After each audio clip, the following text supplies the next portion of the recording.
as a 5 player, seconds you know, remaining. there's nothing really that you could fault with his gameplay. You know, previously his laning might have been a little bit of an issue, and despite the fact that he's playing on the Singapore server from Canada, he's still doing a pretty damn good job. TNC Predators turn to ban. Fanatics turn to ban.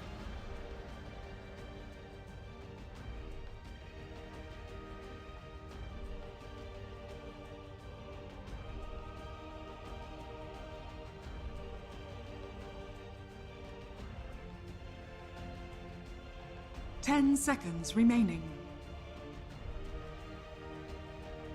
5 seconds remaining.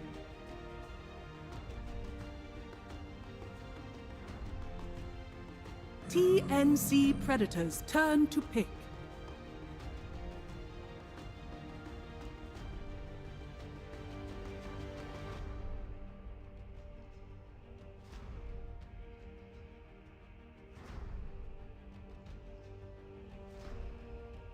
Ten seconds remaining. 5 seconds remaining. Fanatics turn to pick. But, you know, I think KP played it twice, I think, in that first series against Fanatics, so have to deal with the single target focus that the Viper brings, the Drow brings, as well as Sven, that Fnatic have banned out themselves, so I think it's a fine pick. 5 seconds remaining.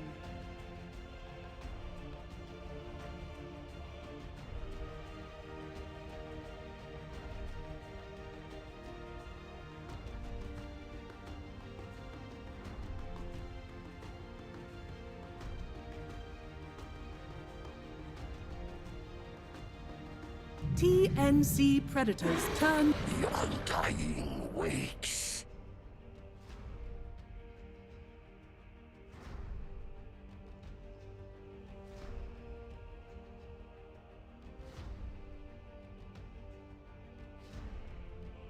Fanatics turn to pick. What's it with?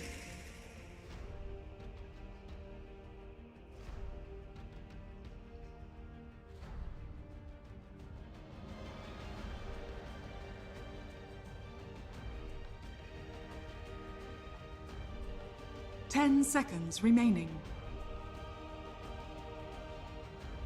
5 seconds remaining.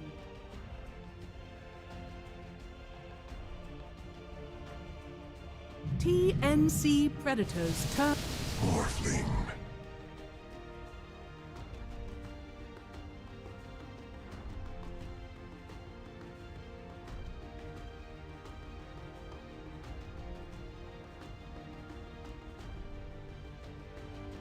Ten seconds remaining.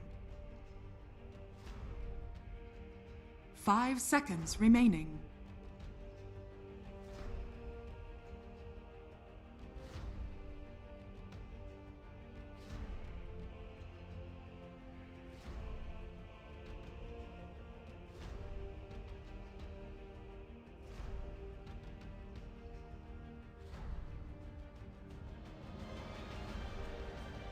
Fanatics turn to ban.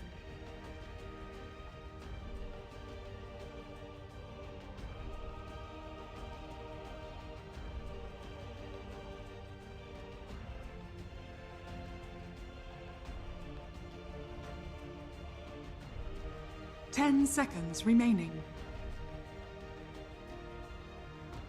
5 seconds remaining.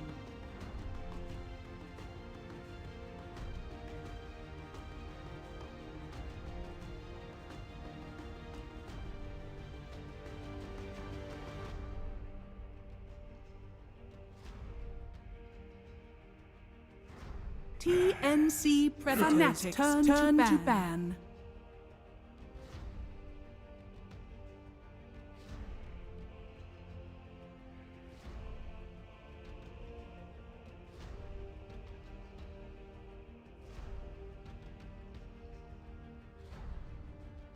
Ten seconds remaining. 5 seconds remaining.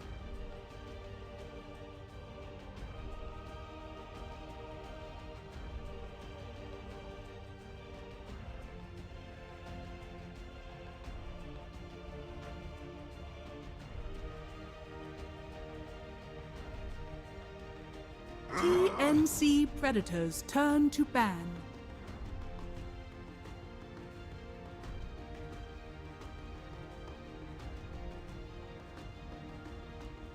Fanatics turn to ban.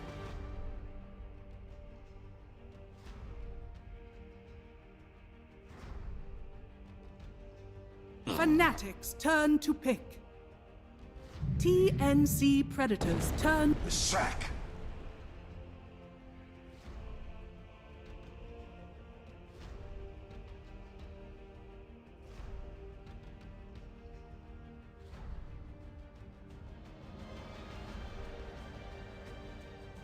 Ten seconds remaining. 5 seconds remaining.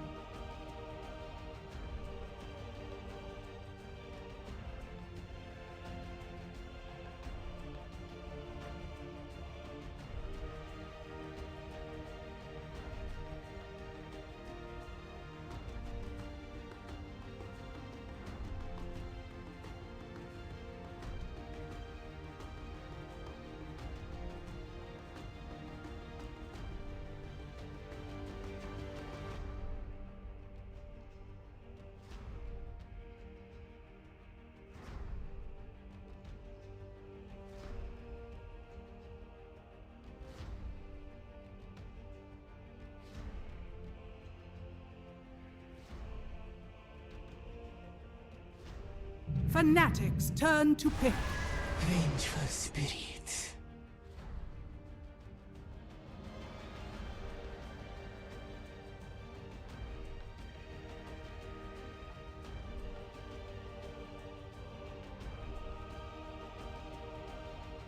Ten seconds remaining.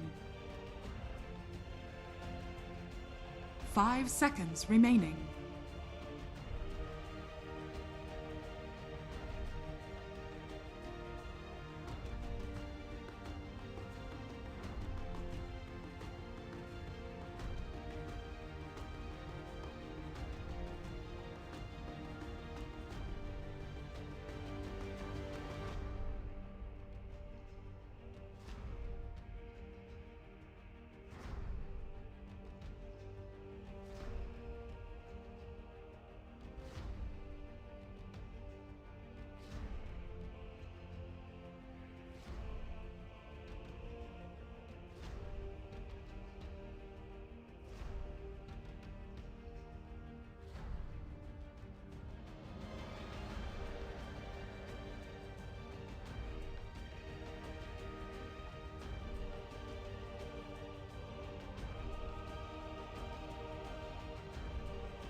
TNC Predators turn. Shadow demon. 哎，队友呢？队友嘞，哎，队友呢？队友呢？队友呢？ TNC Predators turn. Arc warning.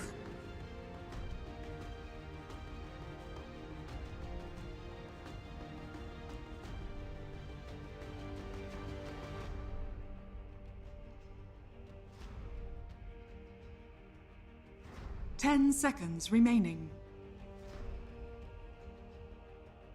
5 seconds remaining.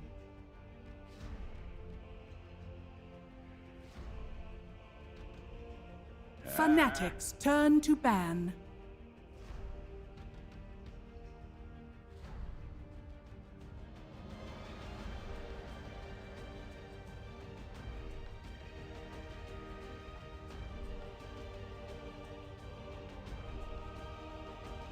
Ten seconds remaining.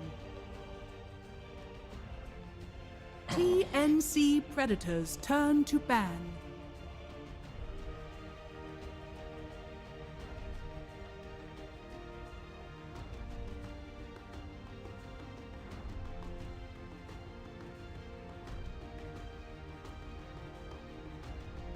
Ten seconds remaining. 5 seconds remaining.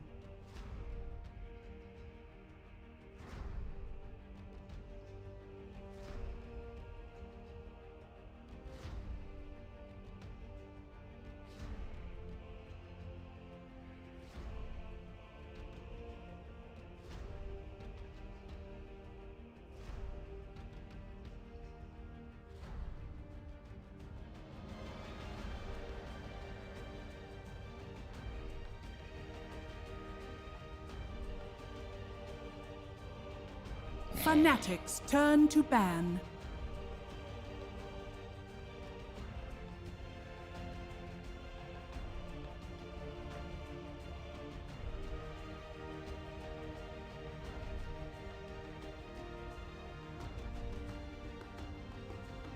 Ten seconds remaining. TNC Predators turn to pick. Fnatic's turn to pick. Puck!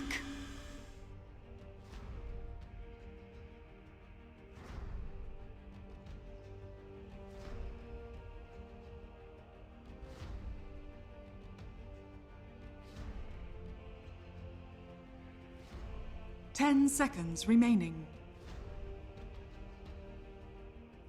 5 seconds remaining.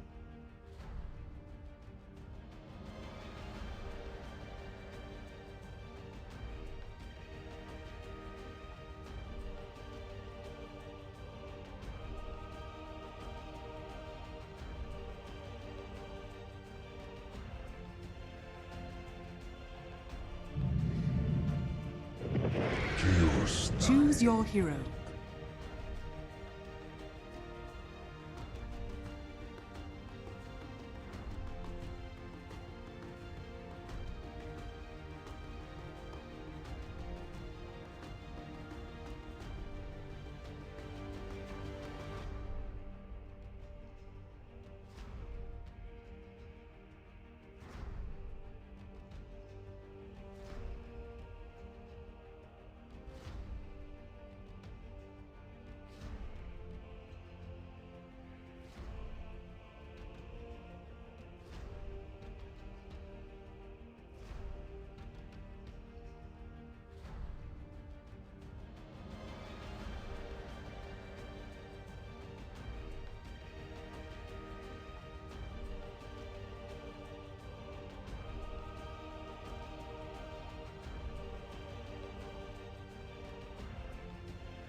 Yeah, I think TNC's timings, they're going to be based around level 20 on Gabby. When he gets that extra 100 attack range, combine that together with Avenge, they're just going to start sieging, leaving well, basically no one on the front lines. You know, maybe occasionally throwing in Tims there to push in a wave, but it's going to be on Fnatic to try and react, and I just don't think they have the capabilities to do that with the heroes that they've been able to draw.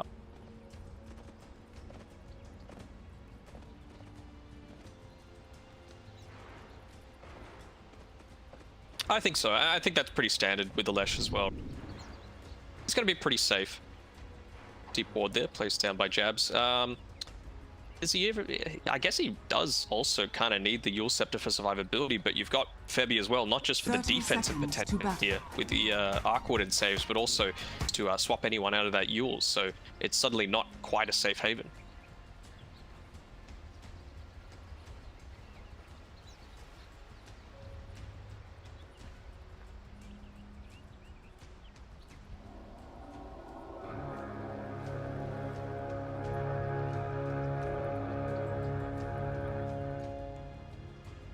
The battle begins.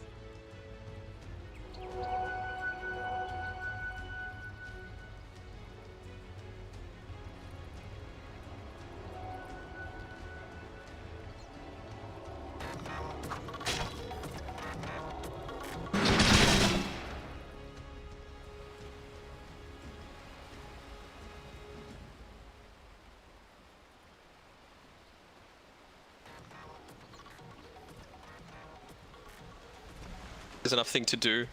When those rune rotations do happen, Fnatic have the Slide Edge, of course, with the disruption versus Pango not really having anything to disable. I doubt the Venge is going to try and leave them.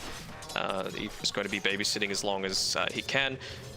Not able to get the first blood in there. Febby tried for it. They pinged him out as he got connected in the trees there, but just got to go back and make sure Gabby's having a fine time. Steward there by Jabs as well.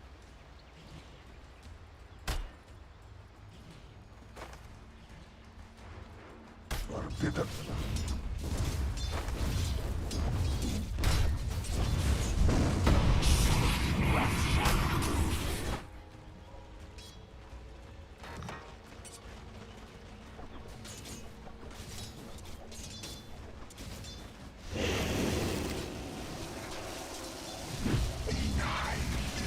He's a little deep, but I think he should be fine. Got to be careful with that courier there on the Undying, but I suppose he's able to get the chase down. He's got the boots of speed, so yeah, not opting for that Orb of Venom.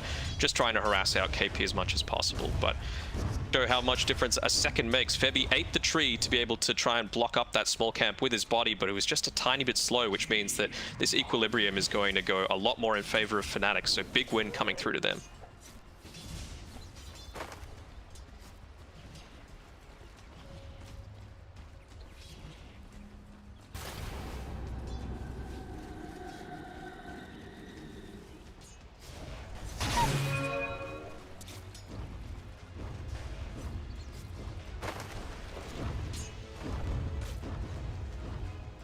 I think, like you mentioned, it's going to depend heavily on what's going on with the bottle situation. So Moon, he's going to be able to much more easily secure that for himself, and I think maybe that's when it'll start to swing in his favor. We know both of these teams are big fans of getting the stacks up in the jungle as well, so it's going to be the mid that they're prioritizing for that, because they're the real tempo makers that they're going to use here. Top lane DJ's taking a little bit of harass, getting unlucky with these lucky shots coming through.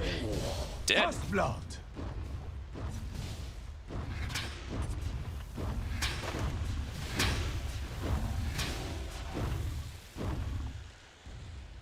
That's so annoying, just, you know, left clicking the poison attack, not drawing the tower's attention, just means that there's nothing at all you can do, and it leaves Tim's free to do these things. Like, again, he's blocked the small camp, so there's nothing Fnatic can do right now. Yes, Raven's got up to level 3, so he should be somewhat more sustainable, but he's still going to take this harass.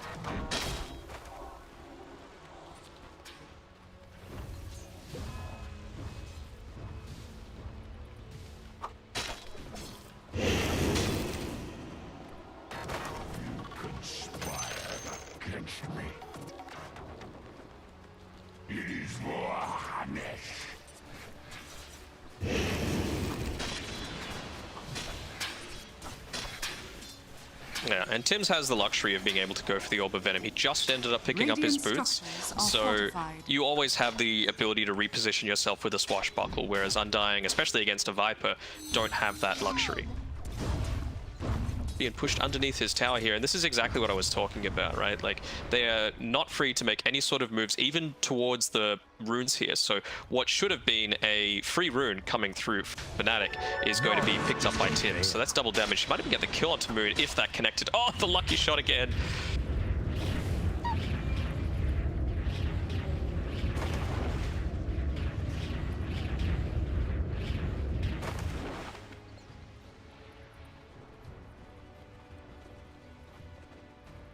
Radiant are scanning.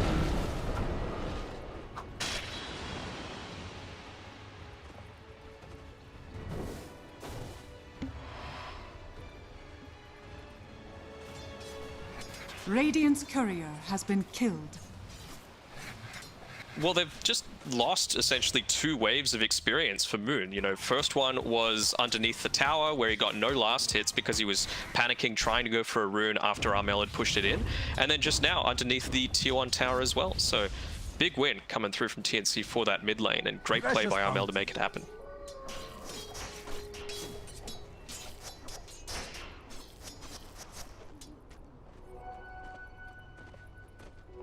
A tithe to the impurities. At last.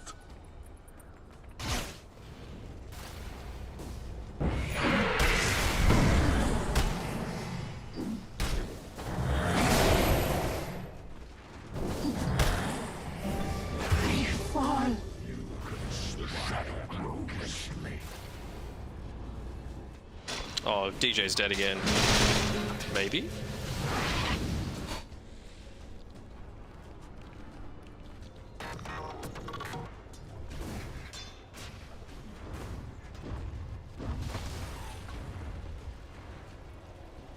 Still level 1, by the way, on that Undying, 6 minutes in.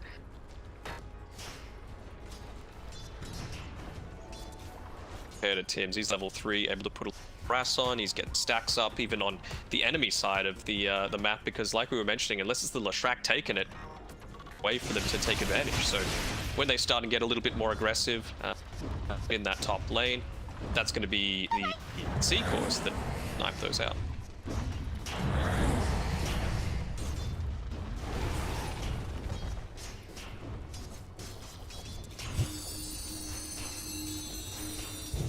Denied.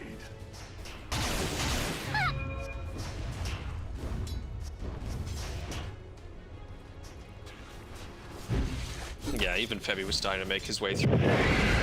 Not able to fully connect.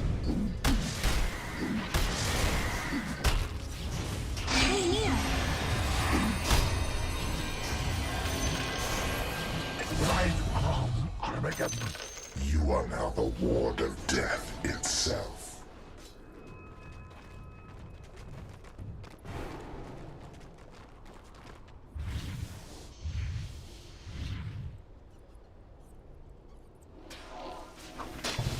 Radiant's middle tower. Yeah, is so under the attack. medium above the tower in the lane, all spin picked up. You can see here Moon just does his job, shoves in the lane, goes back, picks them both up, and he's going to use that Pulse Nova.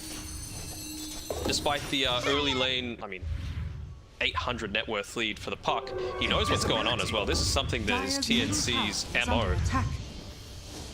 Be able to invade, snipe a couple of those last hits on those creeps, and free 200 gold essentially for Armel, and a lot of information given too.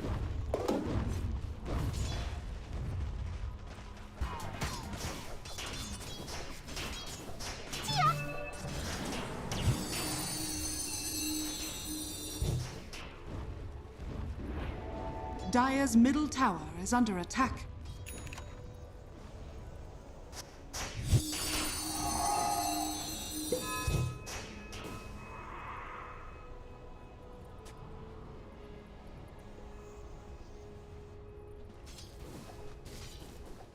Dire's top tower is under attack. And even Jab's just taking a few of the camps for himself, going for the small camp. Yeah, that's perfectly about, but the smoke Dire's immediately top comes. tower They know is they're in a under bad attack. spot. They need to try and get a Dire's big, high structures impact are kill to turn fortified. things back around onto them. And, well, it's Gabby the one that they're going to be targeting, but most likely run into Febby first.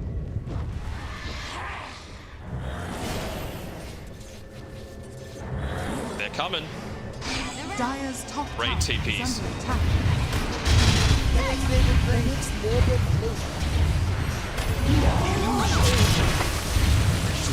Radiant's bottom tower is under attack. The next label play. Next label play.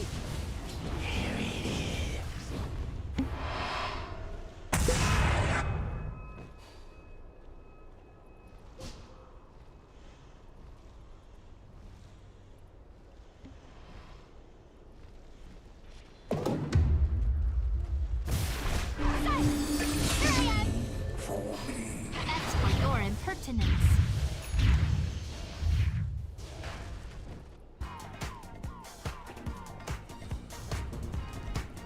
This is basically next to flawless gameplay. So, you know, realizing exactly what their win condition is. Giants Probably are the only standing. thing is, like, Armel didn't make the rotation a couple of seconds sooner so that he could snipe all of those creeps that Moon had stacked up, but other than that, they're in a dominant position.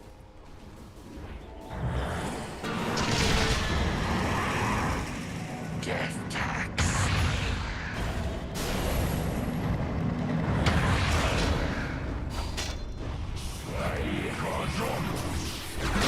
Be prized.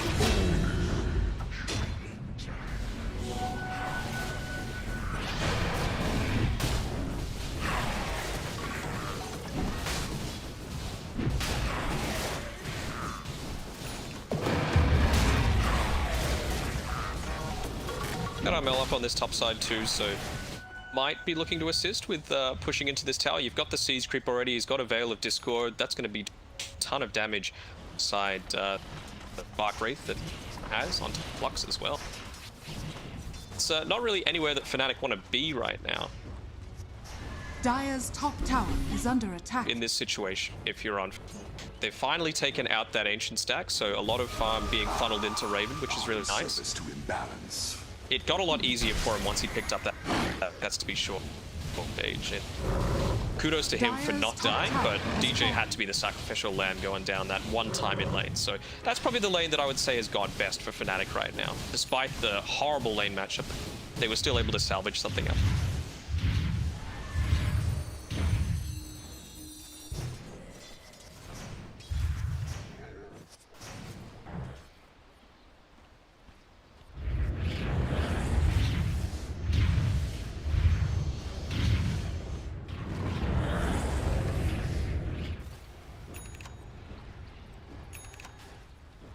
This is where it ramps up, right? Even just the little things.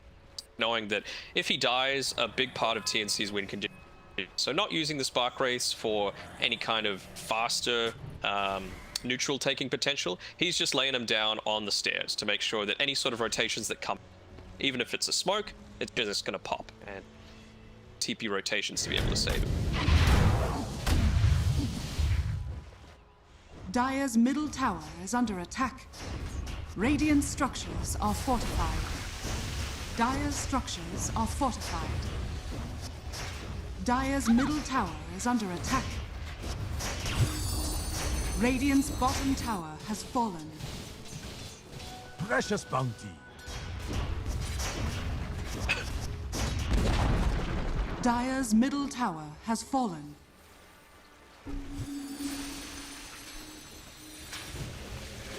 Dire's middle tower is under attack. Well, this is big. Armel's actually TPing away, so KP is target number one. They're probably going to catch him. Be Febby due to his position. Now, TNC are okay with Radiant's it. bottom tower is under attack.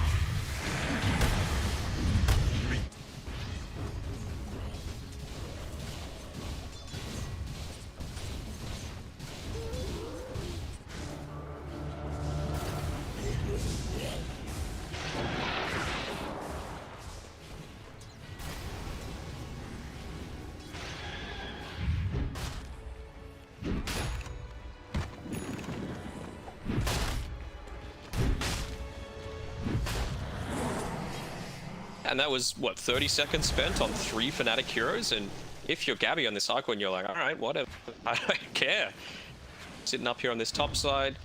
First time that he's received any sort of pressure. You can see the pings coming out now, highlighting the fact that the Lesh is shoving that wave out. But Gabby's like, alright, well, if they're shoving it out, that just means I can farm in the safety of my town.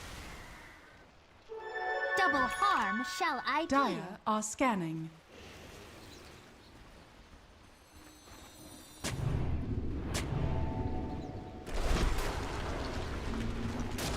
Need to run.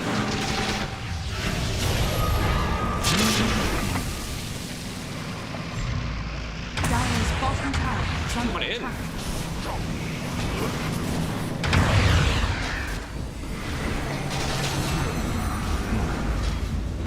Predictable outcome. Stay near. Oh, what a coil!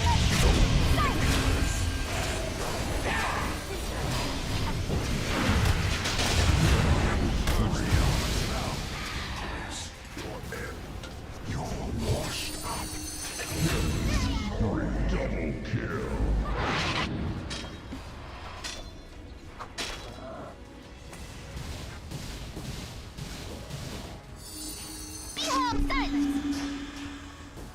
I found 4. I think a big part of that was Tim's getting the Arcane Rune. So it's just expired. He's got his Rolling Thunder already back off cooldown. He had the Swashbuckles to just be able to juke people in and out. And a lot of the damage is still coming from this Chaos Knight right now. And, well, if you're disarmed, you're not doing jack all with this Chaos Knight. So, A prize. yeah, again, the only things you can fault are very minor plays, like the left coil not snapping. But didn't matter.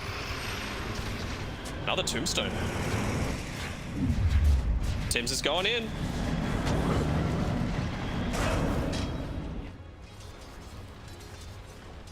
Point 175 gold, going the way of KP. He's just going to TP rack up towards the top side. If they got the coil, they do.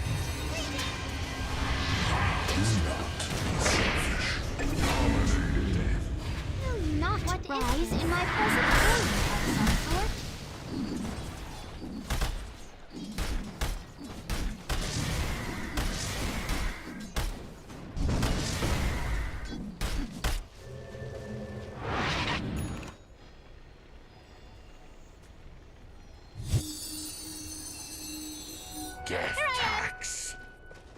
Oh, for sure. He only just got the blink as well. Like, that goes to show that you do not need any sort of items if they've just got no catch you. And props to Tim's as well. He's been doing a great job of creating all of that chaos, that disruption, so that you can get off these multi-man coils. I think, what was it, a 3-man at bot and a 4-man in the dire area? Great team play coming off.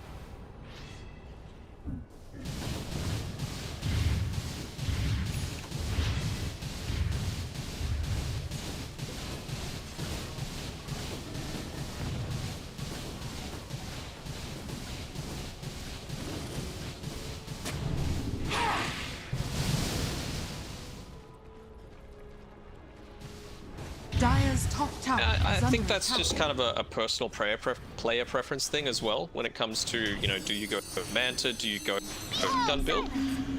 I mean, they've got a decent amount of magic damage with the Leshrac, right? And you've also got the Shadow Demon hasn't leveled up the Soul Catcher just yet, so not really looking to prioritize too much of team fighting. But I don't know, I feel like that's one of the ways that they could potentially come back into it. You don't want to try and out-farm an Arc Warden that's picked up his Midas at the 12 or so minute mark. Like, you need to go on to a kill, a high priority target, and then look to snowball from there. But Raven knows better than I do.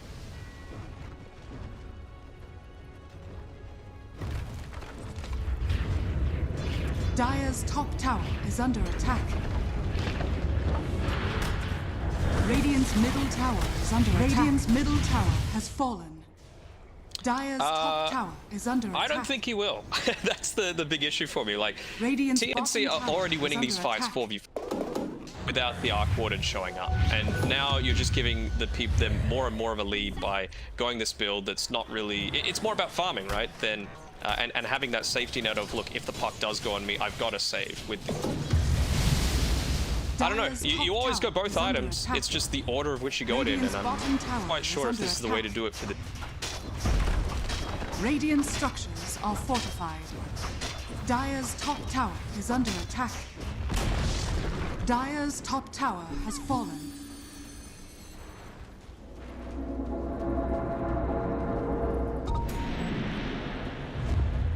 Dire's top tower is under attack.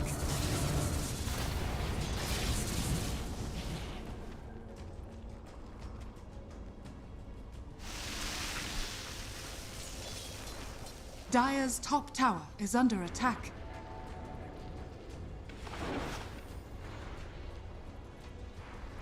Put out it's one stack, but it's something. Dire are scanning. Dire's courier has been killed. Played a Dire's Raven's courier. has been killed.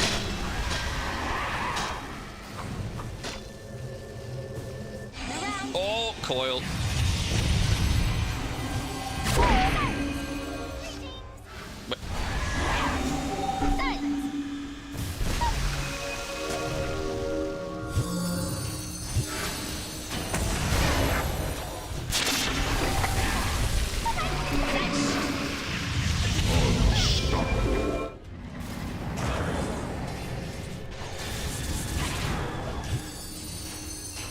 God, for more. That's ridiculous. Don't think Armel's going to be able to cap the outpost in time, though. A gift from the goddess. My precious bounty.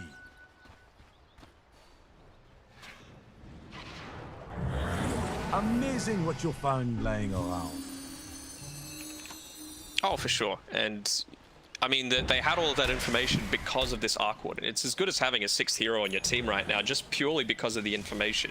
You know, not just the ramp-up potential that you have with the Tempest Double, but also the fact that you can go for this kind of, like, pincer move, this temporal pincer attack that you might be looking to. Interesting.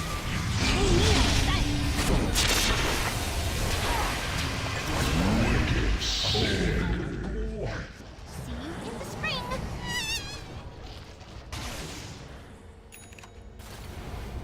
All the damage as well coming out purely from Armel. 1400, just on the puck.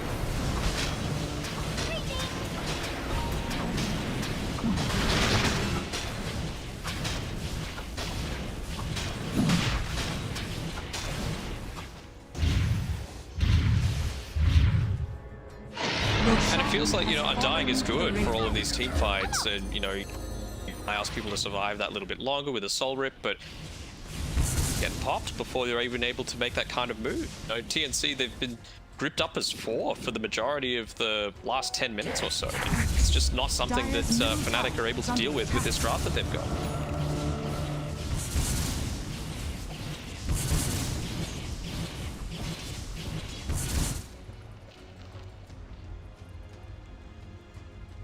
Radiant are scanning.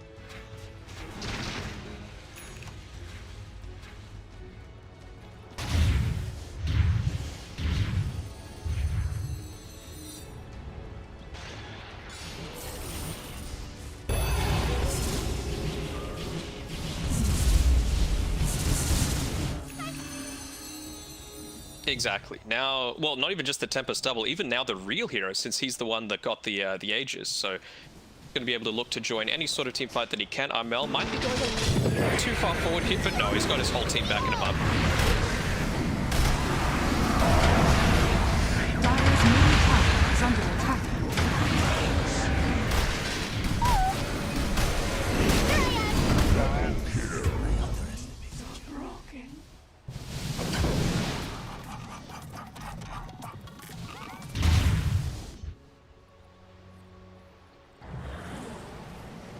Gabby was starting to walk his way over there as well to try and assist, but as soon as KP goes down, you don't have that frontliner. You know, he's got the Blade Mail already, he's got the ATOS to be able to pick off one target, and it was a perfect Delta split coming through from Fnatic, moving in all different directions, meant that Elmore wasn't able to have his amazing impacts before. He's trying to burst down the Lash though. Gratitude. Greetings. Dire's top They're looking tower for more. is under attack.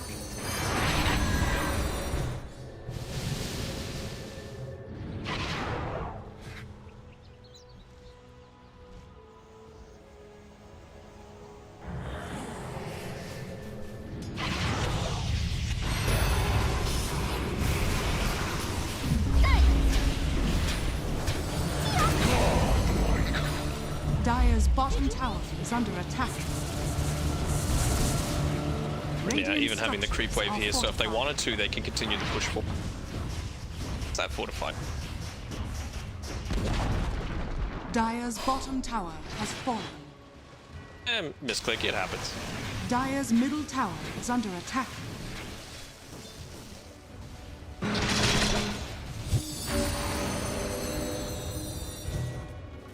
Dire's middle tower is under attack.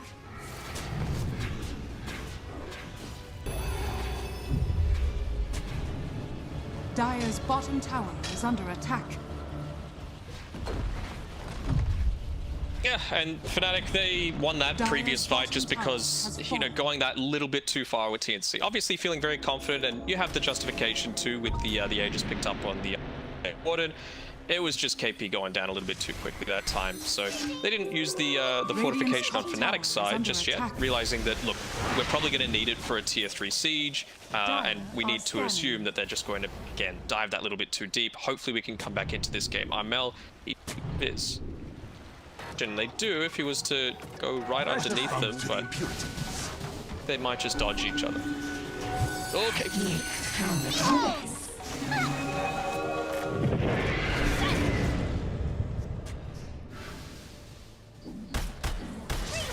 To retract your last move. Yeah, I was like, when's the chat mail coming? Because he's been spamming it all game. Bit of a delay there.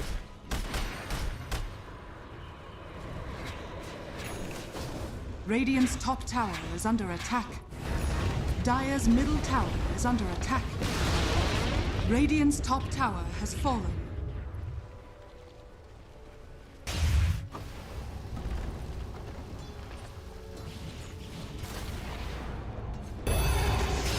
Dire's middle tower is under attack. Dire's structures are fortified. Yeah, for me, the Fnatic's strategy is obviously pick off the Arc, number one, but you're not going to be able to do that with the rest of the team alive. So, you know, pick off Febby or Tim's is probably the next best strat. You're never going to catch Armel out unless he makes a big misplay. Oh, well.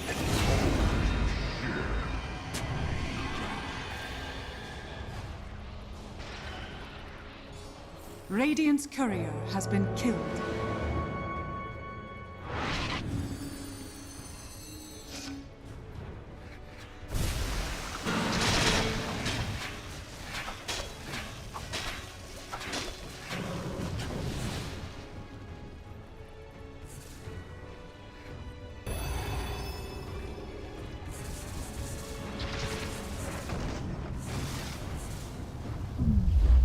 Dire's Even middle just tower standing on the is low under ground, right? attack. You might think, oh, let's stand on the high ground so that, you know, they're going Dire's to middle look to tower back off. has But fallen. he wants them to go on it. He wants them to actually see him, go on him, commit too far, and then they're able to make these turnarounds happen. Regeneration.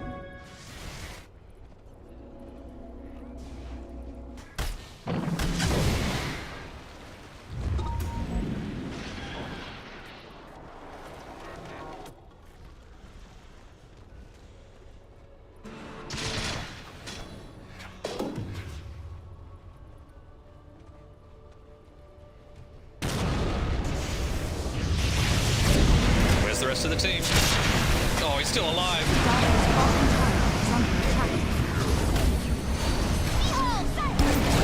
tower is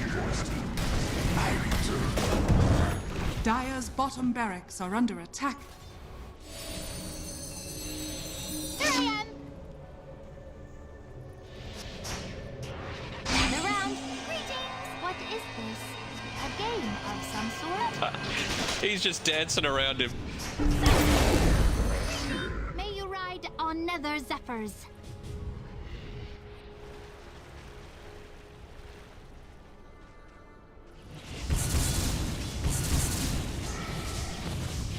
He's reaching that level 20 as well, so as soon as that happens, with the destruction, that is just tower taking, #1 item. And yeah, I think that's all they're really going to be waiting for. Finish off one more item if you can, boys. What are you getting close to? Octarine, as if the puck needed it. A nullifier. Ghost Scepter's going to be nice for KP. It feels like he is getting gone on a little bit as the priority target. Probably the squishiest one on the team right now. A little bit ironic, but Dire's bottom No. barracks are under attack. Short-lived creatures.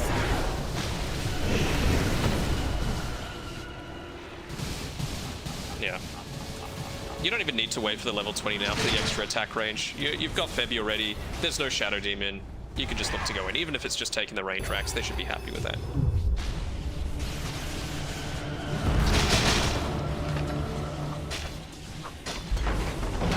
Dire's bottom barracks has fallen. They're in.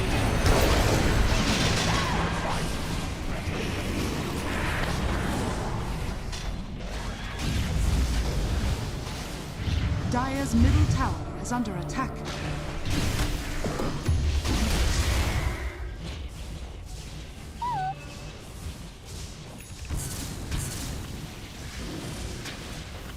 Yeah, I don't think they're that keen on leaving at all.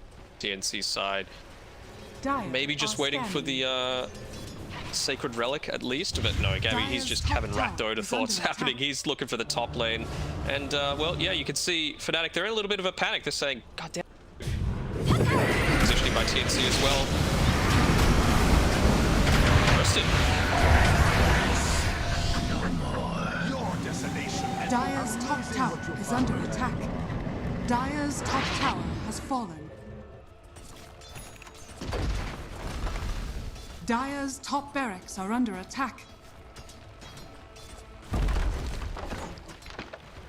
Balance the scale.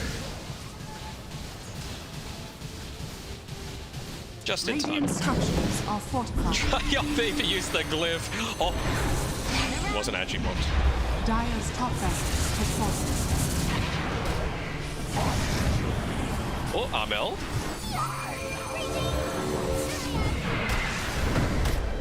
Is he? Double arm shout.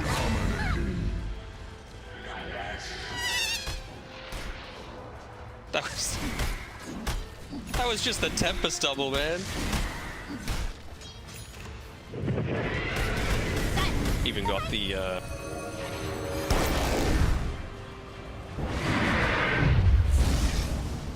nice blink.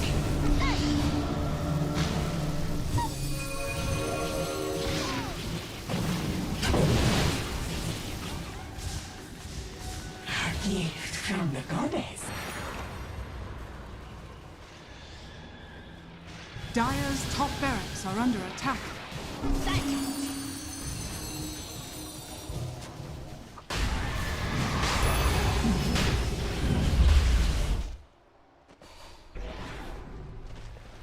I don't think so either. And man, Femi's having such a chill game. All he needs to do is walk around, be an aura bot, maybe grab some runes, occasionally swap people in, but he doesn't care. He's totally fine. And now you've got an Aegis on the puck as well. So that 13 kill streak is not being given up. Regeneration.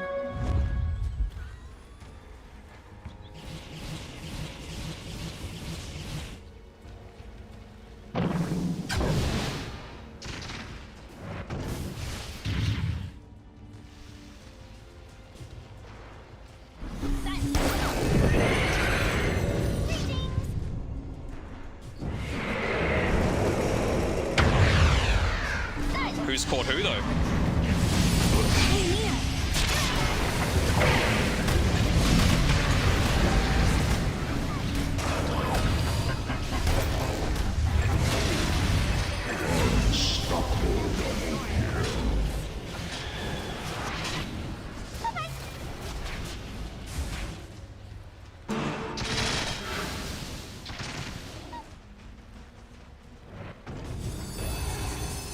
Power of that repair kit, the 25 HP regen honestly saved KP that fight.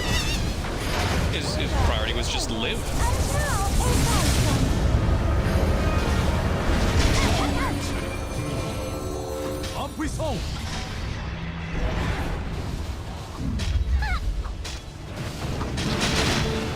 Dire's middle tower is under attack. Dire's middle tower has fallen.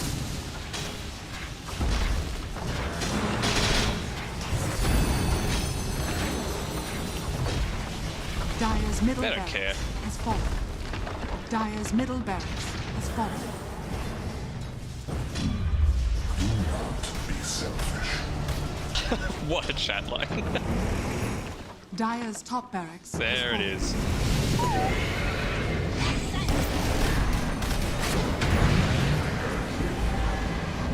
PNC Predator. Victory. Yeah, perfect Dota, beautiful Dota, and they want their last series on this patch to be one to send them off in a good way, because this does feel like it's been team.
TNC.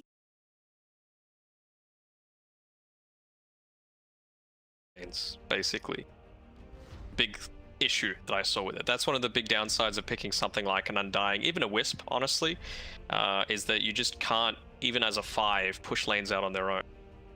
If you've got something like a Grimstroke, you can just toss it in the dead lane. If you've got something like Wyvern or a CM, you saw the TNC banned away the Lina, the Void Spirit, heroes that are very capable of out on their own. So I thought that was some really nice drafting coming through TNC, and Febby coming through again, both with his positioning in the games to make sure that he's breaking all these smokes, good itemization as well, and yeah, drafting overall, nicely done by TNC.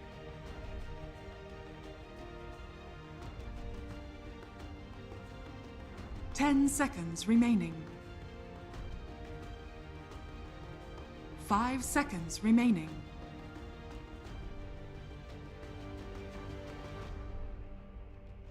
TNC Predators turn.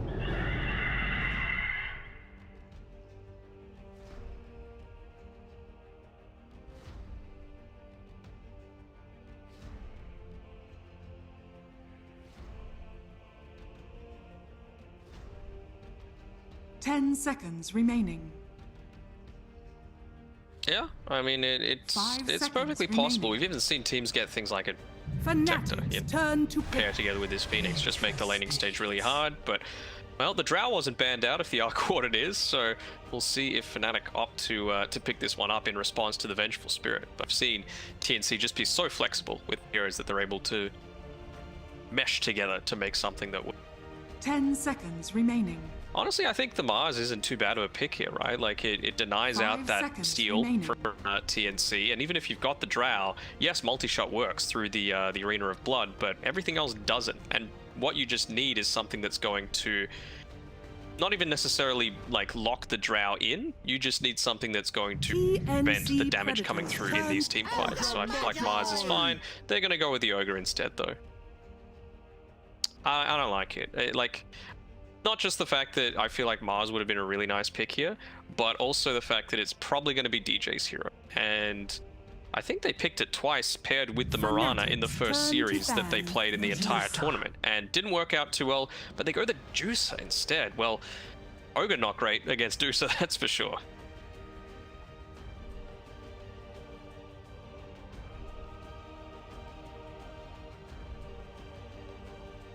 Ten seconds remaining. 5 seconds remaining.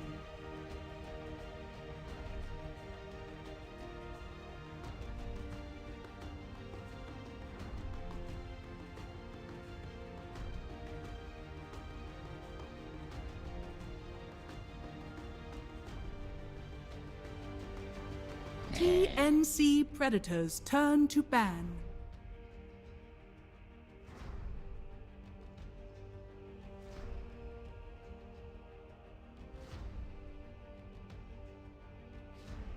Okay.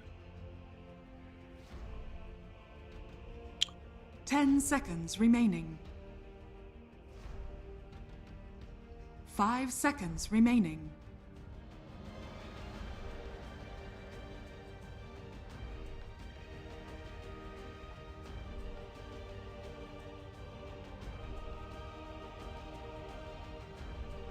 Fanatics turn to ban. And the thing is with TNC as well, it's not like this has to be the safe lane. We've seen plenty of times that they just throw it mid, you know, if that is the better matchup with the Deucer, you know. I'm interested to see how TNC are going to go bans. Invoker ban, remaining. EMP very strong against the Medusa. Obviously Mana Burn is really effective against it. 5 seconds like I said before, the way to beat Deucer is to outrange and be able to burst. So something like ban. Faceless Void Invoker would have been really nice. The EMP, like I just mentioned, very good. What else can you think of that outranges it? I mean, Snipe is kind of dead in the meta.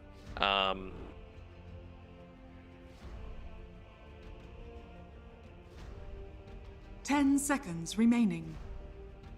Yeah.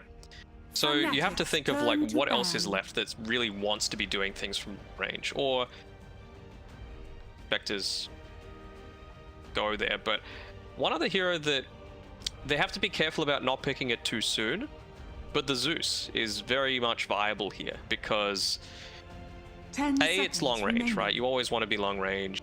Once you get Aether Lens, if you get 5 really lucky seconds with remaining.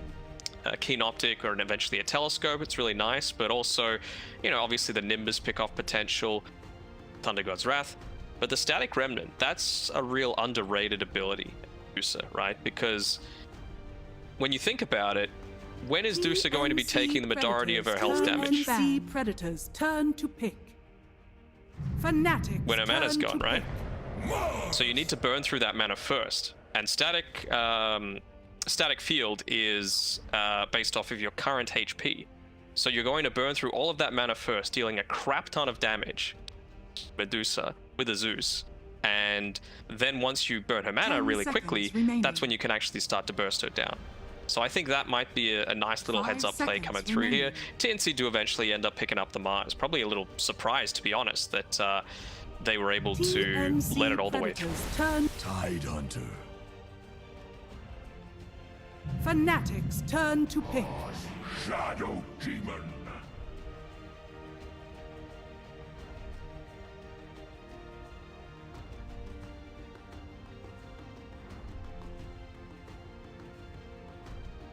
Even just that, you've also got like the Shadow Demon Soul 10 Catcher onto seconds these 3 remaining. strength heroes so far, combined together with a Avenge 5 Wave of Terror, seconds remaining. God's Fanatics Rebuke, turn to couple of ban. right clicks from the Dusa. They're going to be taking a crap ton of damage. And, well, Fnatic, they're just opting to go for something that's a natural Diffusal Blade builder, right? Able to get in onto the Medusa, try and deal with her, zone around a little bit. It's okay. Yeah, I like it against the Mars as well. 10 seconds remaining. 5 seconds remaining. TNC Predators turn to ban.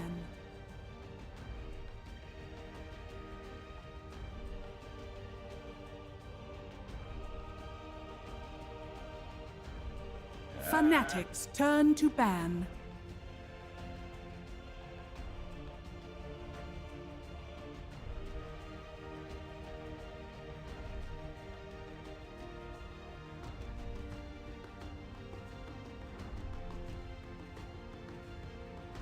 Ten seconds remaining. 5 seconds remaining.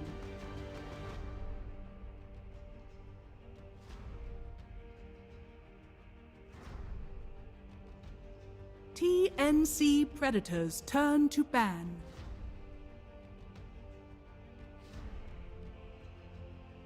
Yep. Puck's a good ban. Yeah, I would consider even picking up something like an Ember Spirit here for TNC.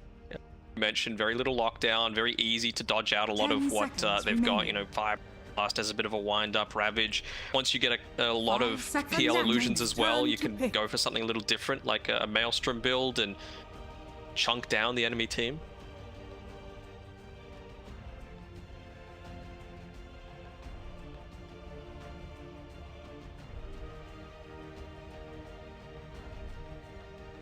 TNC Predators. Maybe turn- Alina. Void incarnate. Okay.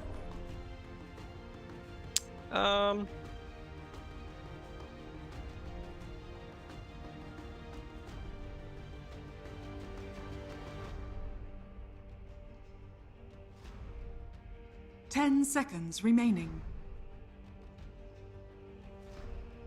5 seconds remaining. Just trying to think of what else they could be thinking for. Like, what role do they want this to fill? It could very much still be a Dusa mid, right? And then you run something else, something a little bit more aggressive in the safe lane.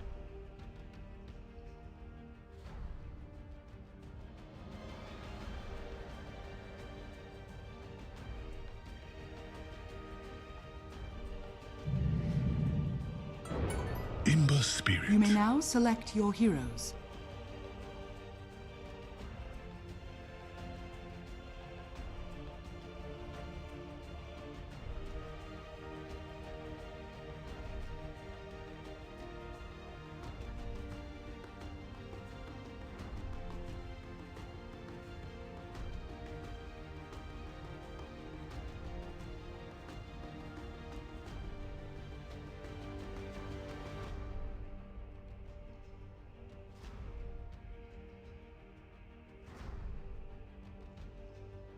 Yeah, it's really good. And on top of all of that, there's also still that combo potential that I mentioned before with these.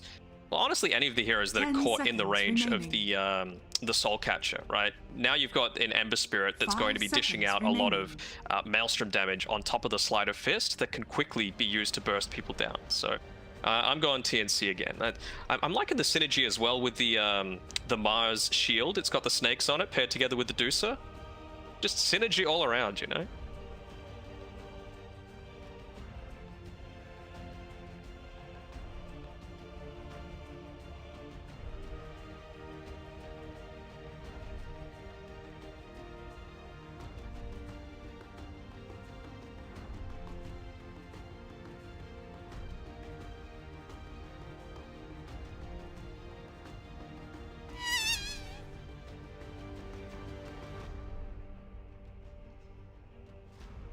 Maybe they might look to go for a first blood, have Masros skill up the gush instead of the farming potential. Get Raven to come online before the Deucer starts to become that much of an issue. Have much to really rotate in towards mid to get a kill onto Armel, because I think getting rid of him is vitally important as well. But Phoenix essentially can't do it, and I think that's why this safe lane for Fnatic is so important. You need to be able to give Raven the freedom to have DJ leave and start to make an impact on that mid lane.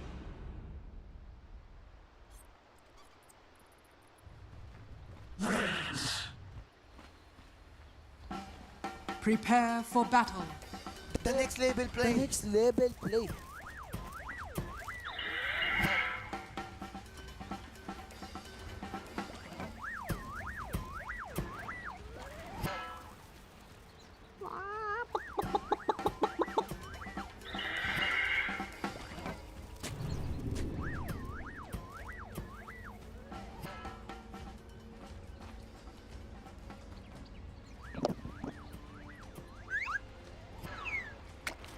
The game isn't that giving right now.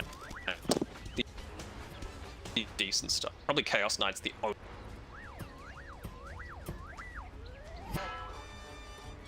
Thank you. 30 seconds to battle.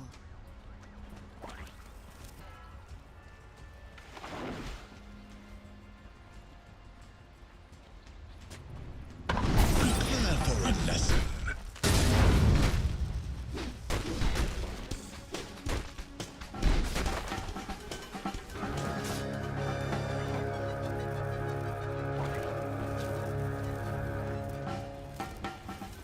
The battle begins. L5? Well, that's a good start.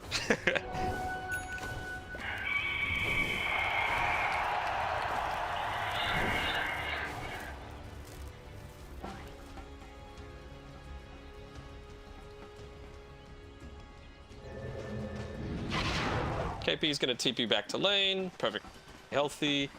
So with that start, they don't really need to try and go for that first blood.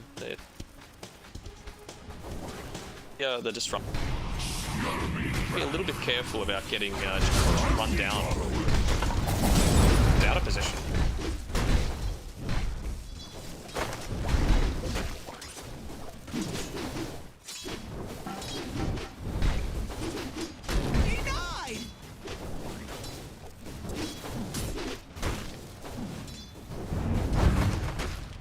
Dire's courier has been killed. Especially early on, right? It's 27-second cooldown, so it's always going to be a little bit difficult.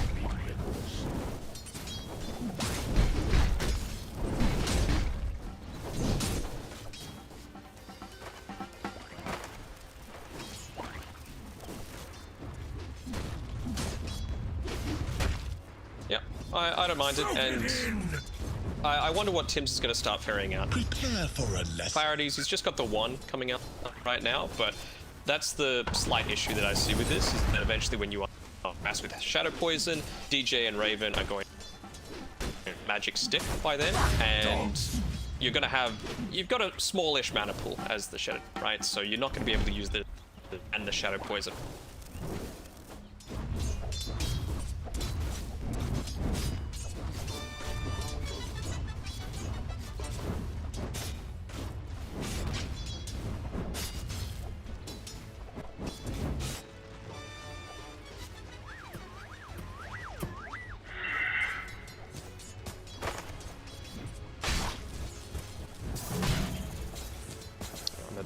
wheels. Armel did say prepare for a lesson at the very start before they lost all 4 bounty runes, so see if he's feeling it. I mean, based off that game 1, you would have to see.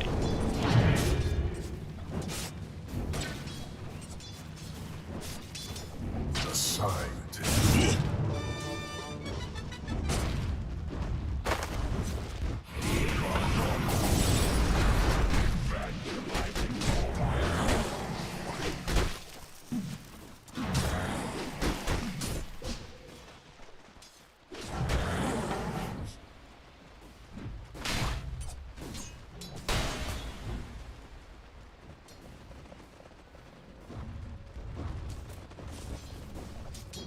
That's for sure.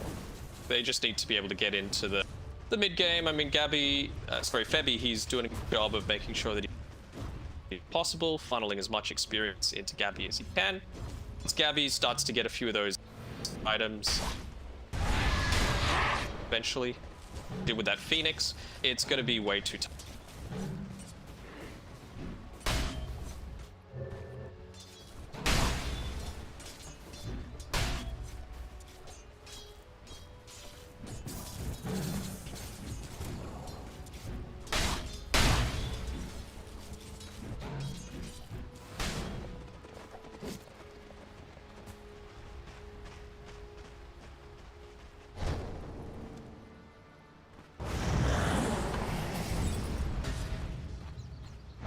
It's gonna be a massacre! Window.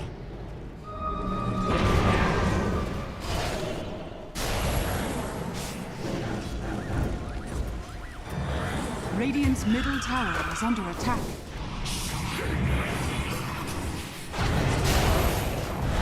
It's got the chains too.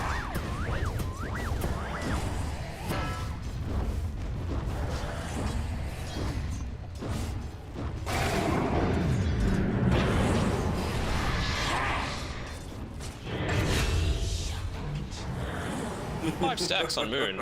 6. Level 2 though, that's the one. 7 stacks? Ooh.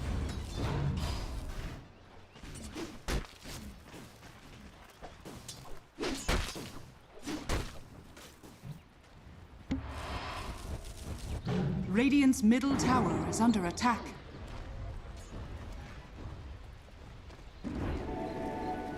Shiny Radiant are bubble scanning. from the void.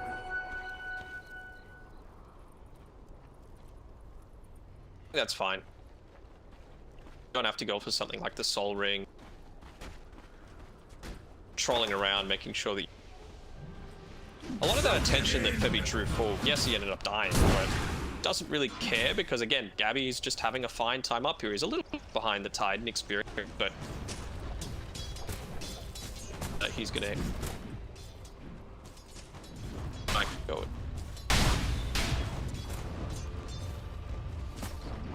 Bounty. Prepare for a lesson. Dire's structures are fortified. Going for that build where you go into the Vlads instead, so beef up is as much as possible. Radiant's gives bottom tower is under attack. being able to stay in on the front lines, use the club. Not really going to care all that much about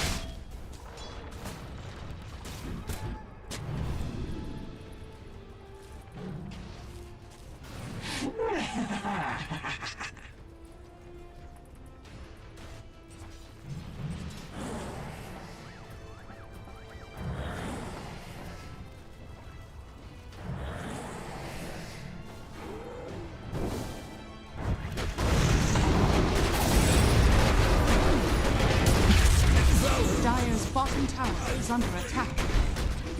the siege creep. Radiant's top tower is under attack. It's just far away to actually Dire's bottom tower is under ton of damage that they probably weren't expecting. You know, teams with this style that TNC have to get a lot of stacks, it does mean that you eventually leave someone like KP on his own and jump by Fnatic to realize that. And 3-man rotation gets them a kill and the tower, so small adjustments here that are starting to pay off.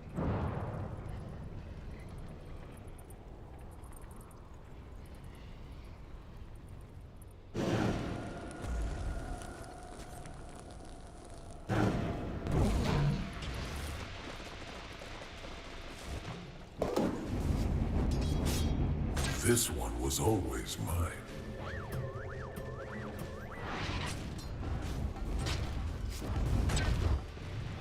That is the other luxury, though, that you have with the Ember Spirit. Well, yes, there's been a few bottles being taken from both sides, but Amel always free. Base, come straight through.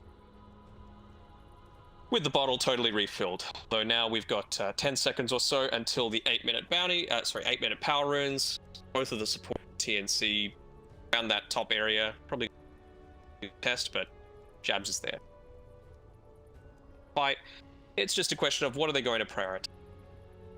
Stacks, as they always seem to do. They're in perfect position to be able to do so. Or is it more of a case of, look, I feel like with a bottle just being refilled, you don't really need power rune, and without the siege creep coming for another 2.5 minutes, you're not really all that concerned about losing tier 1.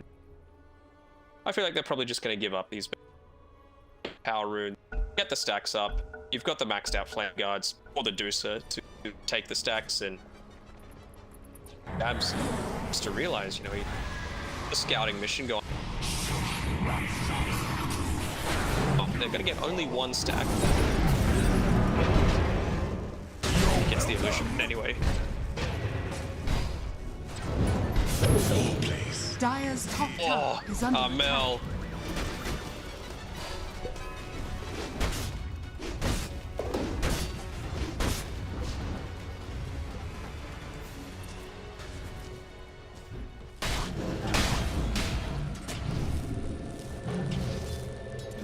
Dire's top tower is under attack.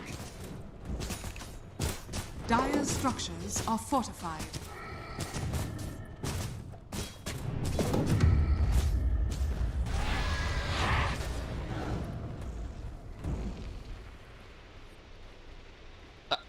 Dire's top tower is under attack. And you've just got a tide, right? Like, he is very easy. Stacks, so prioritization. They might have wanted to get it a little bigger if they could, but Sunray and the Ravage is under attack.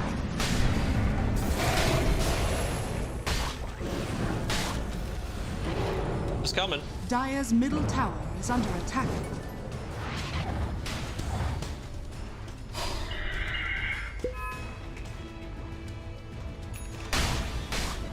The next label play. The next label play.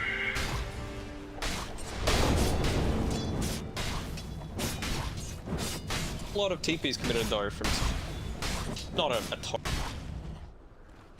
fan of. The other thing is, before Raven made a rotation through that mid lane to try and get it, put him a bit, but despite that, he's doing just fine right now.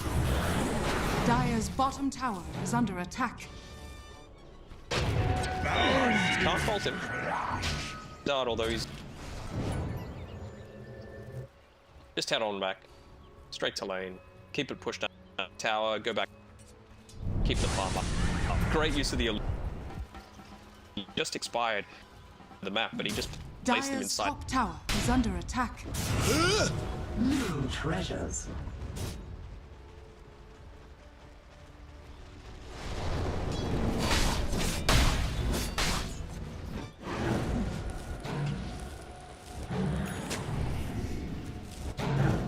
Radiant's courier has been killed. It's the courier. He's trying to get the D-Ward off.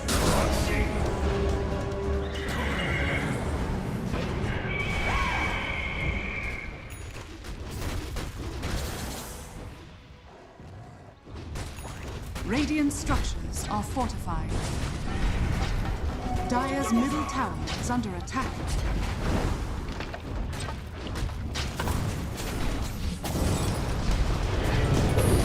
Radiant's courier has been killed. Oh.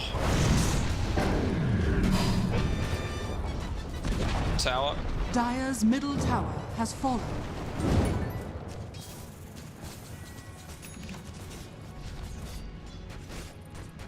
Yeah, they know. Of course. Now see the true danger. Dire's is under attack. And just other little things as well. The God's Rebuke taking out the courier before it was able to make its way to Moon as well. So that's 1,000 gold that they're essentially missing out on as he goes that first item ags. Important as well, making sure that he can get in onto the backlines, get the silence up onto not just one, which you might be able to do with a Shadow Demon for Orchid, for pick Shadow Demon on the bench. He needs to make sure he's catching both. I think maybe the first time he looks to engage, they might be caught by surprise by it, but beyond then, Febby and Tims are going to make sure that they are both on the back lines, but split up enough that...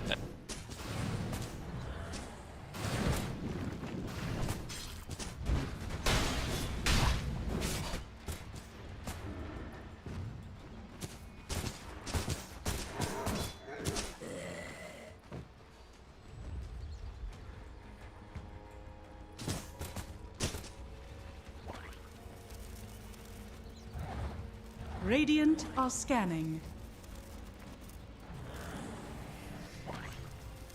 You two, follow me!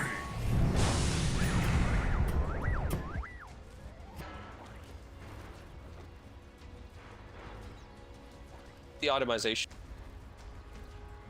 The Aetherlands. His priority is saving. Yes, you can do. Yes, you can farm them up yourself. Gold at the end of the day. In as much as possible, and you can also see the Ember Spirit halfway, or more than halfway actually, towards his Maelstrom. Once he hits that level 12 mark, picks up the Javelin, completes that Maelstrom, things are going to become a lot easier. Which is why I really like the fact that Fnatic were attempting that rotation. PL can try and join them. He was farming in the same neighborhood, so prior to that being a big factor, and he's getting played as well. Around the 15-minute mark is when we see things really start to...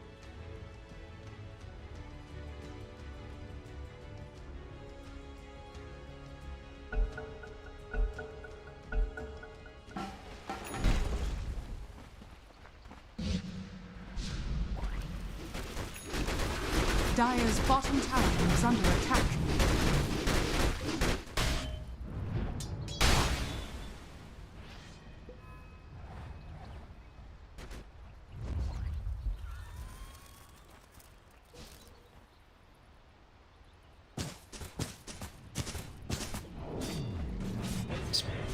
Speaking of Gabby, as trying to make the move in onto him, look at his quick buy. Do you think he's feeling that confident super early on, going for the Rapier third item? Dire Spotted. are scanning. So that's how it is. This is why they call me the Hidden Ones.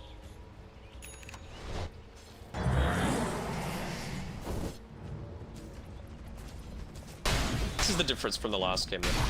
Tell that Fnatic are the ones that are trying to make things happen now.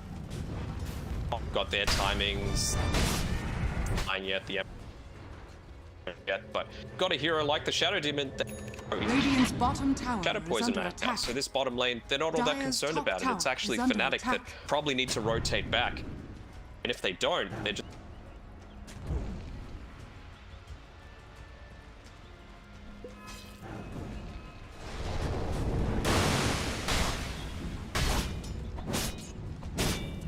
Dire's top tower is under attack. Radiant's middle tower is under attack. Teach.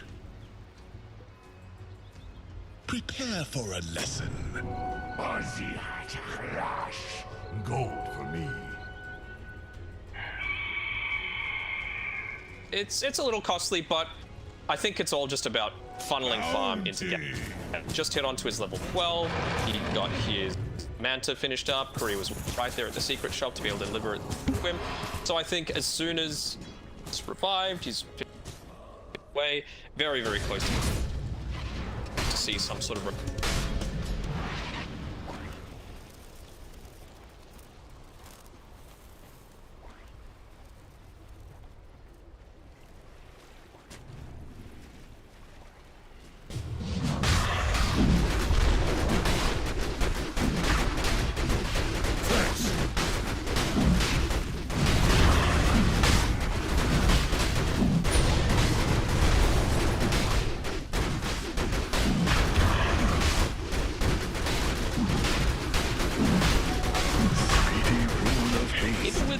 lane. It's taken them a little while. I feel like TNC probably know what they're doing here, especially with Febby just going on that smoke wall. A couple of deep wards down in between towers as well as above the plot. But it seems like they're confident enough that, look, we don't quite have the amount of farm that we want just yet to be able to take that sort of fight. We're confident with our late game potential, with that Maelstrom now being able to deal well, and I think KP has enough that points to. Even with the 2 lives, they should be feeling pretty. Radiant's bottom tower is under attack. Radiant's bottom tower has fallen.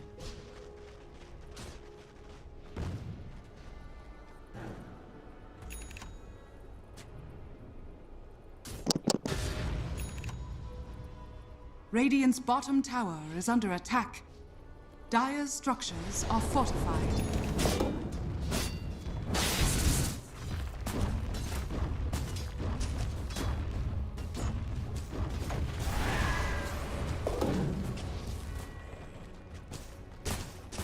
Yeah, I mean, he's got the BKB queued up next, which Dire's top tower took is under the attack.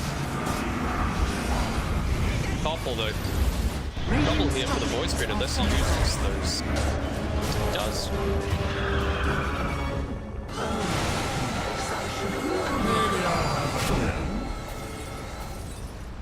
Dire's top tower is under attack.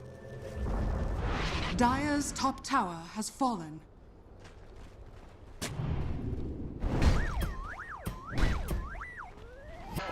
Raven took the top tier 2 though. He's doing his job. He's creating a ton of space. He's getting a lot of fun himself and really not getting the attention that he deserves. Even putting pressure there onto Arbel, forcing him having to play on the back foot. Not Radiant's bottom tower is under attack.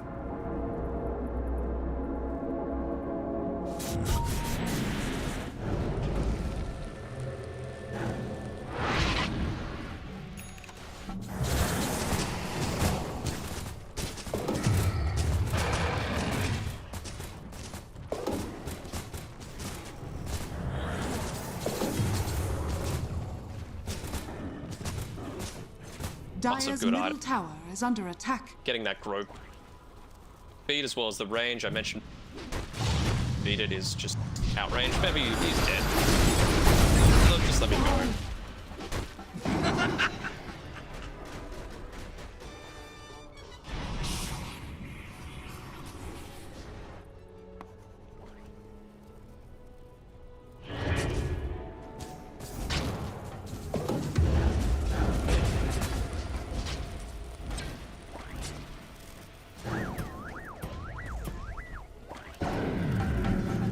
Keeping him alive, and I don't think that Fnatic were trying to do the invade again onto the ancient camp right before Gabby took it. I don't think they would have been able to finish that off if he wasn't just standing nearby with that Vengeance Aura. So really nice from him once more. Radiant's top tower is under Starting to attack. become a little bit scary. Obviously going for the Mithril Hammer, just the farming potential, not all that concerned about just shooting right now. Radiant's top tower is under attack.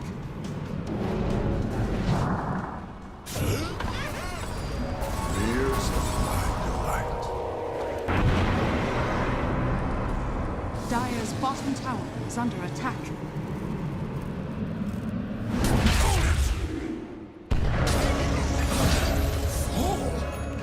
That's one in a row for you.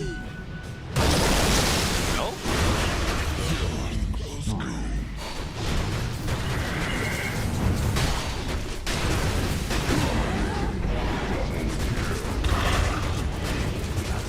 On Tim's.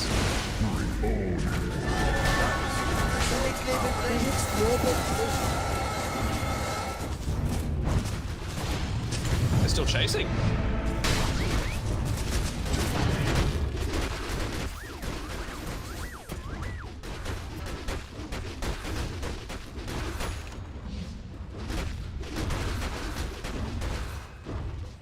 And as well, Moon, perfect that game. Obviously, picking up the DD helps with matters, but going in onto the back lines, making sure the Shadow Demon was silenced.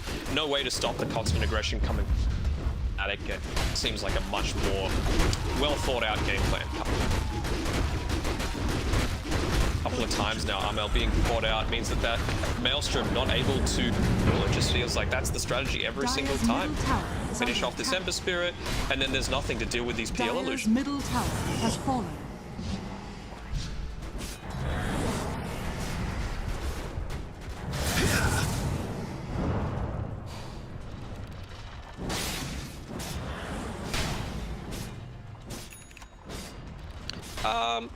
I mean, the thing is with him, he's having to find all of his farm in super risky places. He's probably going to get gone on again, by the way. Really nice Remnant. This one is...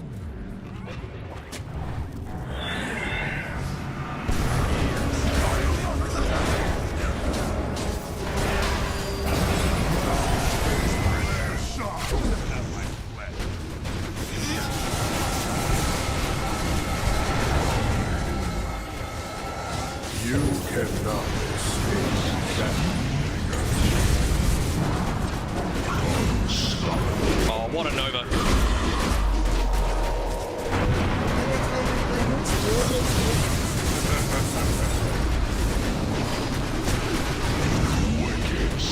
Triple kill!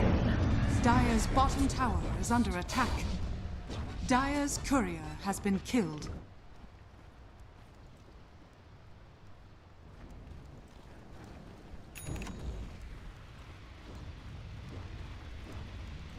To restore... Dire's structures are fortified. Yes, and now in true DJ fashion, he's got the Midas. The POS 5 has the Midas. Yes, it's not an Dire's Ogre, bottom but tower is under attack. I mean, they're feeling themselves a little bit here. I have to highlight Moon. He is playing fantastic Dota this time around. Dire's Even just in that bottom fight, tower getting the has 3-man silences constantly, that early timing on the Ag Scepter really starting to pay dividends, and he's nearly finishing off. Is that his BKB that he's got waiting to come to him? No, he's got a Deso actually, so just get that burst damage through before those saves are able to become a factor. Monster kill!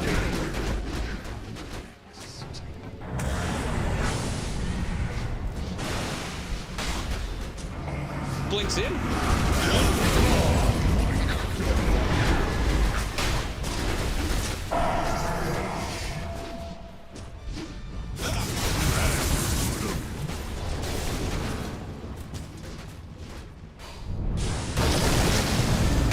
All the ravage.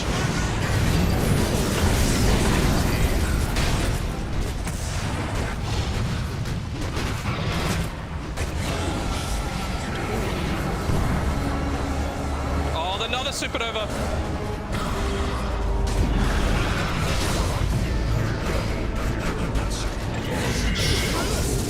The next label play. You seem to have trouble grabbing. Dire's bottom tower is under attack.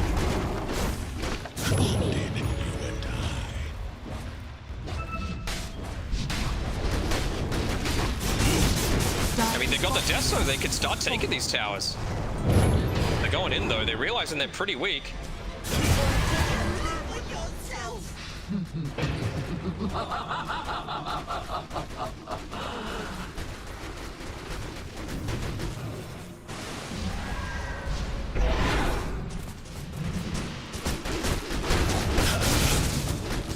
Yeah, great Dota coming in through from them. A little too clumped up by TNC, I have to say. Just feels like they're getting caught by these multi-man Ravages, these multi-man AoE silences coming from Void Spirit, and I don't want to call it sloppy because they were so disciplined in game number 1, but maybe just taking their foot a tiny bit off the pedal considering how dumb game in the series.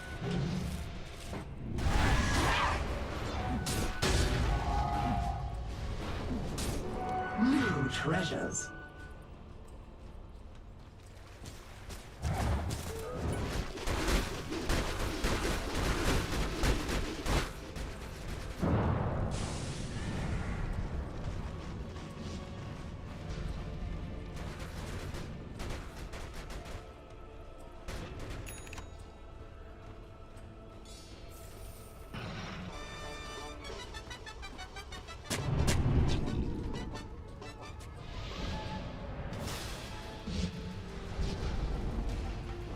Look at them. Look, they just Radiant doppelgang into the structures base. are fortified. Oh, Radiant's Tim's bottom tower is under attack. Oh, three bit. Dire's top tower is under attack. Radiant's bottom tower is under attack. They have to smoke.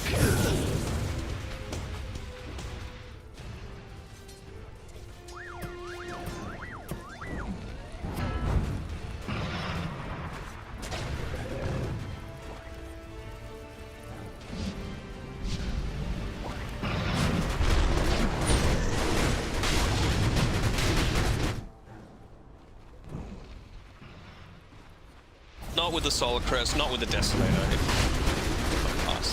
Well, I kind of memed about it a little bit earlier, but might need that Rapier on the Deucer if you're going to be able to turn this one around. Fallen to the Radiant. Mortality.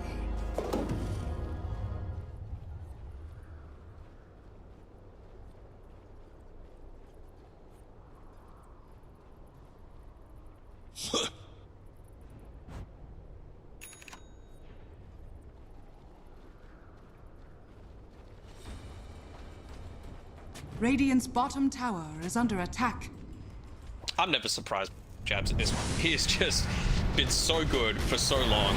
This tower's going to melt. Dire's top tower is fallen. Radiant's bottom tower is under attack.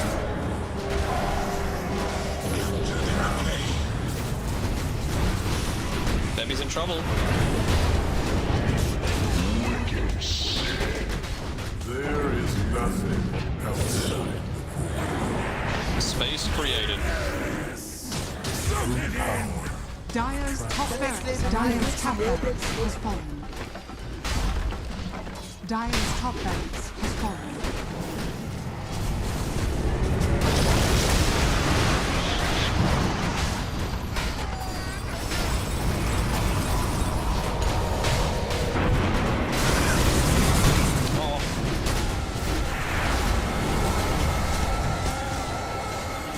So much damage, but still.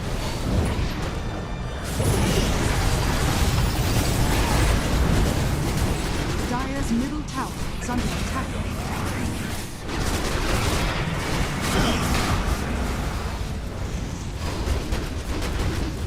Swapping it. Oh, the Shadow Amulet.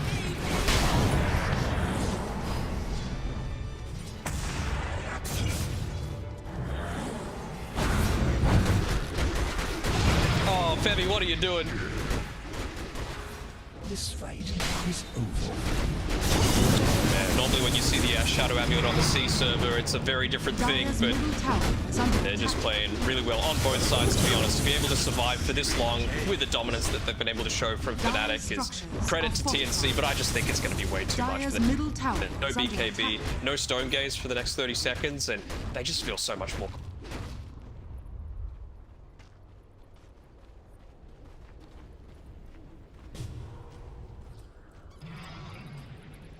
Let's go, baby!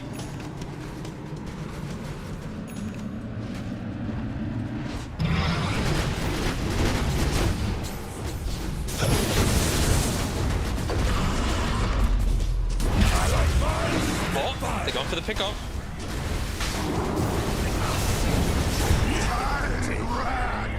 Unexpected damage.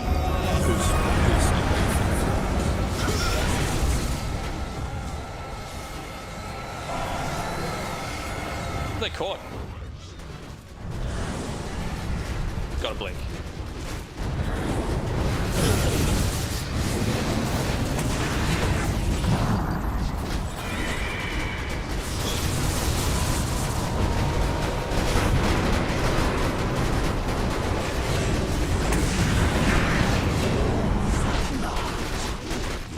Another step. Dire's middle tower is under attack. Fnatic. Spicy. Victory. That's what we like to see from Fnatic. Not just rolling over and dying, you know, as quick 2-0. We were convinced by the draft coming through from TNC, you know, the lack of catch, but just in the, what was it, first 15 minutes or so, those couple of times where they're able to catch out Armel, just farming that little bit too deep. But, I mean, that's the trade-off that you have to make when you're playing this Medusa style.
Finished up Dire.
Harass done on Fnatic if they were to go for Lina for jabs.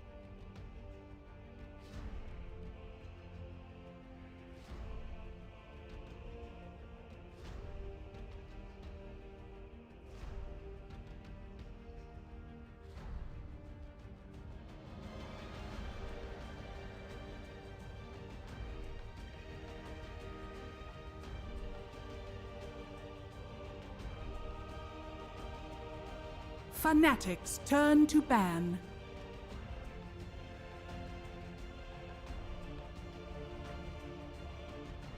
TNC Predators turn to ban. You don't think it's going to be a PA, do you? Just to complete the holy trinity of heroes that, you know, we're tired of seeing all the time. I feel like it could be very much a possibility, right? You know, you've got the Slato. Well, you say that, but 5 seconds remaining.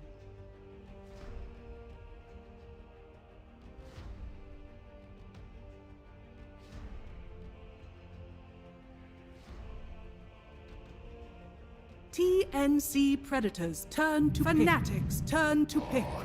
Shadow Demon. really like that. I know that the chat was going off saying, oh, whenever Shadow Demon's picked, it's just horrible. I feel like they kind of had to. Like, if if they didn't pick it, Fnatic were picking it 100% because you're against an Omni Knight. So Guardian Angel, Heavenly Grace, 10 gone, seconds right? remaining. Just as soon as you get that demonic purge available, and it gives them the potential to 5 burst down seconds one remaining. target. So I feel like it was necessity. It was also a pretty good lane combination together with the Slardar.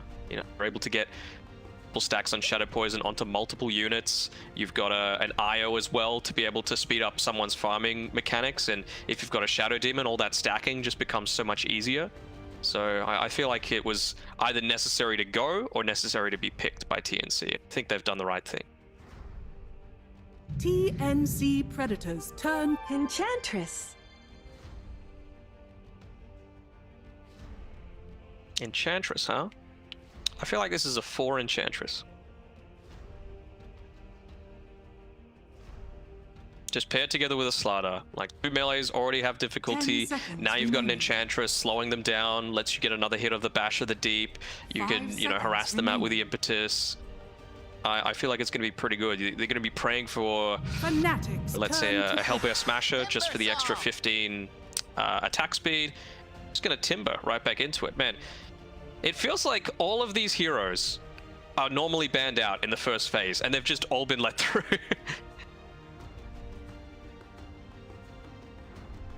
10 seconds remaining. 5 seconds remaining.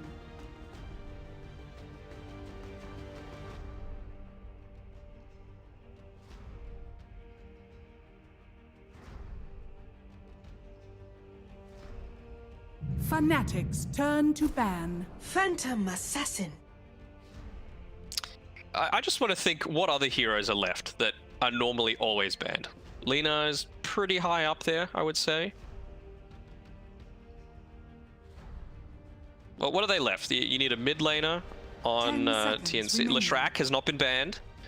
Oh, okay. 5 seconds remaining.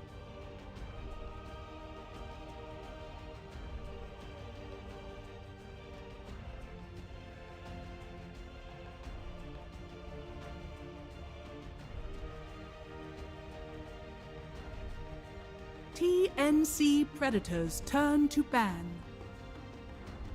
I mean, you could Zeus. Io. Possible. Goes through the Guardian Angel, goes through what Timbersaw likes. Shadow Demon's probably not going to get close enough to deal with you. Like, yes, Sven, if he jumps on you, you're 10 just seconds boned. remaining. But you can just get around that by going a Blink Dagger. Like, if he 5 uses one seconds Stormhammer, remaining. you just save that Blink Dagger for whenever he tries to go in on top of you, and then it's a pretty quick turnaround if he's going to be diving that deep. So, I feel like a Zeus is very doable here for Fnatic.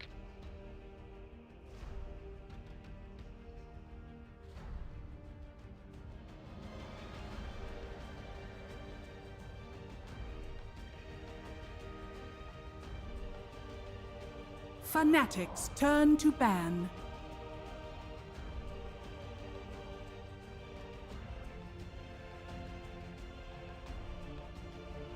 I mean, that's what the DP is, so good job by TNC to know that. Of course, it's one of Moon's most comfortable heroes as well, so good thing to get rid of it. 10 seconds remaining.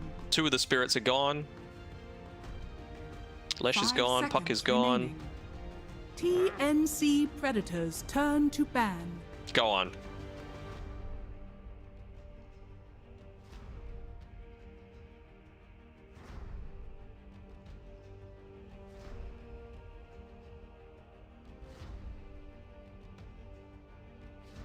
Ten seconds remaining. 5 seconds remaining. Yeah, I don't mind it. Just trying to think if there's something even better. What even is there left? That in the pool? Amazing Invoker game, but I feel like... Yeah. Deafening Blast is going to be really nice. Any sort of very low mana pools across the board except for the Shadow Demon, so EMP is going to be really effective as well.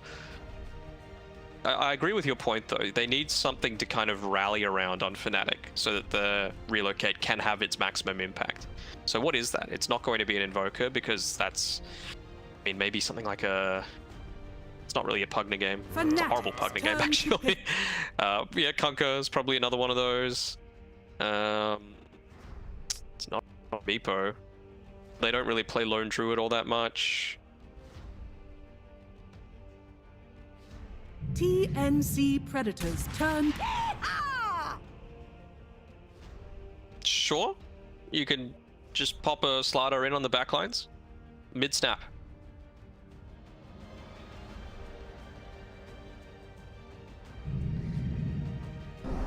Invoker. Choose your hero.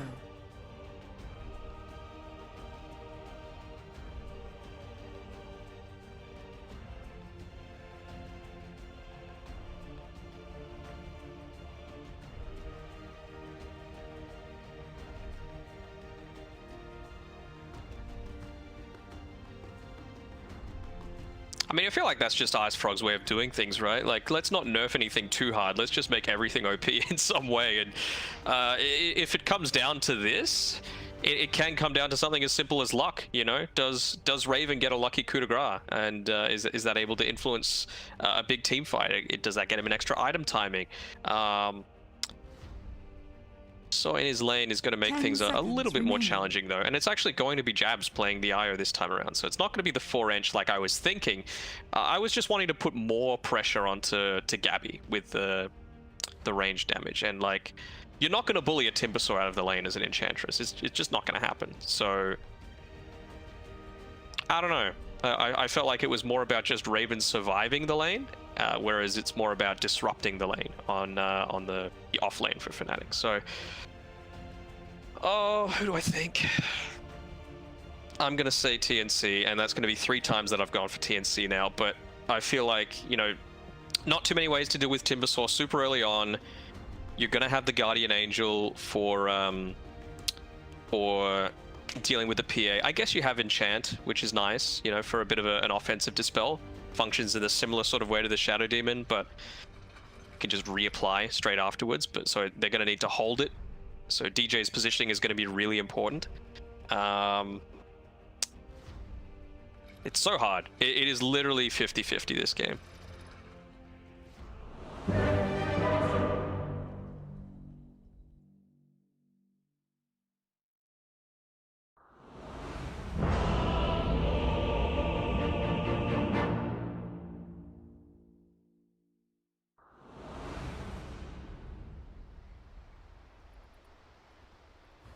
Be fearless. My Allah compares me. Prepare for Groot. battle. My Allah compares me to Groot.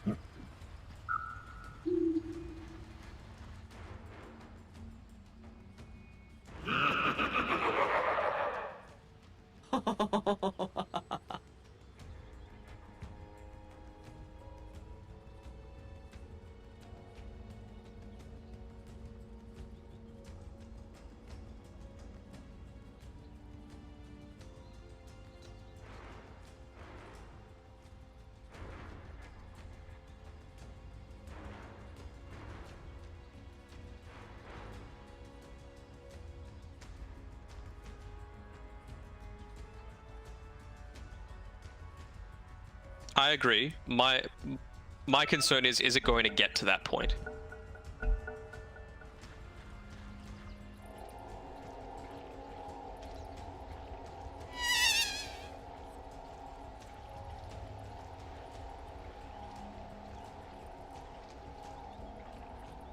I think he has to, right? If they're playing for the late game, you just have to, because if things even just break even in the early game, if you've gone this Deso build, you've lost, because the Sven's always going to be able to out-farm you. They've got, I would say, more stacking potential just with the way that TNC like to play. So I'm feeling like, what, post 35 minutes, I feel like it's probably going to be in Fnatic's favor. But TNC, it's just up to them to try and ramp things up as quickly as possible. You know, you mentioned how quickly you could burst down this Timbersaw, even with the potential for the reactive armor stacks if you just, you know, pop him early on before they build up. But laning stage, not going to be a concern. No Corrosive Haze, no coup de grace available, no Deso. It's definitely difficult, that's for sure. They're just cutting out all these trees. KP anything to move to. The battle begins. Oh. I mean, it's probably lag again, but it is 3 people with jabs having it just tethered in as well, so... While we're waiting for that, I just noticed as it was walking out of the base, how terrifying is DJ's courier? This, like, spider-looking thing. It's got 7 legs as well, like, that is... Ugh.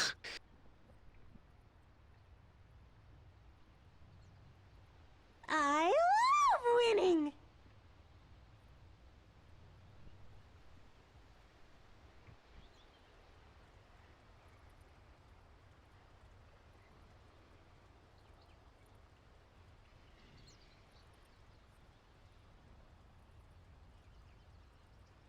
I would be going for a high-value Arcana, you know? I mean, not techies, that's for sure. Maybe like a PA or something. Although, probably going to get nerfed, so... Let's say Juggernaut. Juggernaut. One of the most popular. Fight me.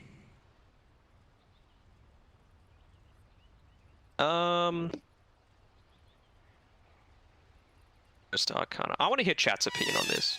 As to what is the worst Arcana that's ever been released? Like, Personas don't count, so you can't say Pudge or Anti-Mage or Invoker. One they fall. Arcana.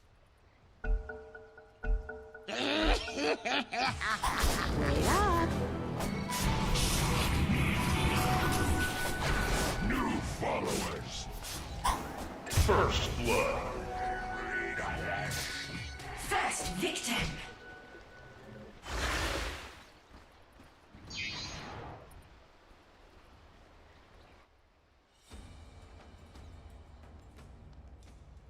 The next label play. The next label play. The next I mean, I just hate techies, so it's either that or Lena. Like, I know it was like, it was the first Arcana, I'm pretty sure, but just the just the particle effects, you know, they're not quite as good as a lot of these other ones.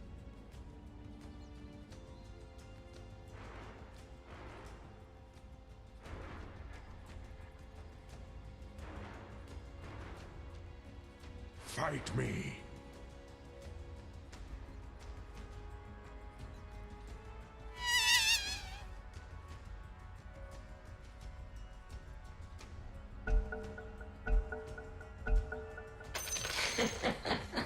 Is that an Arcana? I'm not sure what it counts as. I'm just thinking of the things that you can, like, buy that aren't through Battle Pass. It's like Ogre, Pudge, Jug, Monkey King, Crystal Maiden. I feel like those are all pretty good. Rubik, Zeus, SF, EB, LC. I feel like those are all pretty damn good.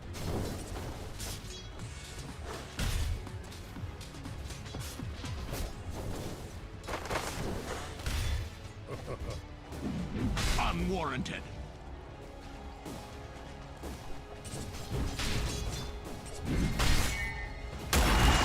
No sorceries avail. No, I think it should be fine considering they've got the enchant available. It's Where are you going? highly undervalued and often forgotten about. Like, they've got this Blightstone onto KP already, and he is... The Sisters of the Veil honor your death.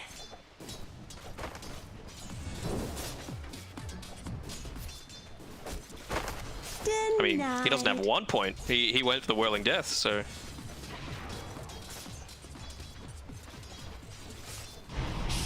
The Ring of Protection, not enough to save him from the Blightstone, just cancels it out entirely.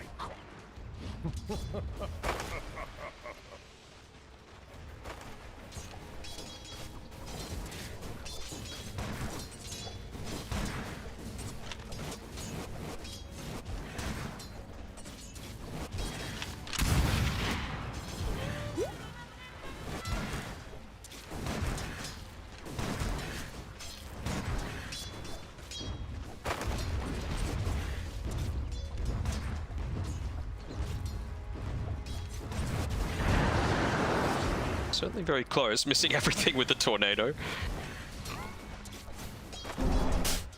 DJ actually going for the enchant instead. Sorry, the nature's attendants. Just 1 point, just to be able to constantly harass out Tims. He's doing his best to see the sentry ward is there from Tims, blocking out the creep that DJ might be able to have.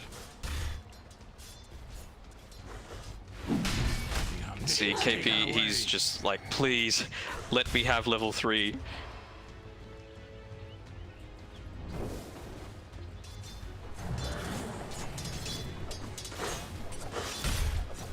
And he's stacking.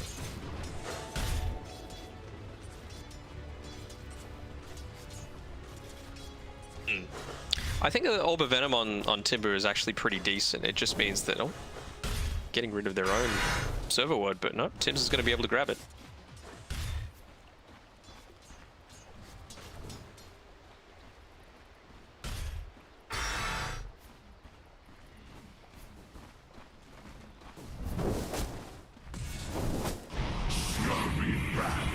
The armor of omniscience.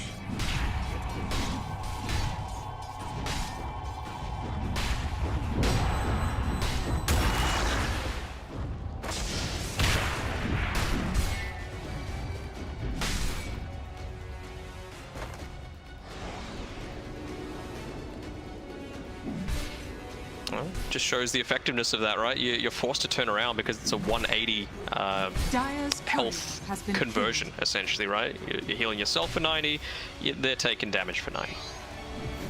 Like, they're very confident with that. Waiting for one more point in order to feel a little bit more confident to perhaps go for kills themselves, unless they dive under the tower. I mean, of course, paired with this Sven, such an OP combination.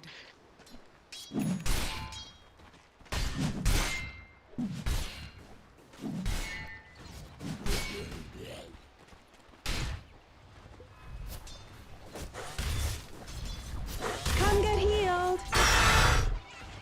DJ, he went for the courier kill. It might end up costing him. Those nature's attendants could end up helping. Oh, just the slower the body blocks from Raven. Really nice team play coming out there from Fnatic.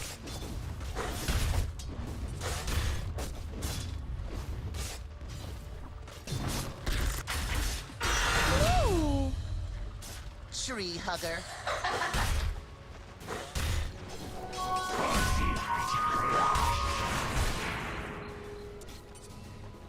And that is a bounty rune picked up on both sides. It should just be a 2-for-2 trade, but Febby actually invading, being able to snag that one away from the Snapfire, who is none the wiser, heading there being like, oh yeah, I'm just going to be able to grab a new one. Oh. Oh. Yeah, pigging it out, saying, well, as play by Febby there.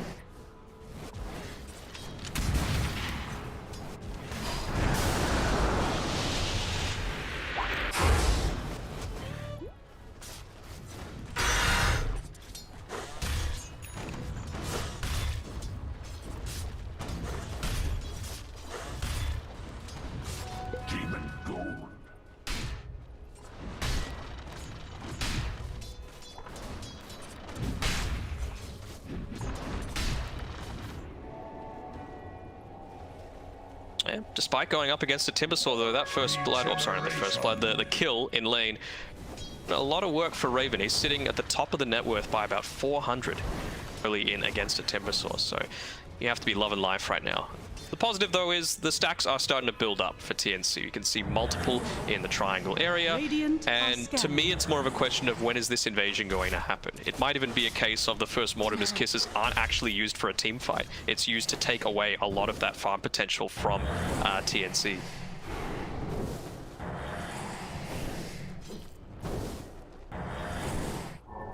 Dire's middle tower is under CP up attack. top. Well, there's a full wave going underneath his tower. Healing power.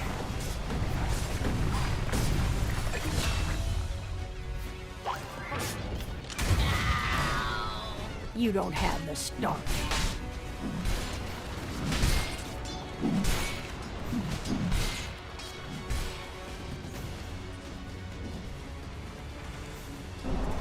Surprised they went at that point on the Snapfire, because there was a wave that had just gone underneath the tower. Thought he might look to finish that one off because, I mean, let's be real, KP's never going to leave the lane. DJ, mana drained completely. Oh, nice cookie.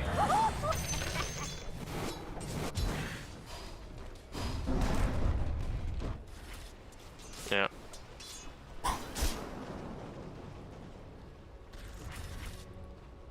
Radiant's top tower is under attack.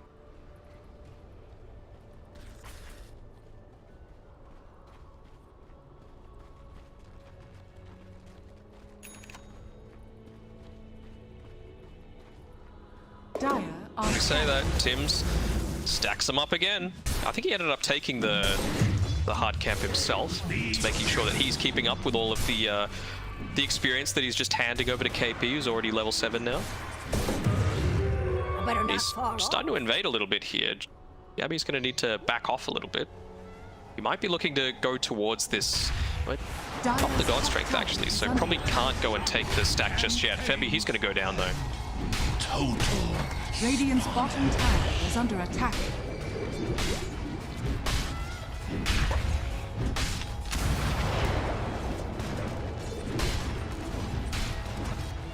Dire's top tower is under attack. Radiant's bottom tower is under attack. So I think what we'll be seeing next on at least TNC's side is in about a minute or so, probably a bit less, they're going to start making movements to be playing a bit more aggressively on Fnatic's side of the map, because that's when the next God Strength is going to be up. He should be level 7 then on the Sven, actually just reached it, so he's just going to be able to, take the stack for himself as well as pick up his own bounty rune. They're not going to need to worry about that all too much, and by making that aggressive movement, there's no way they can go in and take away that farm from the Sven. So I'm keen to see when this group up's going to happen. How long can Febby just stand down here without, just immediately resigning himself to death? Let's see. Moon, he's hungry for him a little bit. No, they're being aggressive here. They're making the movements to try and make something happen either against KP or to make this movement into the triangle against Sven.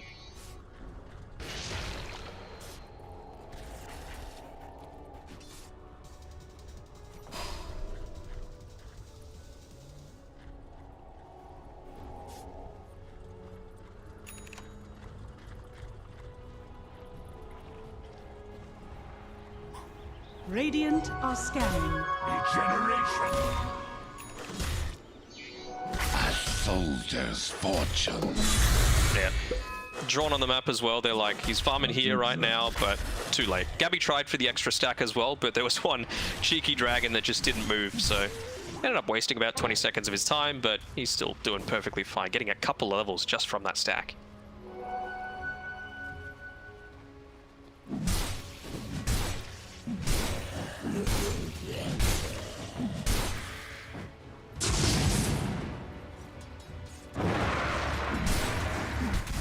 That's pretty good timing.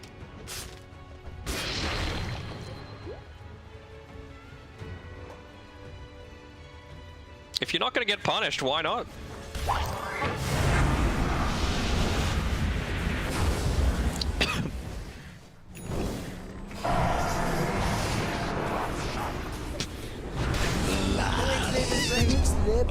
Dire's middle tower is under attack.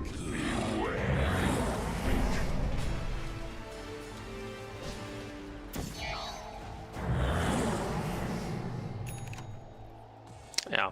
I mean, this is the other thing as well with the PA picking up such an early Battle Fury. Like, the Sven just took the first big stack of Ancient Camps, but he's still quite reliant on the God Strength to make anything happen. Whereas PA doesn't need all that much of anything, just the blur to be off cooldown, essentially.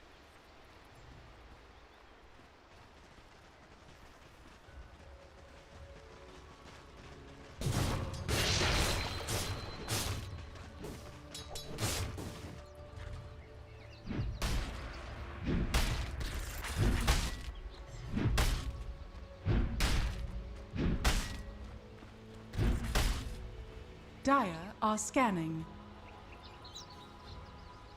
I will put you to good use. Into the black seas of infinity. Dire's bottom tower is under attack. Yeah. they've got a lot of kill potential just with Moon and DJ, to be honest. Although this mid lane, if you're gonna go searching for kills, you're giving up a lot of your information, especially taking away this ancient stack on Raven. Io has to be there to be able to make it a reality. Like you mentioned, that Naked Battle Fury means that you're just resigning yourself entirely to farming. There is no teamfight potential unless it literally falls into your lap.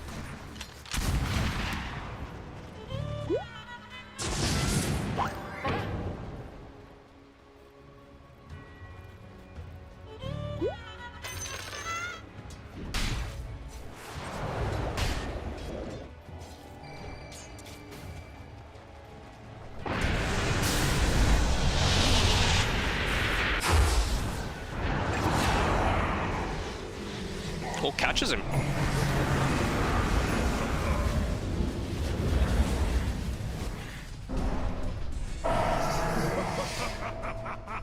Wow. Surprised that they didn't commit even harder onto that. No disruption used. It's leveled up to level 3.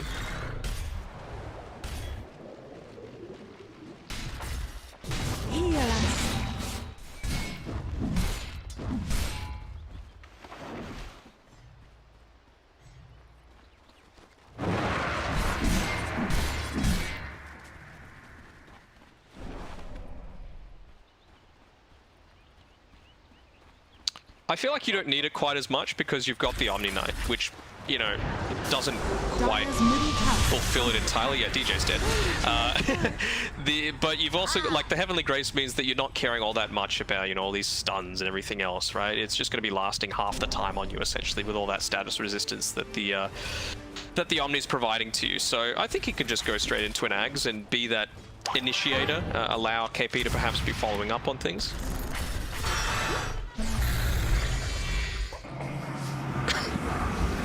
They found Moon. Oh! The next label play. The next label play. Were they going in?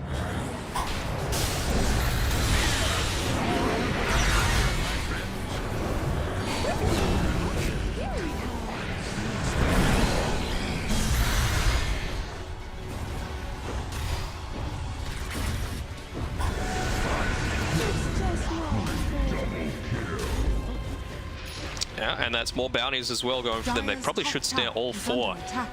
Sven, he's just continuing to farm, make his slow rotation around, and getting onto the back lines. This could still be a team fight that goes in favor of TNC, even though they used a fair amount of their ultimates there, Guardian Angel in particular.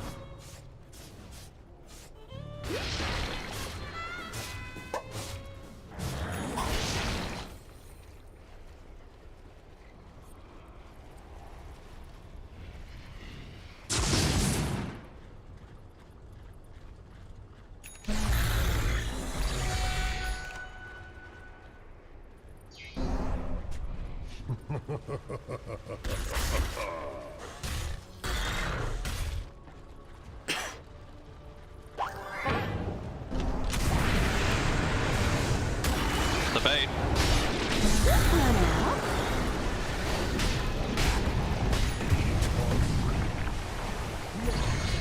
A bit more study and it could have been a half-wit. The armor have omniscience. Gabby's just standing there.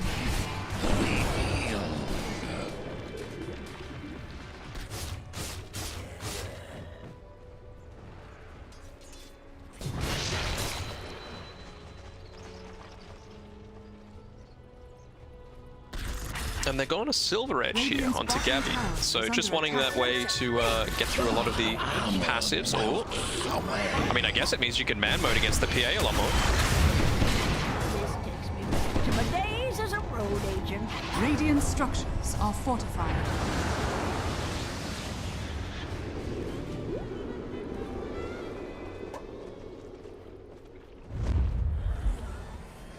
Silver Edge now complete. Right. Blocking up the camp again on with DJ, just with his ghost.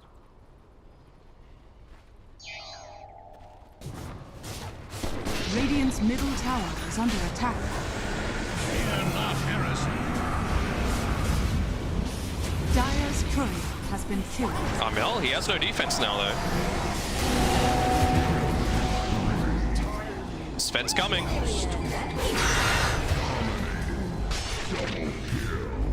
They can see him.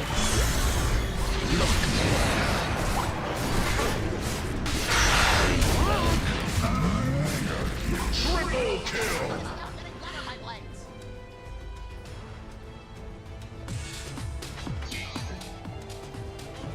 Radiant's middle tower is under attack.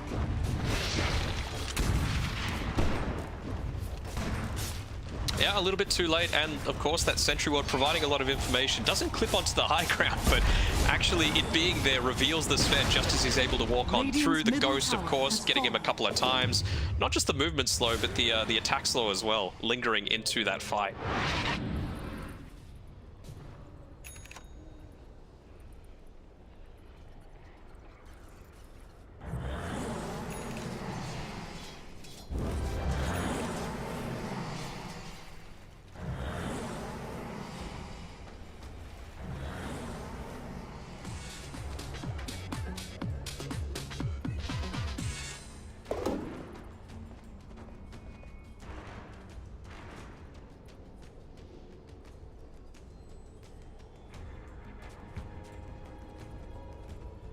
Yeah, just enables that Slardar even further. It means that you can start to pair this IO with the PA. You know, PA's got a few items as well that are going to enable her to just transition a lot easier. That Desolator finished up.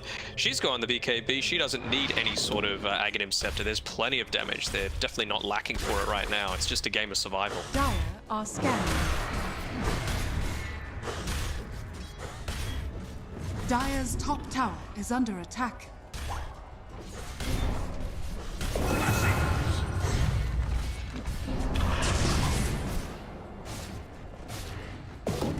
Dire's structures are fortified.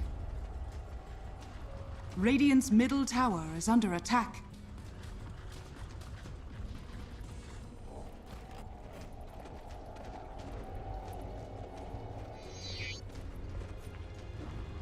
Yep, they thought that they backed off with that smoke, but staying there. You can see there's a few rotations that are happening. With this Boots of Travel, Moon has the luxury of making this play in the mid lane, just putting it out a little bit further. A couple of bounty runes should be going their way. It's not playtime. Really starting to ramp up. Double damage!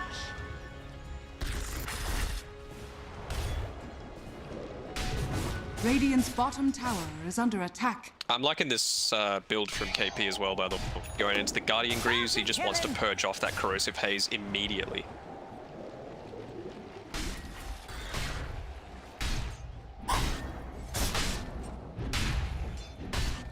Radiant are scanning. It's kind of weird, right? Like, most of the time you want to avoid the damage, but I feel like KP's job is to soak up a lot of this damage, right? And he needs to just be present in the fight, so there isn't a better option. And so I feel like the Yules, it takes you out of the fight. I know it's only 2.5 seconds, but with this level of Dota, that is enough to swing further in your opponent's favor.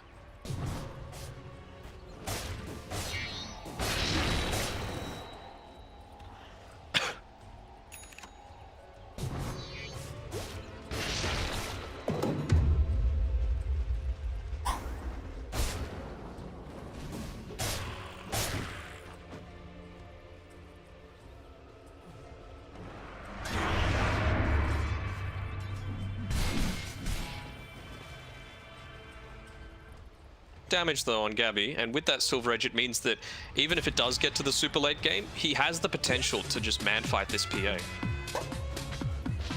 Dire's middle tower is under attack.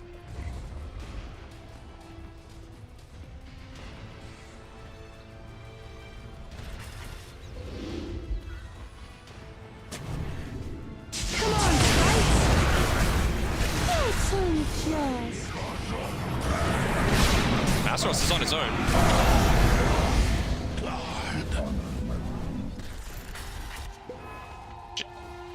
Jab's gonna die.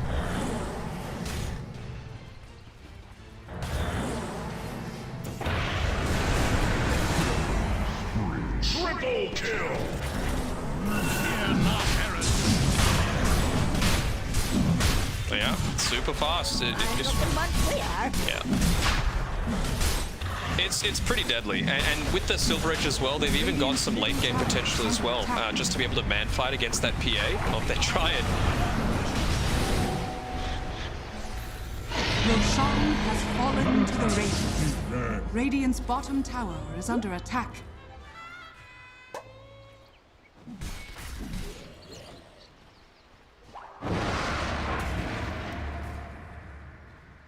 No sorceries avail.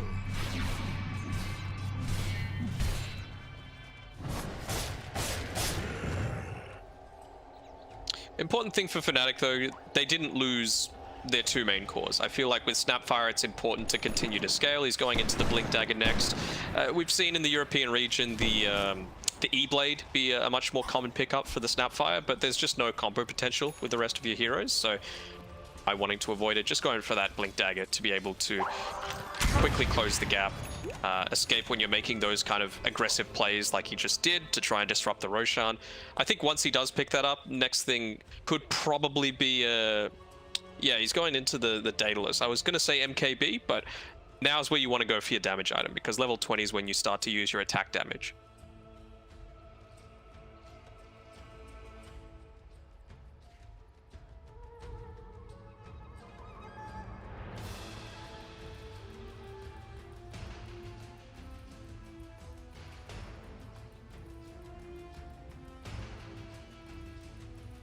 Something dire this way. Did I hear a squeak?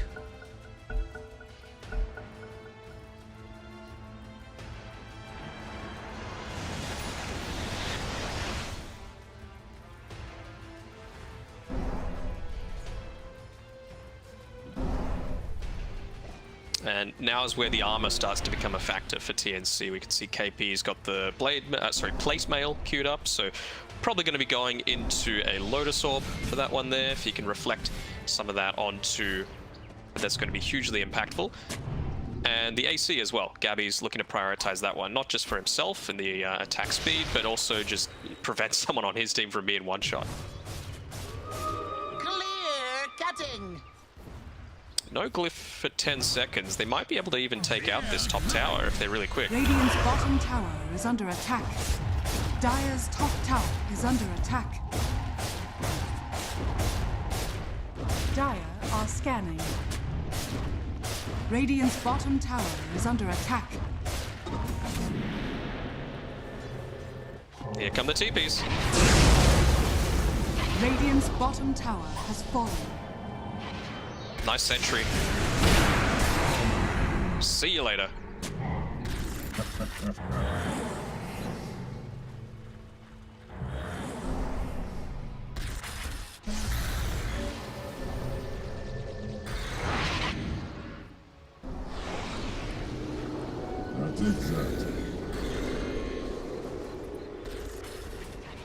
The deer in the woods is able to get away though. DJ just hugging that tiny little bit of vision. Radiant are scanning. A soldier's fortune.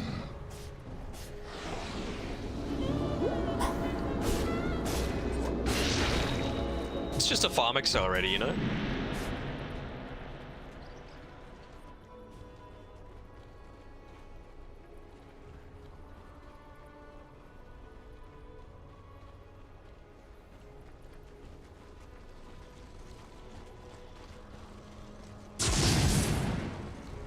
Be fearless. Dire's bottom tower is under attack.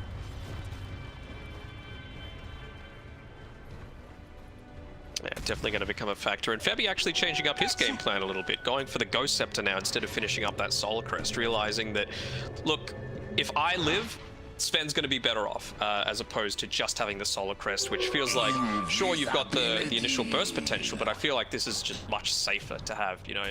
Masaros' job for a lot of the time is to find Febby and try and make Febby's life as horrible as possible.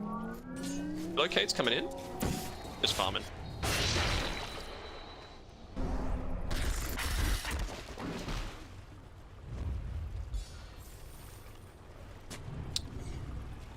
Little low on mana on KP. Oh. No sorceries Armel's dead. avail. Death at my hands is an honor.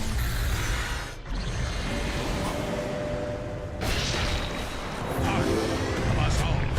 Where are you going?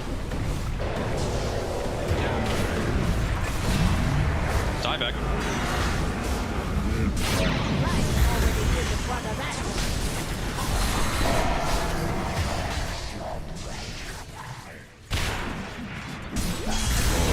The dodge? Oh.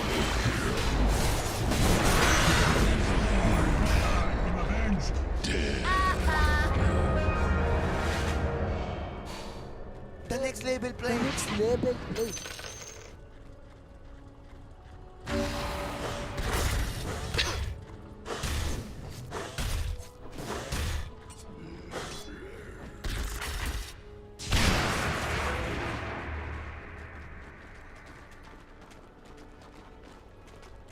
It feels bad as someone that likes to prioritize, you know, the style of heroes like this is a medic in Team Fortress and things like that.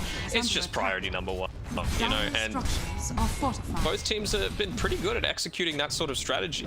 Omni Knight down towards the very start, even using the Mortimer's Kisses to make sure that they can ensure. Because right now, this game is all about Gabby and Raven. Everyone else is just supporting. Dire's bottom tower is under attack.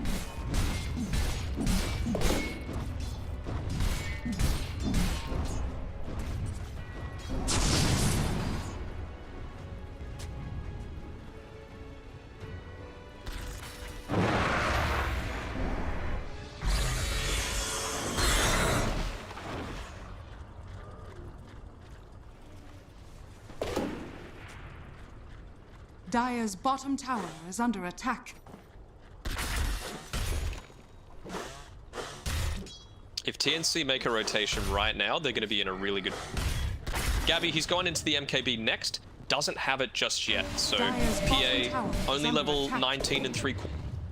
Hasn't made the decision of whether to go that Blur Evasion or Armor Corruption. I feel like if they were to make the rotation prior to that happening without the MKB, there's still a chance that Fnatic could turn it around, but Gabby goes right now with the rest of his team. He's just picked up the AC, he's got a Mind Breaker.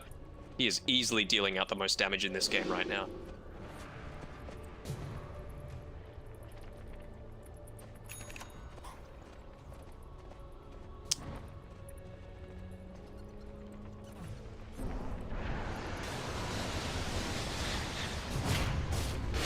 Yeah. And Raven, with that lost fight, realizes that, look, they've probably got a lot of money. MKB's probably got... So let's just go in all in on our armor. Go on the -3 at level 20.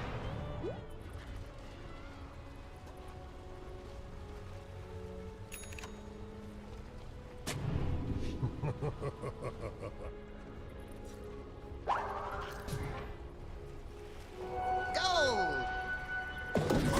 Ooh, I'll have to come back here.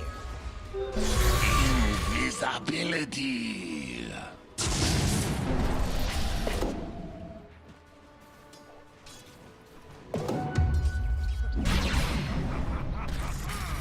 Hunting bounties.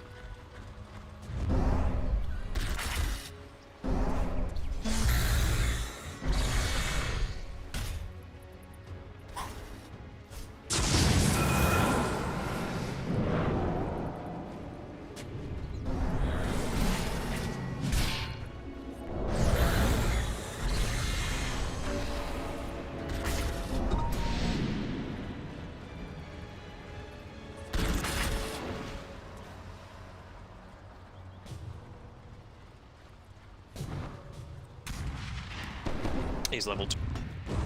That cooldown reduction, extra impactful. He's close to his Shivas too. We're seeing a lot of plate mail items this game around. We've got C, we've got all the armor onto KP as well. Man, he has gotten super lucky with these natural items. He had the Ironwood Tree for the early game, just enabling him to get all these extra pickoffs, and now the Craggy Coat. Not really caring about the attack speed, just wanting to avoid getting popped at the very start. So he's reached that critical mass.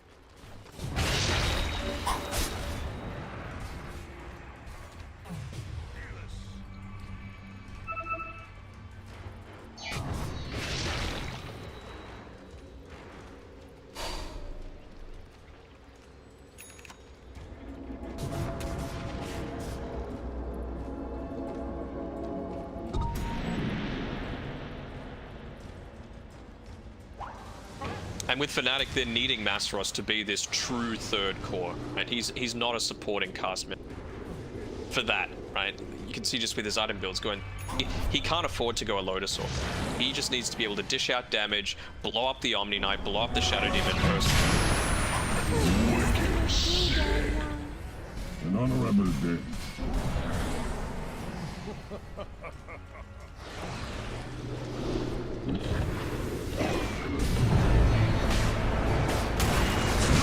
The burst.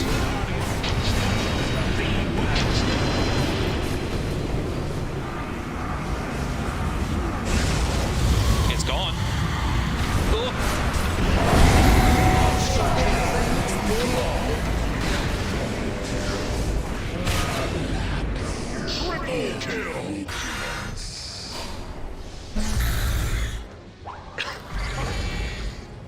You look stunned.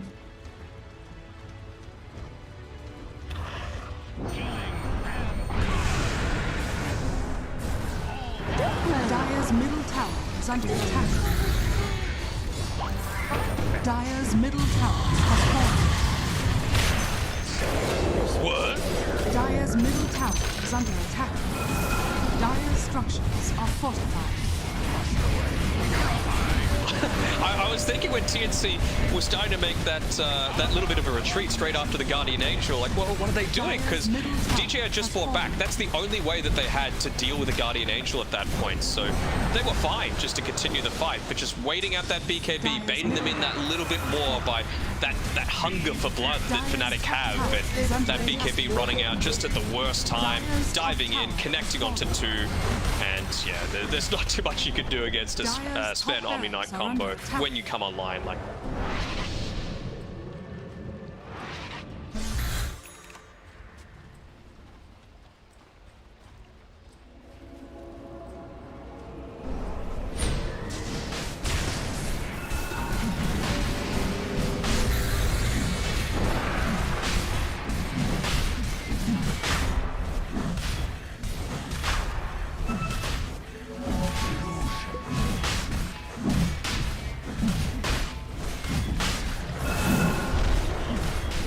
by the way, Sven can now cast Stormhammer from the other side of the map.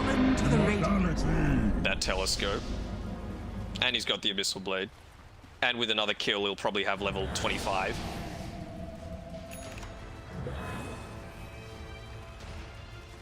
She's got Relic. Nothing. Pick off the Shadow Demon first. That is the plan. But you can just see Tibbs is nowhere near the fight. He's like, well, I'm a little bit more.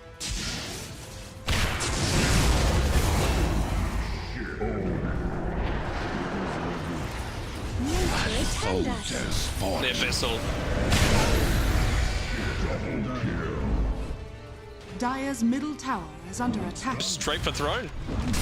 No glyph. Dire's middle tower has fallen. Dire's middle tower has fallen.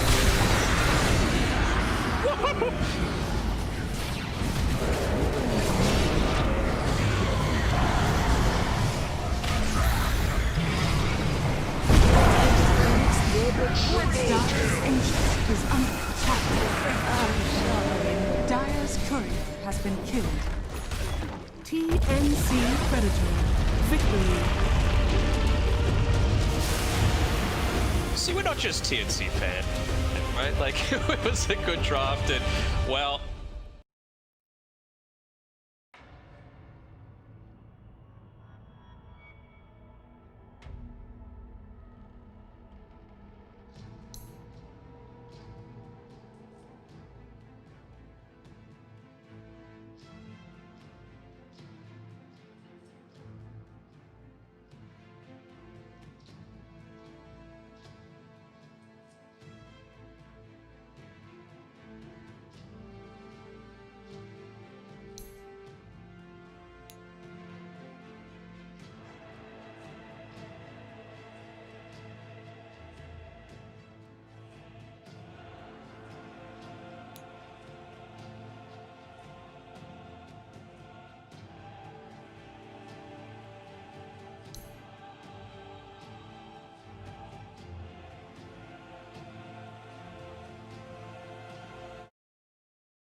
Oh, she kept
Mirana still got to be pretty damn good, but yeah, we'll see what Nigma can do with this draft. What are the key lanes, do you think, for these two teams? What needs to be won, and what could be very scary for each of them?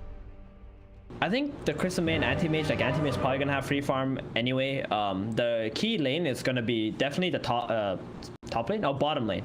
The Faceless Void plus the Mirana versus the Mars and the Earth Spirit, right? Whoever wins this lane is gonna be giving a significant advantage to their team, because the Void, he needs to have free farm to be able to, like, you know, control this anti-mage up and reduce his farming potential. And on the side of Nigma, they're just trying to shut down this Void. It's going to be very hard for Mind Control because his only support partner is an Earth Spirit, and he can't really kill the Mirana either in the lane because she's got leaps. But they're going to have to do something.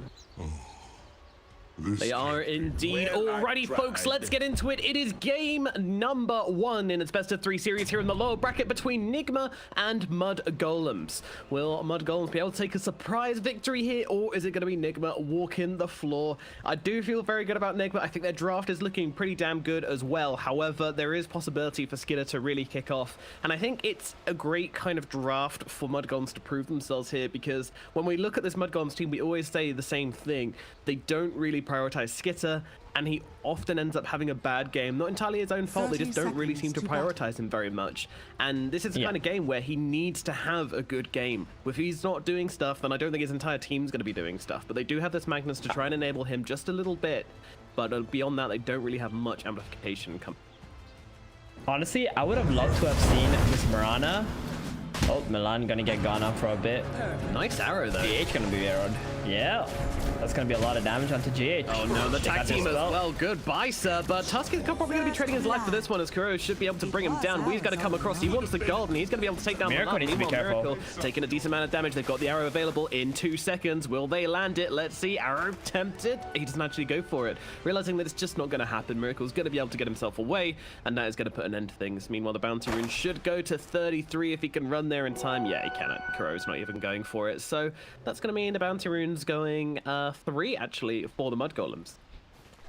Ooh, pretty big. And Mirana's the one who got the kill, so the position 5. She actually buys a Wraith Band right away, interestingly enough, on the post 5 here. That's all good. So I was going to say that I would have liked to have seen NP as a 5 and maybe Mirana as a 3 instead, playing with the Tusk. That would have been a lot of kill threat on the Anti-Mage and the Crystal Maiden, in my opinion. And then that way, actually guarantee the Faceless Void's lane a little bit more. But maybe with this first split from Fada and getting that Wraith Band, it might just be enough to be able to harass this Mars out of the lane.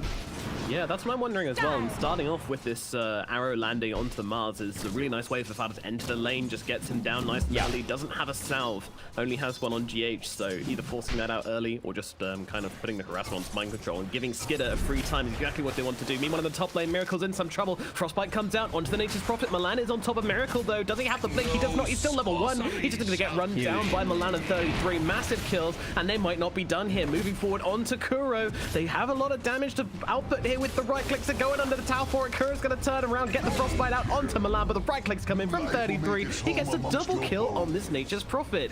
Great start to these side lanes from Mud Golems.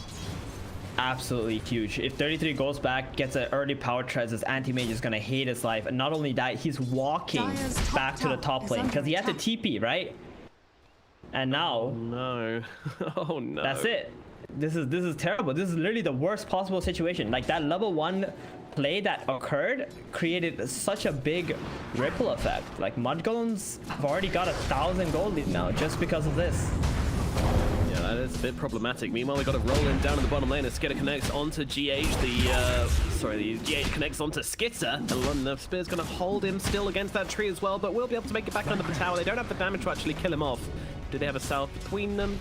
Doesn't look like it, so it's going to be They do. Oh, they do. Fada already saw them, yeah. It was good. This is what they need to help Skitter out. And, you know, Enigma, they understand. They got to pressure up this Void.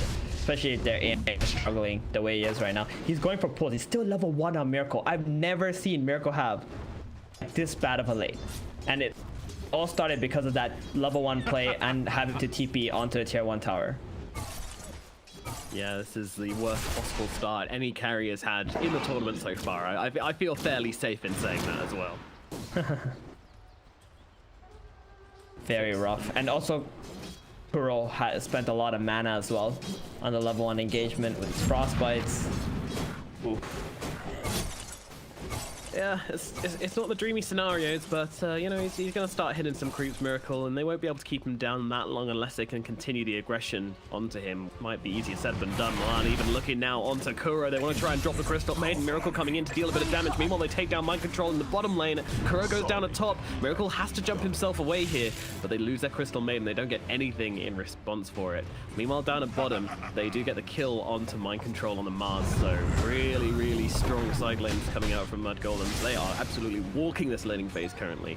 Is there better news in the middle lane, Stephen?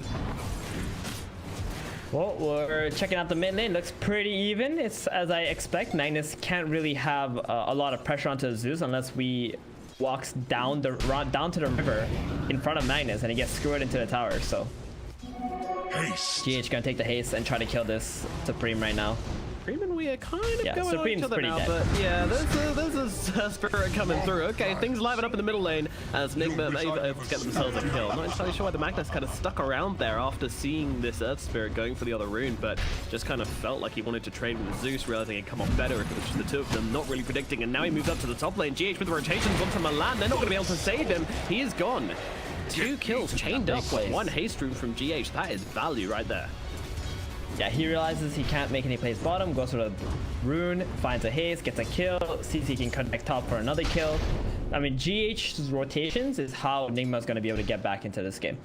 We saw this in yesterday's series as well against OG. This man, he knows the angles. He knows where he needs to be to get those kills for his team. Radiant are scanning. He's got his roller skates on and he is skating around from lane to lane, getting as much done as possible. Meanwhile, we will dodge it. Far jumps in. He's kind of giving his life for this one. We're going to be able to bring him down with the Thunder Gods, but Milan comes through. He's going to be able to clean up the mid laner. That is very, very much worth it as I trade Farah for Weeha over by the Bounty Rune spot. Dire's middle Scream's tower like, well is under played. attack. Thank you for kicking this out of the lane. Also to mention, we did start with a kill. Maybe that's why he was having a little bit of an edge over the Magnus, getting that free null. I mean, this is what Zeus does, right? He just goes to the lane, he spams the waves out, he gets a bottle, he has a bunch of regen with all his nulls, and he's just playing for XP anyway. You know, he doesn't really win mid lanes, he kind of just farms a lot. Nope. Milan with the deny in the middle lane. On that observer, and they're actually going pretty aggressive onto the Zeus. GH is coming in on this one, and they've also got Kuro joining the party. Milan is going to get killed off as GH saves Wee, gets him out with the kick, and actually Supreme could be in some trouble. Does have a skewer, has an RP as well. As GH gets around the side, but the arrow connecting from Fada. Can he bring him down? A few more right clicks will be needed from the Mirana. She can't do it. Kuro gets off the frostbite. They will finish the job onto Fada with the right clicks from the CM. 33 here as well, as they have finished off GH. 33 and Supreme got that kill at the very least. It did cost them an RP though, and they don't bring down the big boy. The Zeus is alive. That looked like Magnus was having a little bit of a tough time. So that arrow, not only, you know, he had a chance to kill Wee, but also sacrificing himself for Supreme. And this is gonna allow them to take the tower now too. This is a big tower take from Mud Golems right now. Dire's middle tower 6 minutes. has fallen. Nikobaby just don't want to move in their Mars to try and defend that one. You know, he's not really got the levels or farms to be able to do anything against these heroes, so they're just going to have to let it go. Can they keep hold of their advantage through the game is now becoming the question, because right now they are feeling very strong in this match. Damn, I'm really enjoying this Fada Mirana right now. Like, even though he's just a position 5, he's playing like he's a core.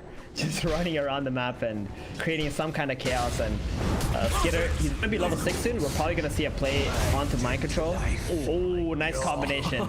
He gets destroyed. He gets destroyed. Yeah, I mean, just the chain lockdowns into the Thunder Gods. It's too much damage for this Space's Void to be able to time walk away. Fada looking to try and remove Catapult bottom. There's a fight top though at the moment. GH is here again.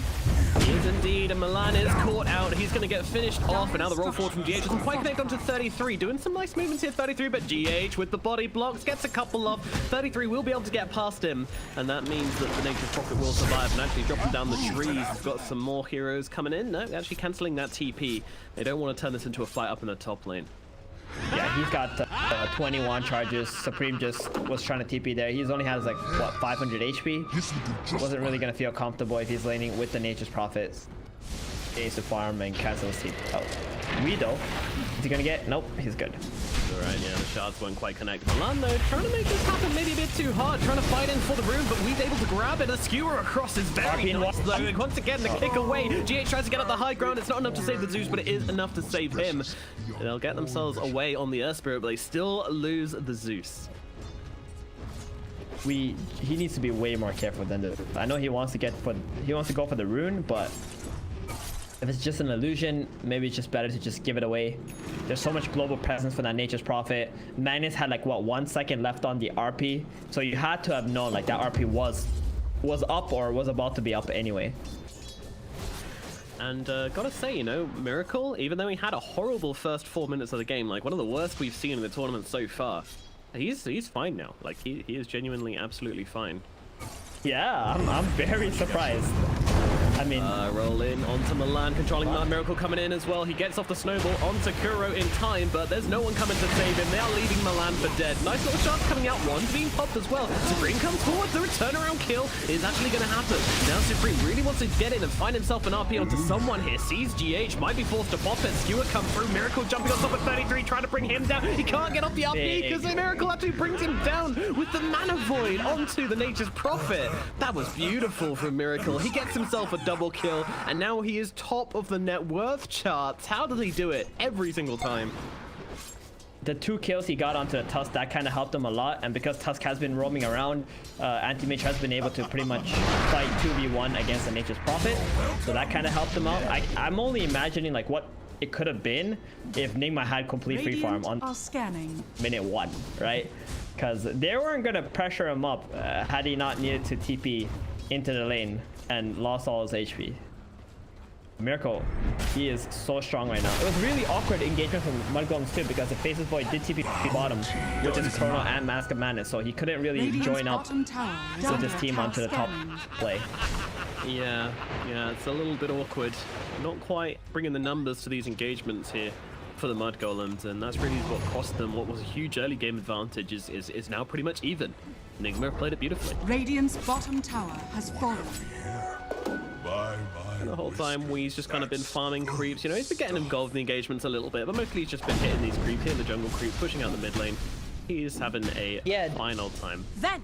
Definitely, and he had a impact in that top engagement. His arc lightning was just hitting everything. Yeah. This spell is not a joke. It's 150 damage on a 1.6 second cooldown. Kept spamming that. That's how Mudgolem just kind of got withered away. Certainly is. They're feeling the wrath of the Zeus currently. Now, Mudgolems, how do you want to see them playing right now? Do you want to see them making moves with Chronos? Like this. No, what they're doing right now is exactly what they should have been doing. They got this mid tower up at 6 minutes. They got the Faceless Void with the Mask of Madness. He's got the Chrono. They just need to be taking away the creep camps of Nigma. And this is what they're doing by going into the triangle. So Anti-Mage is going to feel a little bit awkward for the time being, since he doesn't have his Battle Fury yet. Tower is under attack. As long as they do this, eventually Nigma are going to probably run into Mudgolems, and they should be able to get some kills off of that. They see Miracle right now. They want him, but there's a ward. Yeah, very hard hero to bring down. Meanwhile, I do want to just point out that Nigma actually went for a smoke gank up to the top lane, but some great positioning from Fada on this high ground actually allowed her to pop the CM smoke. She just jumped herself away, keeping herself safe, but that allowed her to sell 33. You know, get out of top lane, buddy. Go down to the bottom lane. It's safer for you there. And that completely diffused Nigma's rotation. And now it's rotation time for Mudgolems. They're going to go with Skitter, Milan, and Supreme, the old 3-man smoke, like we're very used to seeing, as one shows on map down at bottom. Well, this is more like a 4-man smoke, right? Because you have 33 who can just teleport into the fight and use his Wrath of Nature as well. So they're just like letting Fada pretty much show around on some vision. So they think like Mudgolems playing near Fada, but in reality, they're already top. Nice smoke break from GH there. Yep. Even steals a rune in the process and just rolls himself away the moment he sees someone. The snowball's not able to connect. Meanwhile, so much space right now for Miracle. Yeah, that's happening. Mudgolems have not been able to get a kill for like the last 3 minutes now, even though they're looking for a fight. I mean, I imagine Supreme's going to start to come alive when he gets his Blink Dagger. He's only 200 gold away, so should have it very shortly, and that's really when I want to see this side of Mudgolems go for a play. Makes that's the thing. I'm not so sure Blink is the best choice for Supreme. You'd can't help but feel like advance in he Echo should just, yeah. Just go to the Echo Saber, allow yourself to top Skinner first. Nice arrow. Yeah, Aaron's gonna control him up. Is it enough to keep him alive though? He turns around, tries to go for the chrono, but he's gonna get killed off by Kuro with the freezing field. They just about get enough to finish the job. Oh, Skinner, I can't help but feel he could have gotten a time walk off there, but nevertheless, 33, he's gonna get speared up straight away. Kuro, mind control under the tower. They're looking for some revenge here on Mudgolems. They are just not gonna find it. He cannot get the time walk off because of the frostbite that was on top of him, but if he chronoed, he might have actually been able to live.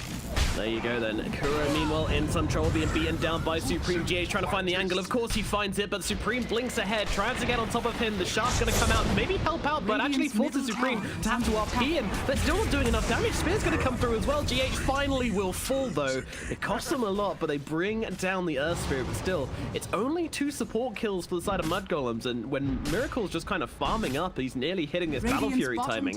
You kind of need to be getting a bit more than that. Like a good bottle. Well, Nomad, you know what the anti-mage game is like, right? For a lot of these professional players, they understand that when the enemy gets a Battle Fury on the anti-mage, that's actually the biggest, weakest point. Oh, and they get on top of him. 3 heroes surrounding. Yeah, he's gone. Tries to go for the TP away. It's admirable, but not nearly enough to get him out of there. Nice rotation in from Mudgolems. Gets them the kill onto the Zeus. So you would think that this anti-mage, you know, it's like a clock or something that you're on and it's got Battle Fury, it's gonna farm fast, but in reality, Nigma can't really fight with this anti-mage. So all these engagements are just gonna be like 4 versus 5. And Mudgolems are gonna take full advantage of that. Bye-bye Milan in the middle lane, just gets kind of comboed up by a bunch of Nigma heroes, come swarming in on him to get a revenge kill onto the Tusk. They're looking for more here. I mean, they do have an arena. Mind control. They're forced to think about throwing it down, but who's going to grab that bounty nice and safely? Sees the stack, but I'm not sure they're going to do much about it. I don't feel so good without the Tusk being alive. That tag team has been a big source of damage from Mudgolem. So Nigma right now, they just need to, you know, survive for the next 5 minutes. In 5 minutes, Antimage will already have Manta style. That's when Nigma want to like be fighting 5v5 if ever they want to fight 5v5. Mudgolems, like this 5 minutes, that's their window to actually play aggressively. If they don't, then I think they're just going to be kind of giving away their timing. Mind control, jumping onto Fada, up in the top lane. Goodbye, Mirana. Another kill going the way off Nigma. Again, just sniping off these supports, and these kills, they might not seem like much, but to be honest, it is making a lot of space for the anti-mage. It's causing Mudgolems to not be as fired, and because of this, they're just not really making the plays. I mean, this Faceless Void hasn't even landed a chrono yet, I don't think. Like, has he used one? I'm fairly sure he hasn't. I don't think so either. I think he really hasn't found the opportunity to do so. Like you said, every time someone's dead, Mudgolem's like, okay, just wait for this hero to be alive.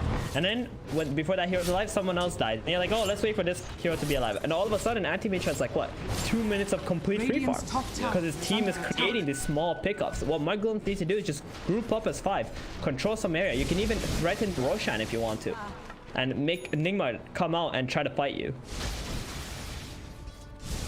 Well, let's see, Weeha, Supreme's going to run in. No hesitation on that RP, getting on top of the Zeus, and they'll be able to bring him down together. They have more than enough damage between Milan and Supreme. A nice little kill onto the Zeus at mid. Radiant's middle tower is under attack. Something, but if this does not lead into more fights from Nigma or, you know, tower takes, I'm not so sure it really matters. Miracle, there's no pressure really on him right now, or on the rest of his team. That's not.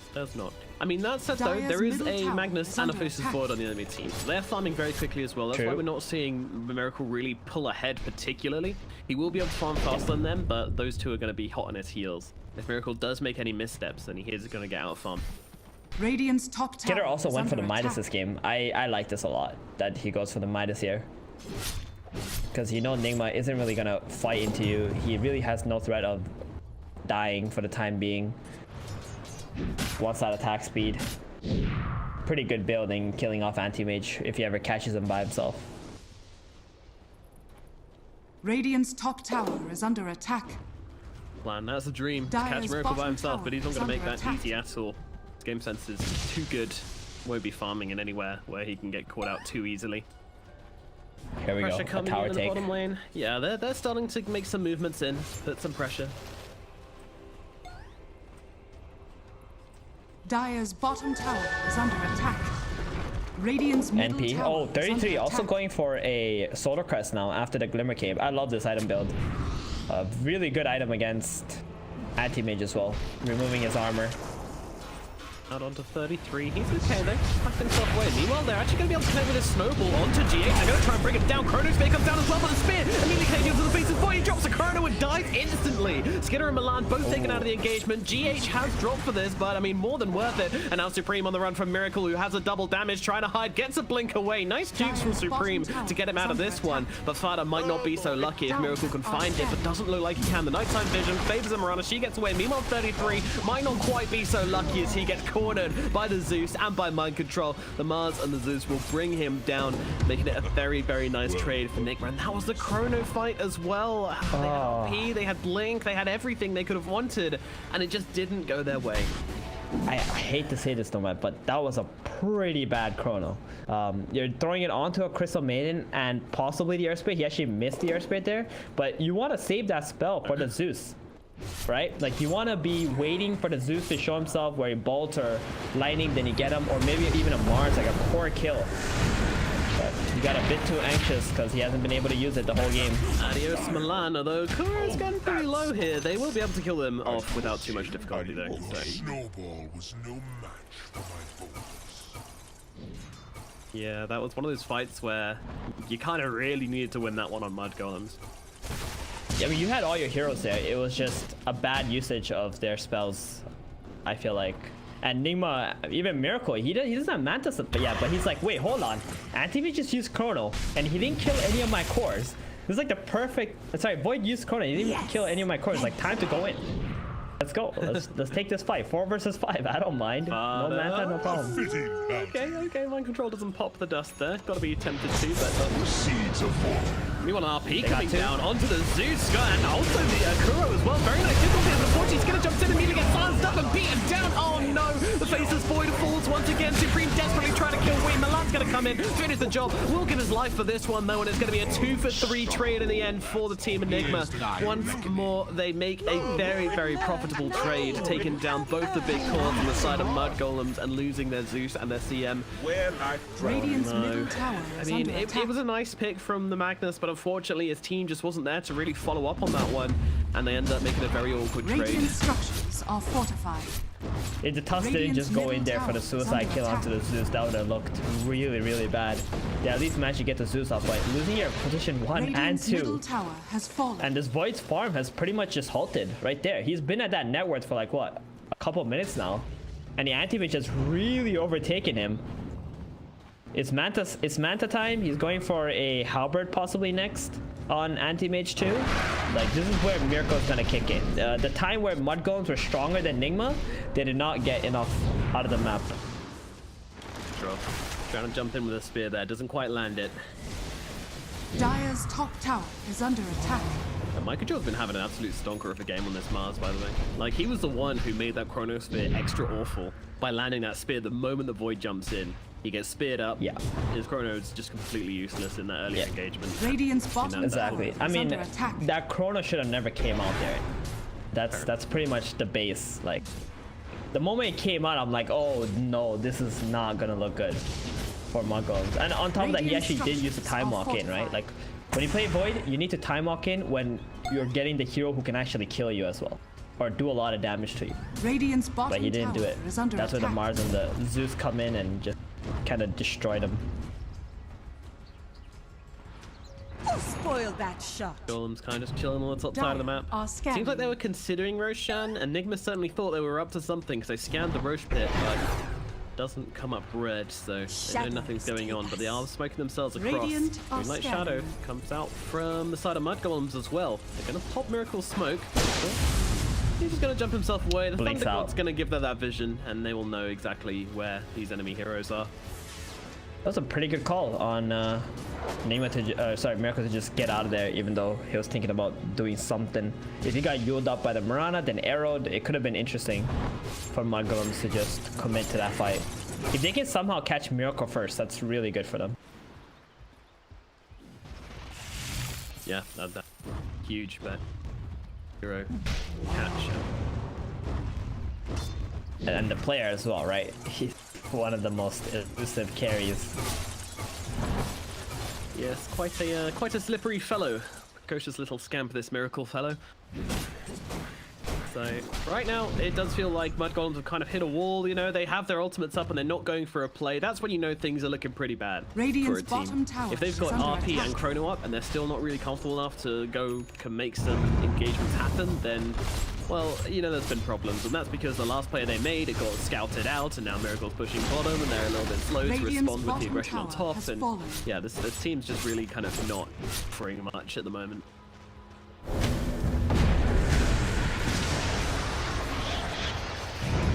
Up top. Uh-oh, they managed to catch out Fada. Fada trying to get herself away, does have herself a lead, not gonna throw it down though, just kind of accepts her fate instead. Well, they lose one. Nigma rotate everybody up to the top lane. Kind of something. Oh, smoke up from the side of Mud Golems. This is interesting. They're trying to fight without their Mirana. Nigma also smoking into them currently. They see Miracle farming. If they can blow him up quickly enough, this might not be bad. The Chrono Spear gets dropped down, but Milan is inside it. He did get off the tag team in time. Skin with the BKB, just trying to bring him down. RP onto 3. That is pretty damn tasty. Can they finish the job though? They're trying to fight through the Supreme so low. He's going to lose his life. Skinner has to back himself away despite the RP coming out, and it was pretty damn good. It's still not enough to turn the tables onto Nick, but they do bring down the anti-mates though. Target's Ralph gonna finish on 33. Meanwhile, they'll punch up the Crystal Maiden and get the return kill on Mud Golems onto that CM. We just going up to the high ground, mind control running the other way. Who do they want? They want to try and go for this Zeus, but this Zeus is pretty damn speedy with these boots of travel. I don't think they've got the movement to get on top of him and bring him down. Arrow not gonna land here. We will escape, but they're still going. They're using the Moonlight Shadow to try and run this guy down all the way across the map. He's so damn Oh, he's gonna run into them. No! He's run into everybody. Weehar takes the wrong turning, and he's gonna get finished off by Mud Golems. All right, they find themselves a fight. They managed to actually do it. I mean, it took a decent Chrono onto the AM. He just dropped with a Chrono onto the AM. It wasn't decent, it was just an AM. But then the amazing RP to follow up as well. But they do manage to take a fight. Yeah, that's what we were looking at, right? Like, they got to get the start of the fight onto Miracle. So even if he does get the Manta off, he's only going to be low HP. He has to blink out. Then they can just take the fight 5 versus 4. But that was a perfect Magnus RP right after the Chrono. You couldn't have had a better play there. Roche being attempted. GH is going to run straight into the pit. Miracle going to join him as well. The Mana Boy doing so much damage. They're going to get a couple of heroes inside the snowball just to try and get them out. And by a couple, I mean pretty much everybody. And now they jump on top of GH, but they've released themselves out of the pit. Nigma now coming into the engagement, looking for some kills. Mind control. They're going to have to control him up here. And Fada's going to do exactly that with the Yules to stop him jumping forwards and getting off that arena. But I feel like Milan's days on this earth may well be numbered. He's going to go for the snowball across onto the creep. That's going to get him not out of danger, unfortunately. It's still going to get finished off here. Chronosphere still not available for another 45 seconds, so Nigma will just be able to continue the pressure up here in the top lane. We're going to have an RP soon. Yeah. We'll have an RP soon. Really good call from Nigma though. They're like, guys, Chrono's down, Mag RP is down. What are we afraid of, even if there's 5 heroes in the pit? So GH just goes in like a madman. Anti-mage blinks in, burns the mana, gets a massive mana void. And this team just really understands like what spells are available and if he is able to die or not. Tried to make a play onto the Zeus, but Zeus had the illusion rune to dodge the Yule's arrow combo. But meanwhile, Miracle, he's inside Roche and he's nearly finished it. They need to do something about this, but unfortunately, Mud Golems are just not in the neighborhood. They didn't really have an idea of going for this Roche. Yeah. Husk being dead. He did buy back in the last fight. Supreme in some trouble up here in the top lane. Blink across to the tree line. I like this play, and it is going to pay off. Oof. That was close. He underblinked there deliberately to try and dodge the Zeus's lightning bolt, which the lightning bolt was a little bit late anyway, but still really nicely done from Super. Mind Control also got Fada bottom with the arena. Caught him out. That was happening.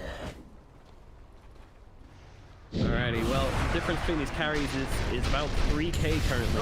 Miracle has that basher. Okay. Milan making some unfortunate mistakes. Radiant's top tower is under attack. So it looks like Miracle went for just a casual Sange with extra HP. And now just going for the Abyssal Blade. He needs that Abyssal against the Faceless Void. And what Skitter's gonna look to do is get that Butterfly before that Abyssal comes off. Because if he can get that butterfly, even if AM goes on top of him, he might be able to dodge enough hits and still have enough mana to drop the chrono right afterwards. Time walk off the initial damage as well could be really nice. So yeah, Skidder doing everything he can to just survive in the vacuum against the anti-mage. Meanwhile, this Magnus, he's going for the BKB next. Still feeling pretty poor for a mid Magnus, but that's kind of made up by the fact that 33 has himself an AC. So, he's gigantic on 33. Oh, Miracle.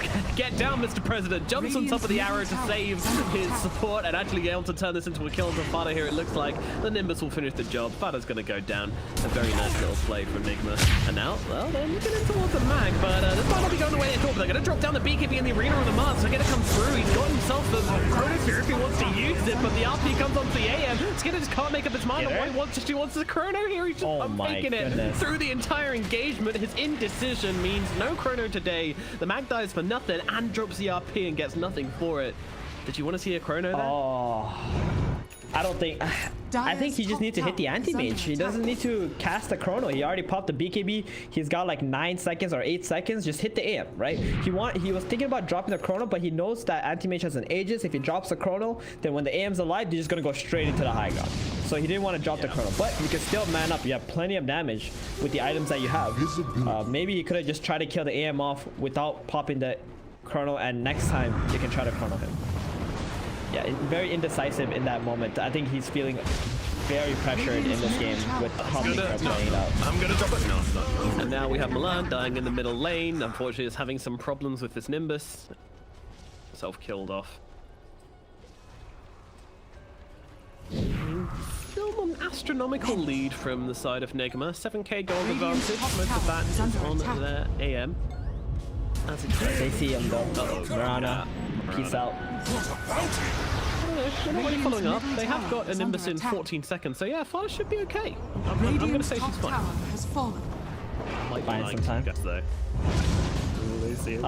Oh no! The connect. Oh geez, she's been thrown around like a ragdoll. This is brutal. It's like lions playing with a cub. Ouch. Well, there we go. Tossed around. Uh-oh, Butterfly blade out onto Supreme in the middle lane. He's just going to get completely eliminated by Weeha and Miracle. Completely destroyed on this Magnus. Dares to show himself. And that's the Abyssal Blade debuted by Miracle. Really rough. Out here from Magnus. This is Supreme. This is looking more and more like a off-lane Magnus at the moment. Nothing. It is just 10k gold 30 minutes in. Yeah, I mean normally you would like to see your mid-mag just being gigantic, right? Because he's constantly farming ancients early on in the game. But we didn't really see him focus on that. Oh, Milan, sweet little Milan. He's going to get silenced up with Ports down. Once again, the Nimbus comes down on top of him, and Miracle's going to claim another kill. Just wanted some creeps. Just wanted to do something to this creep wave, but unfortunately, Nigma say no. They get the kill onto that Tusk, and this might even be an invitation for them to go high ground. Sages. Radiant's middle tower has fallen. There you go. Miracle with his double damage, with this Abyssal Blade, with his Aegis for another 13 seconds. They are feeling more than confident. Radiant's middle tower has fallen. 2 heroes dead. Radiant's completely outnumbered on the side of Mud Golems. They're gonna let this Rax fall. Radiant's middle barracks. Narrow dodge.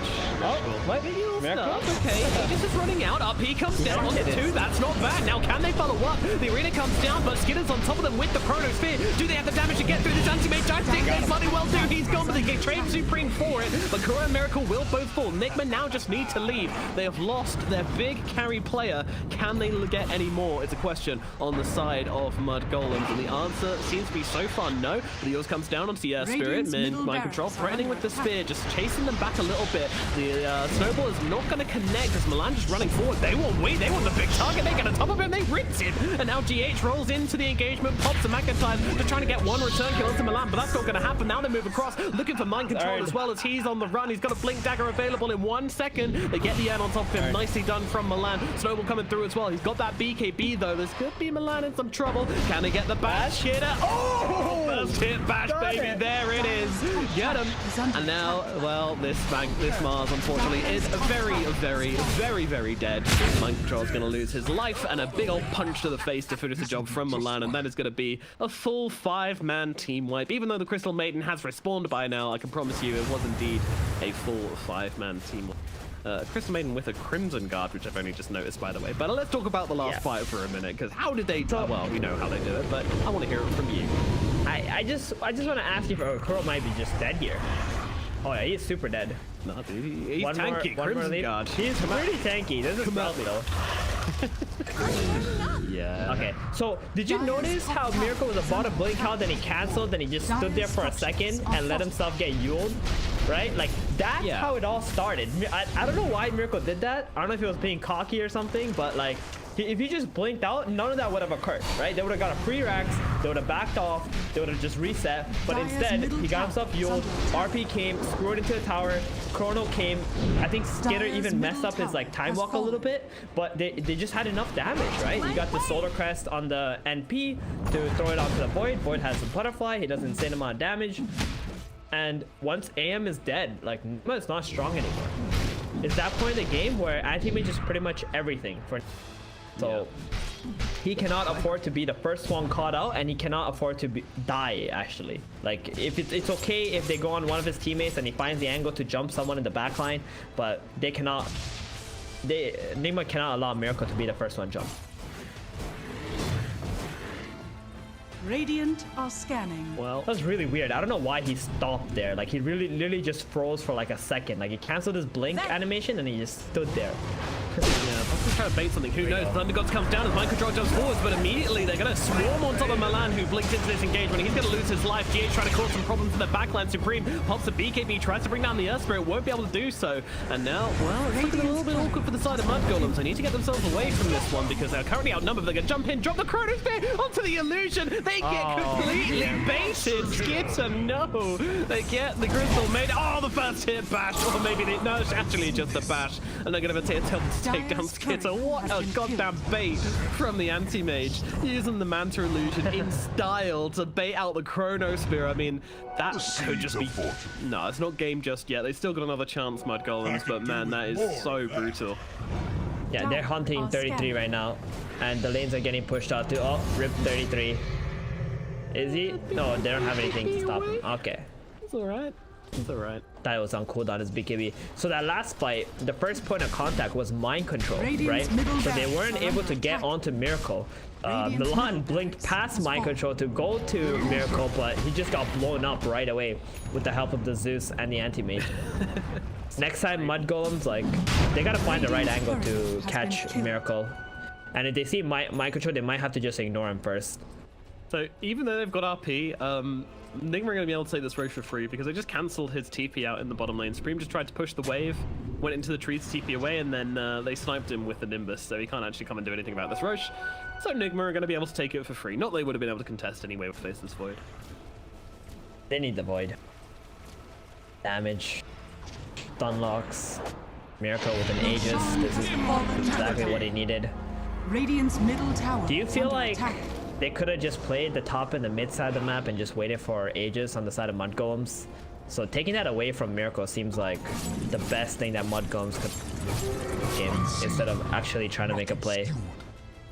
I'm not sure if Nigma would have just come at them though the moment that Roshan was up anyway. Like maybe Mud Golems didn't have the confidence but that's to win good. a fight without their chrono. Because if Nigma come at you, then that way you have a chance to kill the anti-mage, right? He won't be just split pushing or anything. Yeah, maybe it was a little bit ambitious to go into the enemy triangle and try and force the play too hard.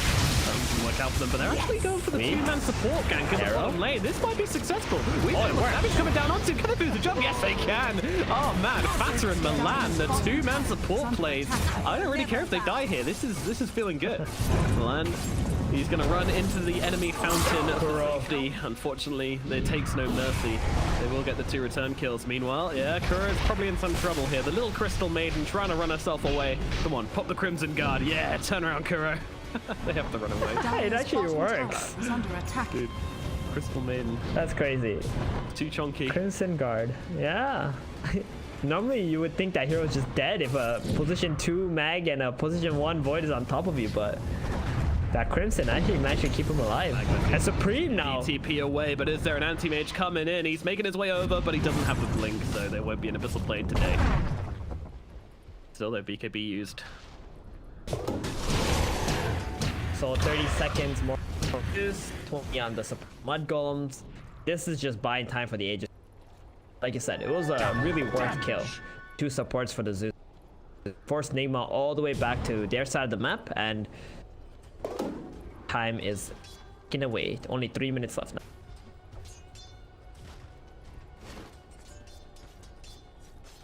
I want to say the later this game goes, I think Mud Golem's are a little bit favored. Anti-Mage is soon to be 6 slotted, and then after that he can't really get anything more, right? So, and Void has a lot of room to grow. 33 just picked up a Nullifier. That's a pretty big item too. Why is Skidder got a against the Zeus? For the Abyssal Blade? Because he thinks the way that he's gonna lose the fight or not be able to battle is if he gets all his mana burned, right? True. Anti-Mage has to find him first.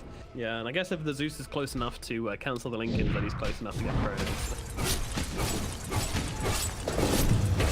I don't hate it. It does feel like a big investment for something quite minor, but we'll see if it works out in the next engagement. Maybe a Scotty could have been interesting as well, but I think the Lincoln's alright. It just feels awkward because it's kind of like a medium item, and we're like in a pretty super late game situation at the moment. Yeah, I'm buying Scotty into a team without any heals, so it kind of feels like Radiant structures are fortified. Meanwhile, Nigma gonna start knocking on the high ground, going for this tier 3. Miracle just chomping away at it. He's got himself a Solar Crest, he's got himself an Aegis, he's got himself a Scaldy and a Leveler. So these buildings are gonna fall very quickly unless Mud Golems can do something about it. They do not want to chrono this anti-mage. He has an Aegis. They want to try and find someone on the backline. Right now, Miracle's really just getting away with smashing away at these barracks. Light Shadow comes out. They go for the wraparound. Can they go for the wraparound? I don't think they can. I think they're just going to have to lose their barracks. They're just going to have to watch Miracle taking their buildings, and there's nothing they can do about it. Regeneration. Oh, that's gonna feel bad. I feel they could have done something like screwing the anti-mage into the tower, into like a punch or something, try to force Nigma's backline to go in and try to help Miracle out, even though he has an Aegis. And then you kind of chrono the backline with like a smoke, but Mud Golems just decide to give it up altogether and just fight for the last racks instead. Really bringing it I imagine that's what like OG or something would have done, you know? Yeah. They would have tried to defend that rack. They would have taken any opportunities, like think of something creative. Get the right team fight. But Mud Golem's playing it very safe for sure right now. Gonna be done though, the Roshan, or sorry, the Aegis, 20 seconds. Oh, hold on, Mud Golem's looking for an engagement. The smoke's gonna get popped. Milan just wants to blink himself away. He's not really interested in this, and GH is gonna run into everybody, reveal all these smokes. The Thunder Gods comes down. Uh-oh, they're scared now. Mud Golem's trying to run away. They didn't want to be seen doing this, and it looks like Magnus is probably gonna get picked up unless he pops the BKB and runs himself out. They actually drop the Nullifier down onto Spirit, trying to bring him down. They will be able to kill off GH at the very least, but Mud Golems, they pop 2 BKBs for this one. Meanwhile, Nikobaby are actually backing themselves away. They're not really going for this. They're very hard, as once again the illusion bait works out pretty well, baiting out the snowball. Kuro's going to get caught by a little ice shove, but everything considered, Mud Golems are doing better out of this than I thought they would. I had to buy back on faster. With these ultimates, Nigma are showing them a lot of respect. They gotta go back. The top wave is pushing in. I mean, NP can do it, but I think Nigma have an opportunity to smoke and go top and catch 33 while he tries to defend.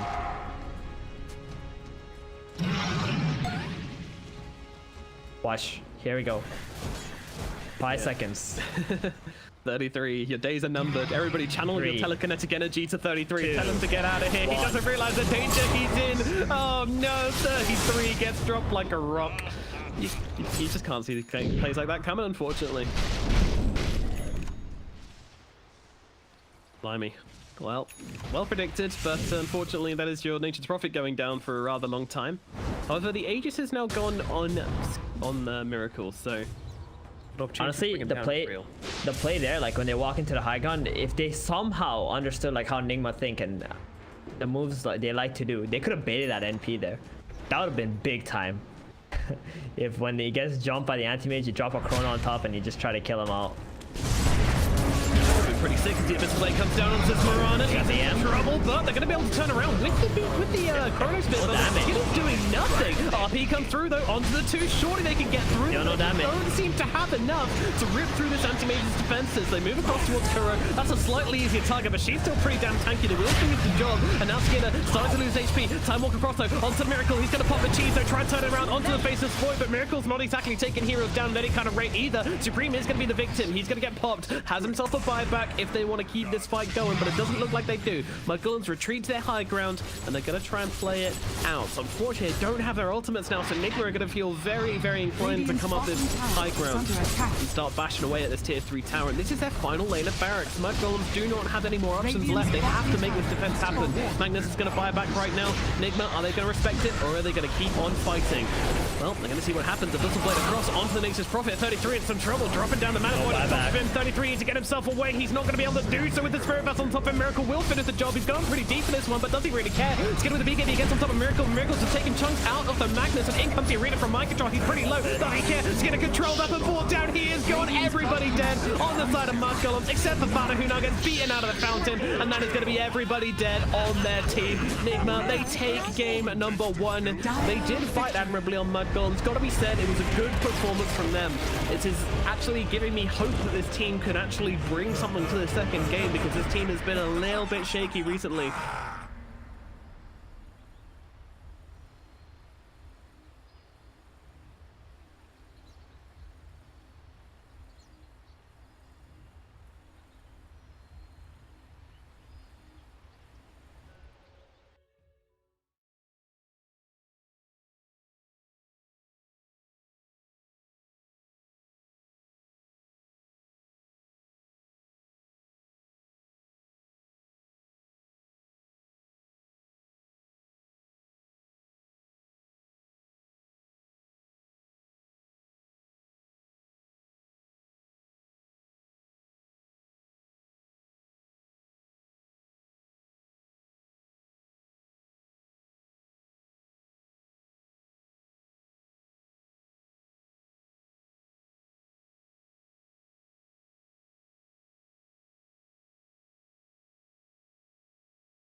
ban. Still, because it's just solid, it gets buffed up with the damage as well from the Heavenly Grace. You're gonna have a lot more impact in the early game. But so far right now, I'm really enjoying Nigma's opening. This is a really good answer to the Omni Knight. You have 2 silences as well. Omni hates playing against this. 10 seconds remaining. So, 5 yeah, I mean, seconds I, don't know, remaining. I feel like so. What you're looking for now from Nigma is Dire magic team damage, right? bad. You can, I'm almost feeling like they should maybe push this DP to the off lane and get themselves like something in mid which can for that match. I do like the DP offlane this game.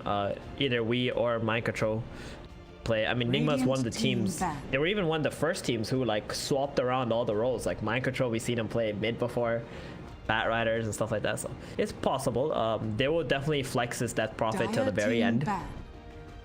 What happens? One thing I'm surprised about is Nigma did not pick up that like Vengeful, right? Mud Golems, they got second pick. They had to ban Io and the Void out. They know these heroes are probably stronger against them. And Nigma just like not wanting to fall for that trap that Mud Golems might be setting up by not banning the Venge out and just going with their own thing with the Earth Spirit DP. Remaining. Mage banned out once again, not wanting to come up against the Miracle Anti-Mage 2 games in a row. I mean, what carries have a good matchup into? Well, I wanted to say that Terrorblade is a good matchup against Anti-Mage. But they banned out the Anti-Mage. Like, I'm just really shook. Maybe they just really respect Miracle's Anti-Mage that much. They probably felt like, oh, last game was a pretty good game for us against Anti-Mage and we still lost, so let's just get rid of it. So he does have some of these carries that he plays exceptionally well, so that could be the reason why they got rid of this AM. Dire team pick. Next.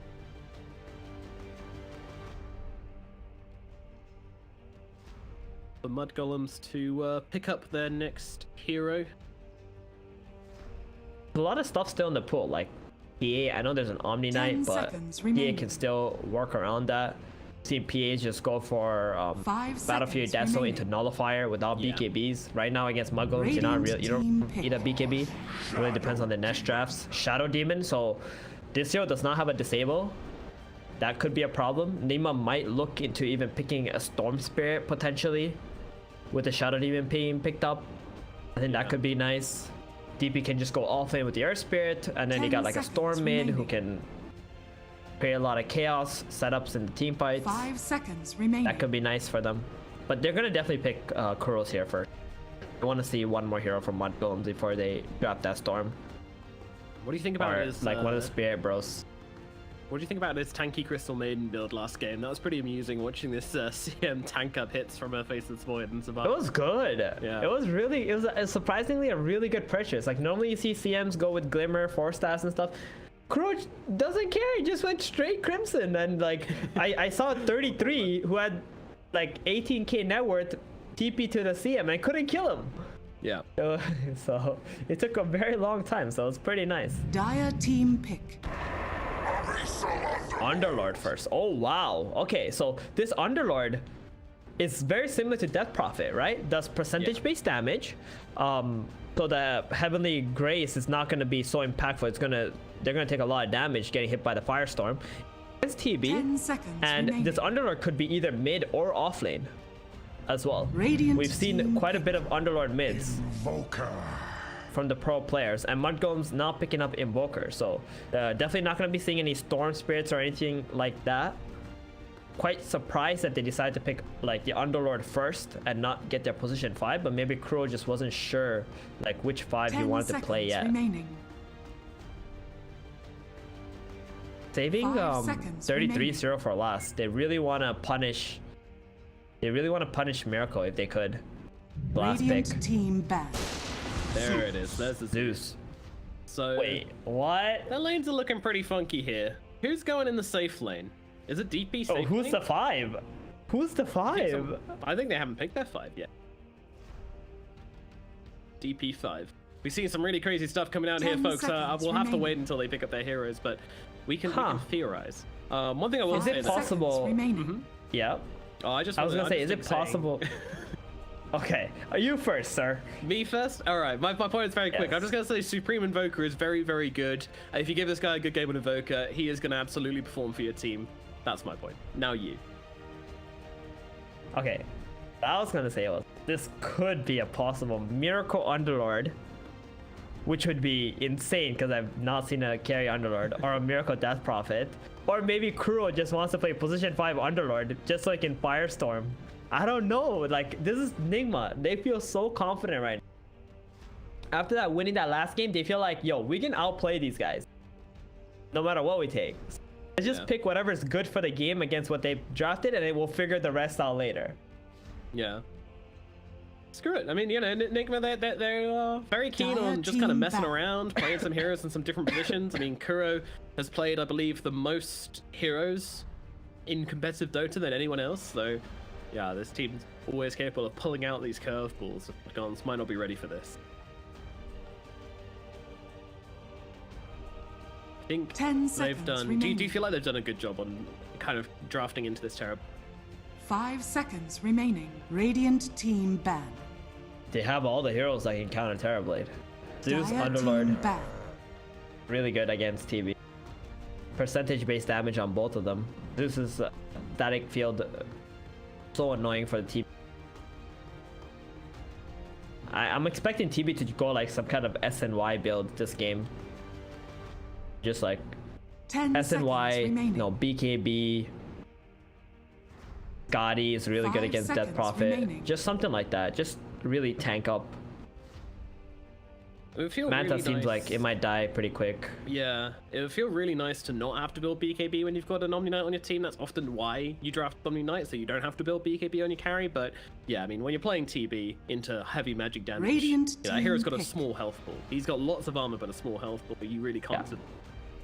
Mudcombs also believe they need a carry on the side of Nigma, and I think so too. I just think Kuro's gonna play one of these goofy heroes here, like Zeus or Underlord. Wonky shit, yeah. 10 seconds remaining. I love how they're just willing to do anything, put anyone anywhere. It's like, screw it. 5 seconds we'll remaining. run. I mean, all the top teams seem to though. You know, we've seen Secret, OG, Liquid. You know, these guys will always mix it up when the time comes to. You can just get that drafting advantage over your opponent by doing so. Then totally worth.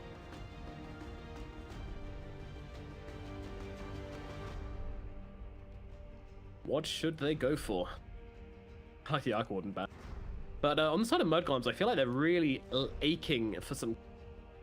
They really don't have anyone. They need it. Go in. Well, they have Invoker, Dire who's team pretty good. It's gonna be Crossflex for sure. There it is. I carry a Life Stealer.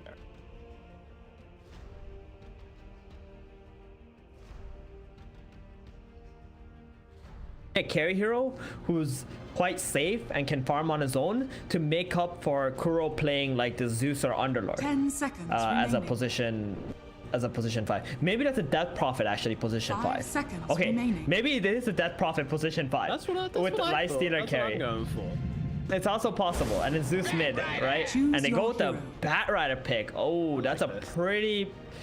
Is that Invoker offlane now then? No, Supreme's mid still. playing Invoker. That's kind of awkward picking a Bat Rider unless they plan to go aggro Charlie, because Blyster is amazing against. And I'm a really big hater of Bat offlane, right? Just feeds sticky, you know, if you feed magic stick charges, you're gonna get a lot of farm on the person Bat's playing against. Doesn't really get a lot of XP too, because you got a support in your lane. And that is a Kuro Death Prophet here. All right. It's picked up. There it is. There it is. Okay, so it's going to be position 5 Death Prophet coming out for Nigma. Interesting strategy from them. Meanwhile, Mud Golems, they are going for, you know, plain and simple. Invoker mid. Skidder playing the Terror Blade and 33 playing the Bat Rider. I like what they're doing in this draft for Mud Golems here, to be honest. Bat Rider feels, yeah, it gives them what I wanted. You know, it gives them that catch. It gives them that hero which can go in, do a bit of disrupting. It doesn't feel like it's a kind of ace in the hole kind of pick, which I kind of wanted is their final pickup, but you know, it ticks the box, and 33, very good player, should be able to play around pretty well.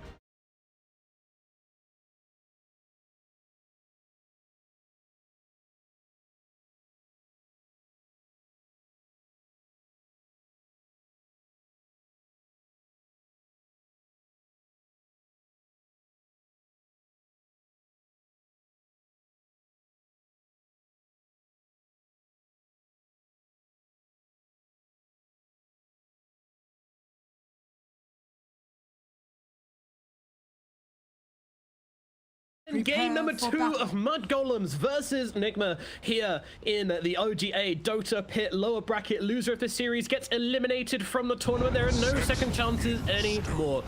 Let's see who comes out with the victory. You know, I think if there's a game they could possibly take, I would say Mud Golems, this is it, but I still think I am favoring Nigma's draft here. I kind of like what they're doing with this DP5 thing. Their silence seems pretty value, and just in general, I kind of like these calls they've got going for their team as well. Meanwhile, GH, trying to play around the Roche pit. Should be okay. The Cold Snap's not going to be enough to bring him down. Supreme and Fat are just playing. Lane, indeed. Look at both of the side laners for Nigma. They're both starting with Magic Stick. They're like, all right, you might play against Bad Rider, I might play against Bad Rider, but we need this Magic Stick level 1. Yeah, for sure. So we'll just chill and see what's up. But for now, they're just gonna go with very standard lanes. Mud Golems not really looking like they're gonna swap things around. And this is gonna be a very favorable lane for Miracle. If you thought he had really good farm last game, he's gonna have even better farm this game. I've never seen a more value stick in my life. The Shadow Demon Bat Rider lane. Yep. These sticks are just gonna be The like battle begins. they're gonna go up to 30. I'm pretty... GH gonna be able to run and steal a bounty rune from the side of Mud Golems, meaning they start the game with 3. Use that rolling boulder to get himself down to the low ground. And get Good steal. And GH actually gonna be the bottom lane support. He's also starting with the Magic Stick. He's gonna be very happy instead of fighting into the Omni top, and Kuro is going to be laning into TB. Are they swapping lanes? They're swapping lanes. TB is going bottom, but he's running back top. Oh boy. Mud Golems might be overthinking things a little bit. Yeah, Miracle's just chilling. Like he's not going anywhere. He's just staying down in this bottom lane, and Skinner's just missed an entire lane wave of creeps for no real reason. In okay, he's missed 1 creep so far. Oh, 2 creeps. That's not great. That is not great. Milan pulling the creeps bottom. They want to get that wave in front of the tower if they can. They're gonna take a lot of damage from GH. Doesn't have any salve either. They're both starting with boots bottom. Fast boys. Pulling the creeps across. 33 is going to happily take them. Bring them out in front of tower to reset the wave. Miracle meanwhile links them up to the hard camp to try and amplify his own farm a bit.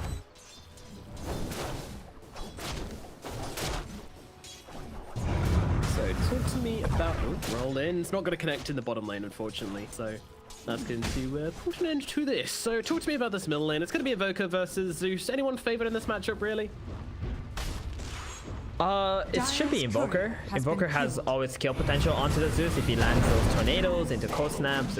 Oh, Milan captured down in the bottom lane. He is going to be a first blood. GH and Miracle get on top of him and bring down that Shadow Demon. Meanwhile, TB getting harassed pretty badly up in the top lane as well by Mind Control and Kuro. It's kind of going to be persistent, right? Like the spam ability of this DP under the huge lane spams. is insane. Yeah, it is. And that's like right after the meta ran up. Oh, cancels the salve as well. Kuro finding the entry point. Yeah. By the way, when Kuro plays heroes like this, like not really common position 5s, that's when he shines the most. It's like super motivated. Like, you know, I worked with him before, and he's got like this what do you call it, like light in his eyes when he plays these kind of things. Yeah, twinkle in his eyes, like, yo, I'm gonna show you guys how it's done. And that's what's going on right now. Like, he's playing this position 5 Death Prophet. He's in the zone. So does he like kind of start taking the game, maybe not less seriously, but you know, enjoying it and really kind of getting into it when he's playing these? Yeah, he's more serious when he plays heroes like this. Exactly. Like coming in onto 33 as he tries to get under the tower. Disruption's going to buy him a little bit of time, but it isn't going to be enough here to save his life. I don't think so. He's running through the tree lines, leaving the trail flames behind him. Miracle trying to cut through, but GH going to cut him down with a rock, and they get that kill onto 33. Well, last game we saw Mud Golems taking control of the side lanes. This time, Nigma having a great start to this bottom. And this is a very... Oh, Milan. One. Oh boy, yeah, the Shadow Demon's looking like he's about to get his cookies crumbled here. Disruption's gonna buy him absolutely 0 time, I believe. Yeah, juke it. Miracle's not falling for it. He tried. top lane. There's a little bit of pressure going on. Yeah, they're gonna get her is the pressured up even though he popped the meta. But yeah, Batrider again bottom, gonna get jumped on. Oh no, 33, not like this. He's trying to run across to the untouchable zone. Miracle, can he touch him? GH, oh. Okay. He catapults him across the crevice. Flame break, and keeps himself alive. Yeah, great keep flame break. Meanwhile at mid 33, he goes in for the double damage, but could be in some trouble. Pops a fairy fire. Poison's coming out though. They've got through on top of him. They want to give the kill to Supreme, and they will be able to do exactly that. Supreme brings down Wii in the mid lane. That is a pretty important kill because that was something which Mud Golems had to have going in their favor. Definitely. Supreme, like, he has the kill potential on the Zeus because of the setups, but Weeha is the one who's actually ahead in the lane. I mean, we just know, like, Zeus just farm, right? He just wants to farm. His impact comes from the mid game, late game, especially when he gets that ulti up. But this bottom lane, though, from Nigma, man, this is like a 90-10 lane. You got like a Batrider and a Shadow Demon playing into 2 strength heroes with magic sticks, and it's a Miracle Lifestealer. Bat can't pressure this hero whatsoever. He's already gone into the jungle now, too, knowing that he can't lane bottom anymore. Dire's middle tower He's been demoted from even the offlaner to the jungler. What year is this? Meanwhile, Milan, he's gonna go steal a rune. Definitely gonna die for this. Like, this is a nomad guarantee that Milan is dead. I am harsh. Telling you, Nigma's really feeling themselves when they do something like this. They're just absolutely in the zone, crushing it on all the lanes. Underlord especially, he's supposed to have a little bit of a tough time, at least in the first levels, but he's not. He's the top last hitter at the moment. Loving life. Absolutely loving life. Every one of these lanes is going pretty well. I mean, Supreme, he's got a little bit of an edge at mid after that first blood, but I mean, it's literally 100 gold. It's nothing. It's absolutely nothing. He needs to make plays on the side lane. Like, that's how he can bring his team back into this game, right? You go maybe top lane, kill the Underlord once or twice. You gotta get the Batrider there too. Muggums are gonna have to group up as 5 much earlier than you would like them to. But that's the only real way to stop this pressure from Nigma. He gets caught out going for the rune once again. Milan making this rotation. He's got the haste rune as well, so we is not escaping this one. And Milan with the body block, just trying to make sure this kill goes away with the Invoker, and it most certainly will. Man, they're really enabling this Invoker. Maybe top movements, but up at top, yeah, Skidder. He's being run down by 3 heroes, but Kuro can't keep the Spirit Siphon going any longer than this, so he's going to get himself away. Meanwhile, Fada under the tier 1 will also be safe, but still, a lot of pressure coming down as this catapult just whacks away at this tier 1 tower here at the top. Very good play from Fada to at least delay this tower, but he's going to die for it. Well, he actually dodges out the roll and the Pit of Malice by purging off the pit with the Heavenly Grace. Oh, GH has no mana. Nice space. He's got mangoes to heal himself up if he wants to. In comes Supreme as well with the tornado. Then look at a GH here. He doesn't have any mana. He's going to get a right click down. That's a beautiful play from the Grand Theft Creep Wave into the kill. And now Kuro is also in Kuro as well. Milan needs to finish the job here. Unfortunately, guesses wrong with the poison, and Kuro is actually going to be able to escape. So Milan not able to convert that one into a kill, but still very nice as they keep this tower alive. Alright, so Fada stops the tower from dying and that's a kill, huh? I mean, that was such a crucial dodge on the rolling boulder there. And GH also running out of mana. Maybe it was not the best decision to keep on chasing. I mean, you see that position 5 stealing a creep wave, you know, you don't want to let that guy get away with it. Every bone in your body tells you to beat the crap out of that dude. Sometimes, you know, it's just not the right play. Lycider just chilling bottom. There's not a hero on Mudgolem's side who can actually pressure him. Maybe Skitter, if he has meta up, that could be the reason why Miracle would leave, but as of right now, he's just so happy to stay here, be this dead lane hero that nobody can really contest, farm up the camps nearby, and giving so much space to we and Mind Control, farm top and mid. The mean boys blocking 33's stacks on the Ancient, and now even trying to come and take some of his creeps away as well. Kuro's going to come in as well. Thunder Gods finishes the job. 33 gets killed off, and now Supreme and Skidder wrap it out onto Kuro. They get the kill into the DP. GH is a little bit deep, but unfortunately they don't have the vision on him, so I think he's going to be able to escape. Meanwhile, Miracle coming in. See if there's any creeps to clean up, but there is not. He's going to go back to hitting his own creep. That was a 4-man rotation, and Nigma still get the position 3 for the 5. Good for them. Underlord also free farming on the top side, constantly dragging the creep wave into the neutral camps. Miracle's just back at bottom. Can't help but feel like Miracle's gonna take this bottom tower before Mud Golems takes the bottom tower at this rate. We'll see. And he certainly is doing a good old pressure in currently. So, pretty active laning phase. 9 kills at 9 minutes is definitely what we want to be seeing. Nigma coming out with a significant advantage though, as Miracle and this Lifestealer is having an absolute free time, completely uncontested in this farm. Do you feel now that they should have completed that lane swap early on in the game? I mean, you can see the product of how Mud Golems laned, right? Against Lifestealer. And GH also getting jumped on down at bottom. He's got no mana once again, and Fada and 33 are going to be able to run down this Earth Spirit. Nice to try to get himself away with a rollout. That's not going to happen. Meanwhile, Milan is actually going to be able to be fine at top lane as well. He did get jumped by Kuro and Mind Control, but it looks like they weren't able to actually follow through on the kill there. This is like a good time for Supreme to actually go bottom and help this Terrorblade try to take the bottom tower while Fada just stays mid and gets XP, but Supreme is actually running back to mid. So Skitter, he's just gonna walk back into the jungle, try to farm some mages now, and Miracle still chilling down here, doesn't feel a need to actually leave. I think Mud Golems, they're really just not playing like a team at the moment when they do something like this. They gotta be opening up the map, and Nigma, like, they're doing exactly that. They're constantly pressuring this top tower. Radiant's middle tower. Like Supreme making this play at mid. I mean, he does a good amount of damage, but he just doesn't seem to have any teammates with him currently.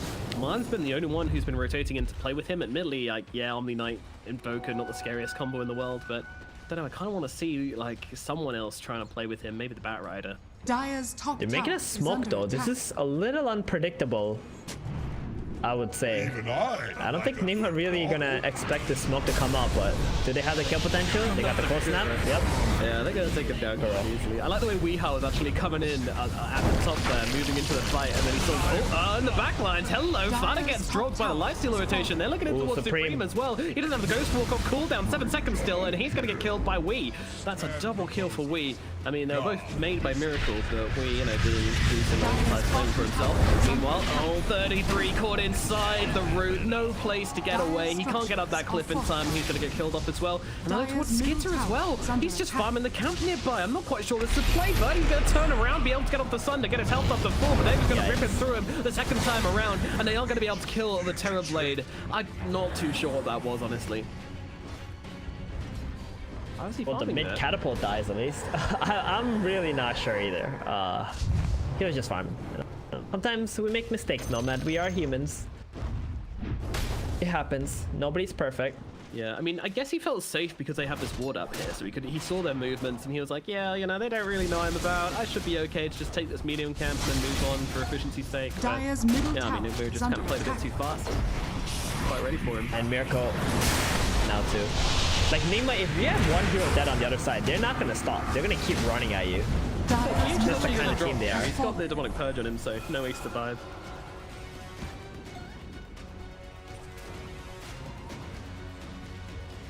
Tower though. The free GH Radiant's bottom kill, tower is under attack. and Miracle just gonna start invading this triangle area. Take the TBs. Okay. Atos now complete on Underlord, so they have another form of catch available on Nigma's side. Yeah, and they're going to jump onto Supreme straight off the bat, but unfortunately Mind Control doesn't quite combo my Pit of Malice with the Atos straight away, so it becomes a little bit easy for the Invoker to get away, but it's not really trying for anything there actually. They're just trying to retreat. Continue farming up these jungle camps with his Arc Lightning. Under attack. Cover of smoke now. Nigma are going to go and make some plays. GH infested up with his teammate, and they see Fata. That's going to be an easy kill on the Omni Knight. They're looking for more immediately though. I love how GH just immediately scouts ahead trying to find someone. Skitter would be a great target, but he's made his way over towards the tree line, and I don't think Nigma can chase Radiant's that deep. middle tower is under attack. Damn, Skitter is like completely cornered right now, has the TP top lane, and Nigma are gonna understand. It's like they just took over the triangle. That means the enemy carry gonna play onto the other side. We might just see them run in there very soon. They did just use one smoke, so we probably won't see them use it right away, but at least to that jungle area, constantly kicking the Terrorblade out of his farming zone. Thing Nigma continue to do. Might just take this bottom tower Dire's first though. Bottom tower is It's under looking attack. pretty free for them. Yep, the final tier 1 tower for Team Nigma gets taken down at 40 minutes into the game. This is pretty good timings for them. Are scanning. Be sad about it all. Meanwhile, they haven't even been able to take one tier 1 tower Dire's bottom on the tower side has of Mud fallen. Golems. This map is going to feel very, very small for them. I want to reiterate my point from before as well, is that the Invoker actually had a really good lane. He came out ahead of the Zeus, there were some nice rotations in from Milan, but I just kind of feel like they didn't really link up with him and play with him, and I don't really know where that call needs to come from, whether it needs to come from Supreme himself. He is a stand-in, so it's kind of awkward for him to be able to, you know, ask for that. I have a pretty good question for you, right? Who do you think on the side of Mud Golems can play with him? There really isn't anyone. On the Batrider, surely, but yeah, Batrider with Boots of Travel doesn't really feel like. Well, the Batrider had a terrible lane playing against a Lysander, and mind you, they took that like after they saw, right? Then also they have a Shadow Demon who doesn't really play that well with Invoker either, and Omni is just Omni Knight. They don't really have a lot of synergy or heroes who can play with the Invoker, but the Invoker needed to be the one to make plays, some surprising plays in order to get his team back into the game. Just weren't able to. GH gets the bounty route. He does walk into 3 heroes. Surely they can punish this at least. They can get him top 10 and they will take him down. But if this gets dropped, yeah, that's his impact available. Lasso comes out, but he gets immediately murdered for his efforts. Goodbye. And now everyone's just trying to TP themselves away. Fada gets out. Everybody else does as well. Supreme's just on the run, doing it by foot, but with those works, he's going to be completely fine. Radiant's middle tower is under attack. Kuro also using excellent. Not that it matters. He's a position 5, right? He's already done his job in this game. He was like pretty much a threat in the draft. Moved that hero into the 5 when he realizes like it's kind of getting semi-countered here, and then just picked much more optimal core heroes. And Miracle, he's having such an amazing game. Look at this. Hey, we did say that Miracle is gonna have a way better game than he did last game, and he's having that right now. He's 8.6k net worth, 16 minutes in. This is just beyond free farm Lysander at the moment. Radiant's bottom hero, tower that's is under extremely attack. good, Mark. And he's just going to keep on whacking away in the tier 2 towers now, finding his suppression. Meanwhile, we've got GH maybe caught out here by Supreme and Fata. Can they finish the job though? Under the Nimbus is tanking up quite a lot. GH going to roll himself away. The Illusions won't be able to finish the job. And now Supreme held still inside the pit of mouse, has the invis though, and can run himself to a degree of safety. Meanwhile, Milan tries to come around the back, get out a couple of spells. Miracle sees him though, and Miracle wants him, but he won't get him. Yeah, it's a little too far for a Lysander to go for a pretty worthless kill. These Mud Golems do get away, and they're gonna keep farming up on the map, try to get some items before they try to group up to mid. Is okay. A lot of danger from the more heroes they keep bringing mid to defend this, they'll be broken. They're not gonna stop. GH is showing bottom though. That might actually deter Nigma from.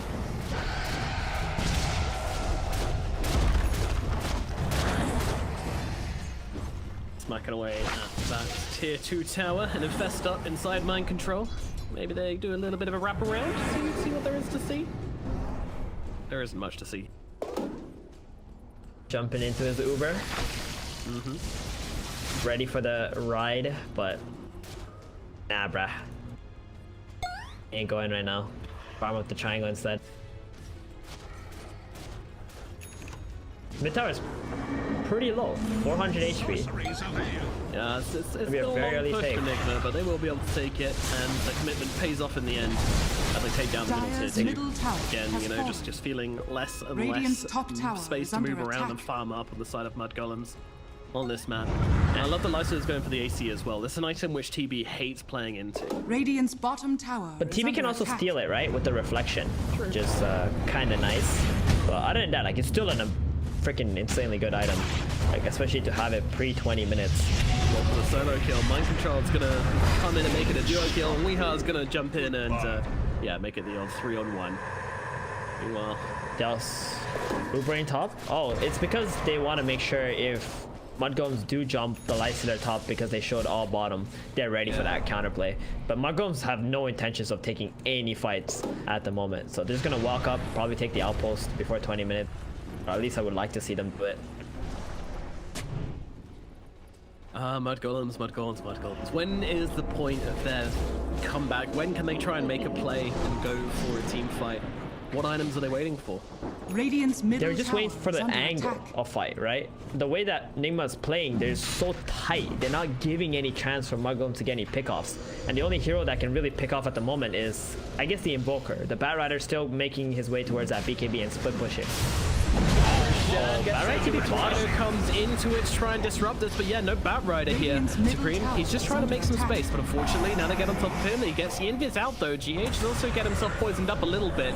Tries to go for the roll, but it does get cancelled out immediately by that cold snap. So they're drawing out this fight out for a very long time, and they're going to be able to pop him with the poisons. Goodbye, GH. But they're still very strong. That was a 5 stack of poisons on G. I don't think he realized that he had so many on him, but I think it's going to give Mudgolems a chance to defend this possibly. Bat Rider still has no intentions of actually coming, and I think Nigma are just going to be like, yo, we need our Earth Spirit. Lycider's kind of low HP, let's just chill out. Yeah, so this play from Supreme and Milan did actually give the Bat Rider space to finish off his BKB. 33 is going to rock up into the next fight with a pretty impressive item. This means that he can go in and steal the Lifestealer, or preferably the Zeus if possible, but without the Blink Dagger, that's going to be tricky. They also have the Solar Crest up on Invoker now, so the TB is actually looking a little bit scarier now with that pickup. Yeah, Solar Crest. Mind Control is making his way towards the Solar Crest too, but won't be having it for the next engagement. Mudgolem's already smoking up. They got everything they need. See what they can do. 33 coming across. They're looking for a miracle. They want to try and take down the big boy. The BKB comes out from the Bat Rider. Lasso coming through, and the artillery just pounds away the Lifestealer. He is removed from existence. Mind Control going to be the next target. He's trying to get himself away, but unfortunately, I don't think that's going to happen, as they're going to be able to drop him as well. Next target going to be Kuro. Kuro, is there anything out of this one? Dropping the Spirit Siphons down onto 3 heroes. Still not enough, though, to keep her alive. Oh, that's a roll. 3 heroes chained up. Roshan looking very tempting for Mudgolems. They make their way across. Beautiful plays from them. Nigma, can they do anything about this Roshan attempt? They want to kill the Fada. I think they want to kill Fada. They at least want to kill someone who's just running in. GH actually rolls forward into them, dropping the 4-man Magnetize down. Fada's got to be careful. He's taking a lot of time. Actually just going to dive to the Nimbus in the back. GH causing a whole lot of hurt here, as they might even get 33 as well. Magnetize actually just runs out, so they won't be able to finish that one off. Milan's got to be careful. The Nimbus doing work, and they actually have to leave this one. They did find enough time to stop the Roshan, and Supreme's even going to get left behind by his team here. This Invoker's just going to get picked up on the back, and now Nigma, they see Roshan sitting wide open on half HP, ready for his team to come in and take it. What did that was incredible. Mudgolems do wrong there? So Mudgolems, they had to go out and kick this Zeus and Earth Spirit out, because if Earth Spirit rolls in, magnetizes 5 heroes with the Zeus, Nimbus, and the ulti, that would be a complete disaster, right? Because we didn't actually use any skills while they were killing the Lifestealer. So they try to go out, they try to kick him out, but you know, this Earth Spirit is just still way too strong while he has that up, and he just bites back right away. It's the suicide mission from GH, and it works out because now they got Aegis on the side. It was really good. He got off so much damage with his death there. Meanwhile, but he's immediately going to throw down the Heavenly Grace onto himself, dragging himself away. What is this? What is these roots coming out from Mind Control? Like, hey, have an Atos. Hey, have a bit of Malice. Hey, have a net. Stop down and stop rooting me. Mind Control, now they jump forward onto Milan. Hello, Milan. Goodbye, Milan. Thank you for playing. Tower is under attack. Radiant structures I call this a miracle Aegis. I think of all the players, all the carry players I've seen, Miracle is the absolute craziest, having an Aegis and just constantly running at the opponent. Oh yeah. Like, he just doesn't stop. No, it enables him to go full aggressive mode, diamond towers, pushing for kills, which other carries wouldn't do so. Going for an MKB next too. Is that the best item? I guess he's got the damage output with all the attack speed. Maybe just playing up for that TB potential butterfly later anyway. But TB's going for the Scotty now, for the Manta style. Anyway, regardless of how much magic damage is available on Nigma's side. Easy ways to kill illusions too.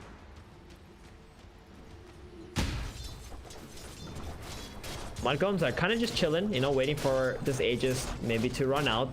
It's going to be another 3 minutes. Meanwhile, Miracle is just taking out the towers one by one.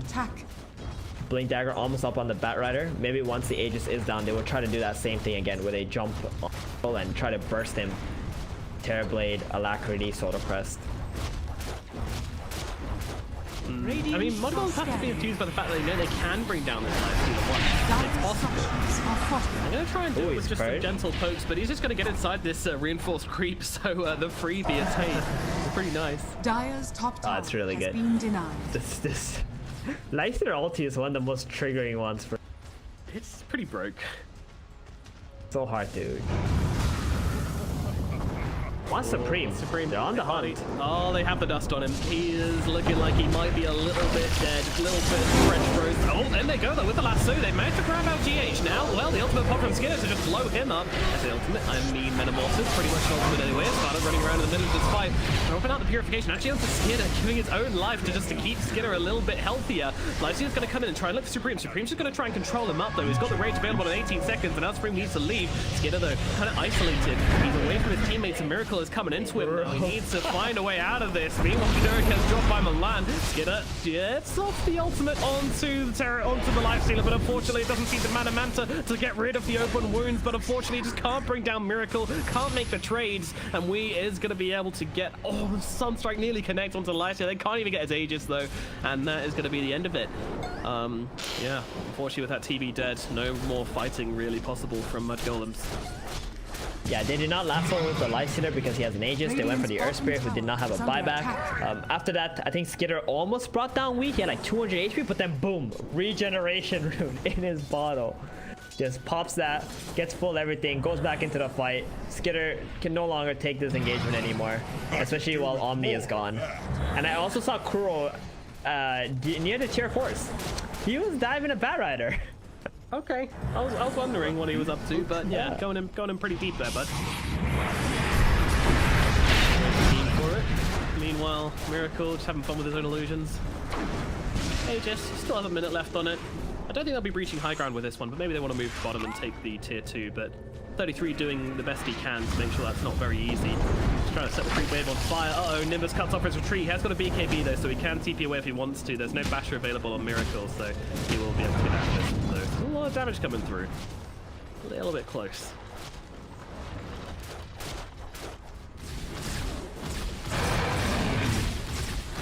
"26 minutes into this game. 10k gold advantage for Nigma. They are feeling very much in control. It is going to come down to this next Roshan, I believe. It is, but they're not really interested in waiting for the rush. They want to keep on fighting if they have the chance. Like Zeus right now, he's incredibly strong. Lifestealer is feeling quite invincible as well. They got that Solar Crest up on the Underlord. That's going to give a lot of damage for the Lifestealer. I would really like to see 33 get some more catches. Radiant's middle tower is under attack. At the moment. Doesn't feel like he's been able to have a whole lot of impact in terms of team fighting.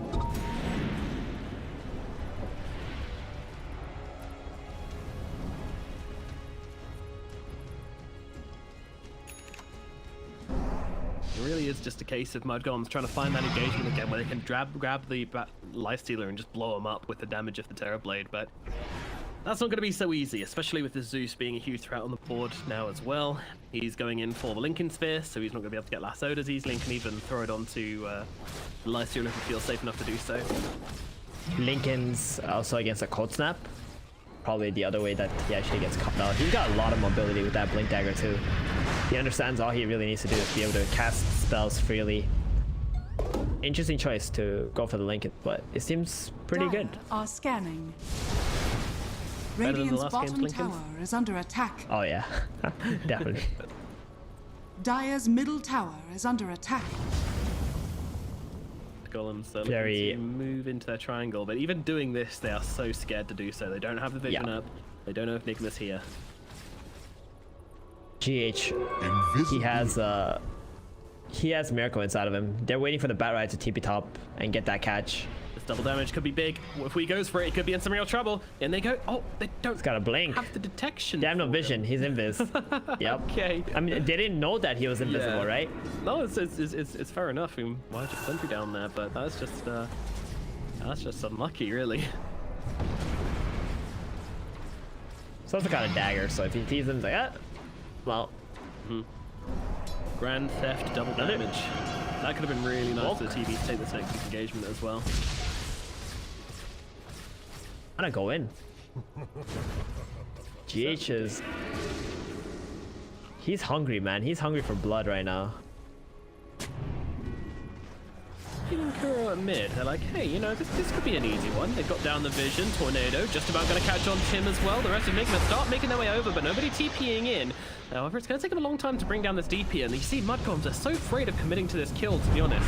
Now, GH comes right on through. He's got that life stealer inside him still, as they see the Bat Rider kind of playing around on the low ground. Can he get himself away is the question. The answer is looking like it's probably going to be yes. So, a very cat and mouse fight as everyone tries to make the initiation onto each other, and no one really manages to catch anyone. So, in the end, everyone was engaged, but Nigma are done. They roll on forward, they look forward onto the TB. TB needs to find a target, needs to find a way out of this. Disruption's going to come through. Maybe that's going to be enough to save him, but they're immediately into the root. G comes through, heal as well. They're doing their best to keep Skinner alive. He does get off that ultimate ability, but it's not enough to keep him alive. He will still fall just to the damage of Kuro and everybody else as GH runs through. Kills of 33. Mudgolems, where did they go? There's nobody left. Everybody's dead on their team. What just happened to them?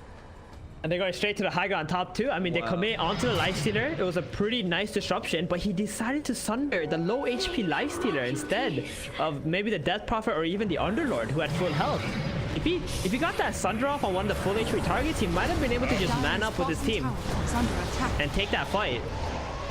A little bit of a misplay. Unfortunately so, and that puts his team very far behind us. With Milan dying here, this is going to be a very, very long but team wipe, but nonetheless. Even though this is a position 5 Death Prophet, but with this Yules and Craggy Cold, like, he just walked straight into that fight with the Exo. Destroyed them. Like, there's so much impact coming out from Kuro in these engagements. All of his spells are very powerful. Dire's top barracks has fallen. Absolutely. It's extremely difficult to bring it down the DP. Extremely difficult to bring down anyone. I mean, who do you focus in this game? too hard. Dire's middle tower has fallen. Dire's top barracks are under attack. Unfortunately, looking like we might be coming up to their final moments in this series. Well, they do have a tier 2 at bottom, so it won't be many.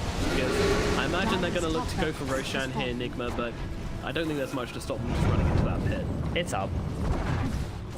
Got No the Solar meta. Crest. It's time. Secure the game. Mudgolems, they're gonna stick around because, you know, it's elimination. If you caught GG, you're out anyways. Might as well just play to your outs or something. Got one more team fight. Oh, you're down the Raxes. You probably know how much gold you're missing too, but you always got that hope. Last game before Christmas. Radiant Let's play it. scanning. Maybe they might get themselves a gift. I mean, they're going for this. They really want to try it. Tornado's going to come through. Miracle, though, popping the rage, actually running outside of the pit. They really want to make sure they can just grab this one down, and Fatal will get dropped immediately.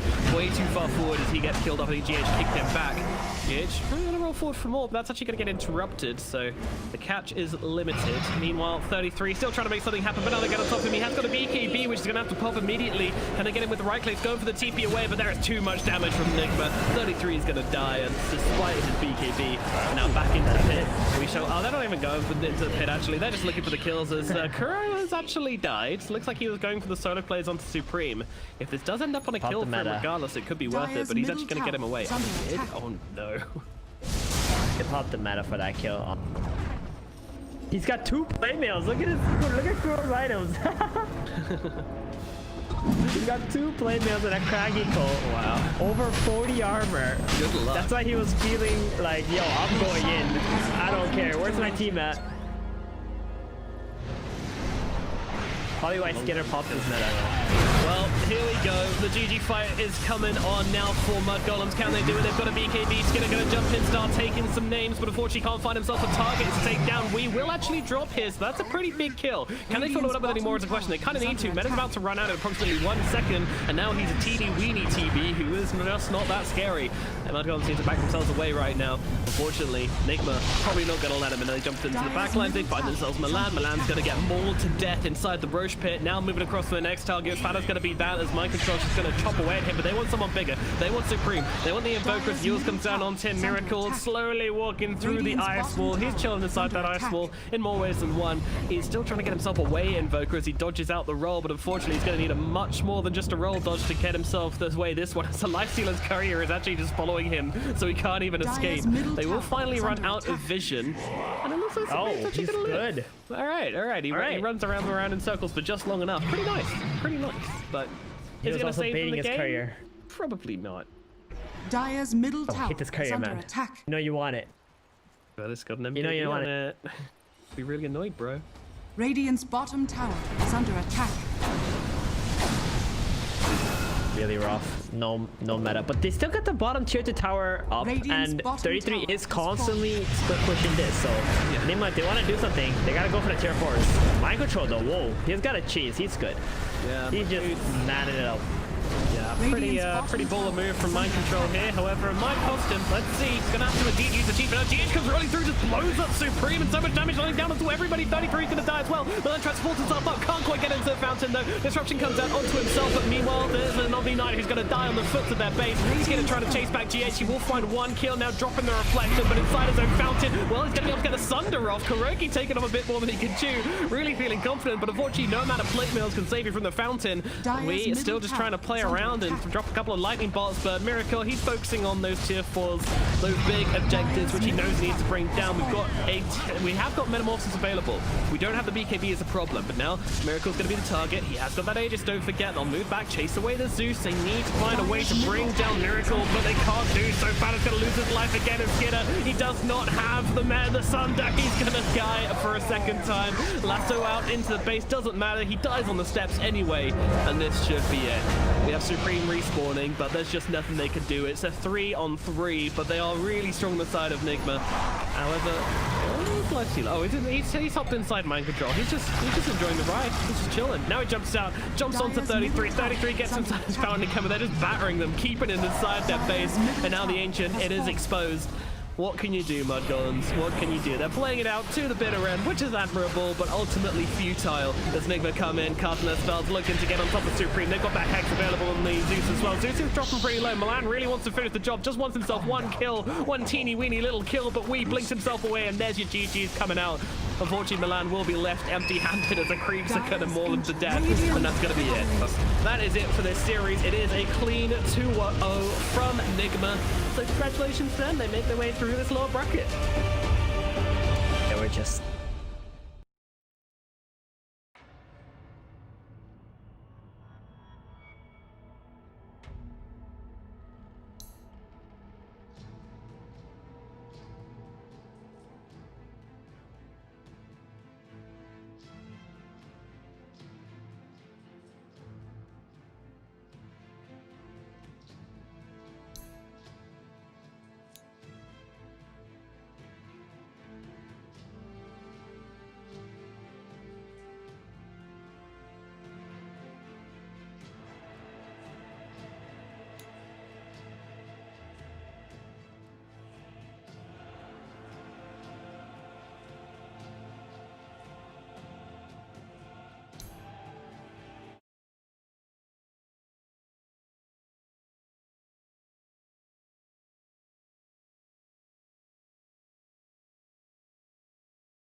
Wait, everyone. Yeah, I did that. They're like, I'm pretty sure there's somebody who's like opening up their Dota 2, checking if it's updating or something. Yeah. That one really naive person which falls for it every time. Like, you're telling me, but I can't see it. I mean, they would lie to me over Twitch chat, would they? Anyway, we've got a Phoenix picked up from Virtus Pro, so this is kind of their answer to the Coddle, it feels like. Or maybe, it's also nice versus Clockwork as well, you know, whoever he jumps on, you can just throw in the Sun Ray, and all of a sudden, that Clockwork kind of traps himself in his own oven, and you're healing up his target. 10 seconds remaining. You know, pretty nice against Phoenix because he can mana leak, Pros turn right? to pick. But the mana leak now for the keeper is a bit different because that's also your mana that you're taking away. Rather give her. Probably won't be seeing that a lot. Being Phoenix pretty good in the lane against keeper. That's the one weakness of keeper though. 10 seconds remaining. 5 they got seconds a PA. remaining. They get a 4th pick PA on Alliance, like insane. VP are so confident that they're just gonna own this Phantom Assassin. They really like know what matchups and what things can beat their strats, and watching this makes me believe that VP they don't care if Nikobaby has a. They feel like their heroes are countering the P. That's how they feel, because they're allowing this hero to go this far. Yeah. Instead of it. To be honest, straight off the bat, how do you think this lane looks? Because that doesn't feel great to me, does it? PA with Coddle versus Phoenix Mars? That sounds painful. 10 seconds remaining. It really doesn't look too. I think Keeper of the Light is a pretty cool hero when he's played with like, because those heroes don't mind you blasting their lane. Right? Some position 3s like it when you shove their lane into your opponent, so the enemy's being pressured. You can get all the creeps and you can. But when you play Keeper of the Light in the safe lane, it's a lot more awkward. Because if you shove the lane, if you shove your carry's lane, he doesn't get that bonus anymore. And the Keeper's small camp pull normally is not. I want to see if Alliance are going to change something up. Get the Keeper to go in the off lane and have the Clockwork be the safe lane support. 10 possibility of them kind of changing things up a little bit, but yeah. No. 5 seconds remaining. Virtus Pro's turn to ban. Virtus Pro, their draft is.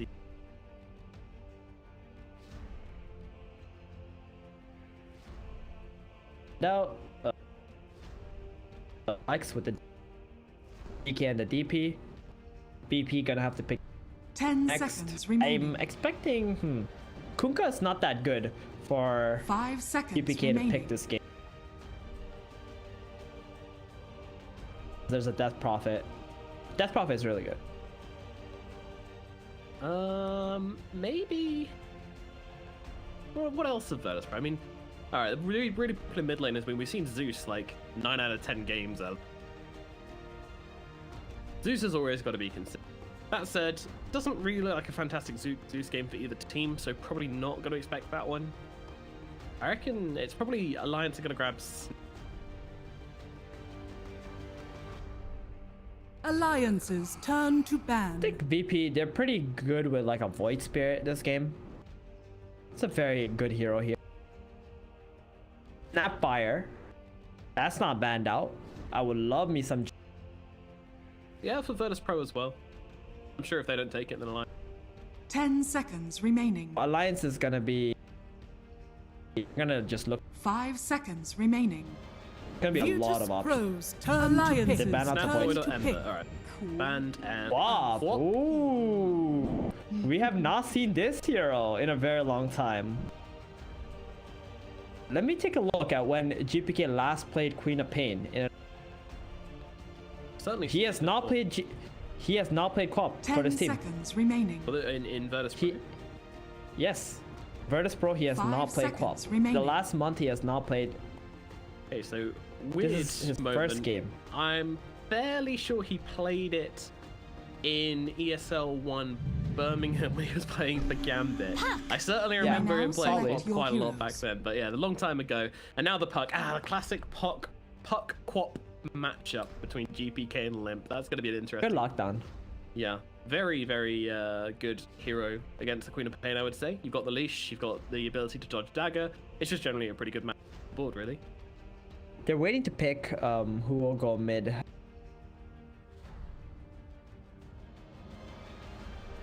It's good because, you know, you got that phase shift to dodge the Queen of Shadow Strike. Is still a very skill intensive. Quap can still do very well. Get a lot of bursts from the Queen. Of happening. Now they got the Death Prophet and the Clock versus 10 seconds remaining. very good lane for a 5 seconds remaining. range hero. So, where do you stand on these drafts? Who do you think has the advantage and who do you favor? Both good. We have more solid, firm draft. Keeper of the Light, I saw have a lot of impact yesterday. Still a bit shaky on the hero. Just very slight edge. Alliance, they need to do some cool stuff. They need to really bust out everything they have to get the early advantage. VP from them. Puck can't afford to lose mid. S4, he needs to take that early game range hero versus the 2 melee dudes. Really try to punish up. Maybe take that tier 1 tower. Plenty of space. Nikobaby is not. There's actually no ball. Where Virtus Pro. Just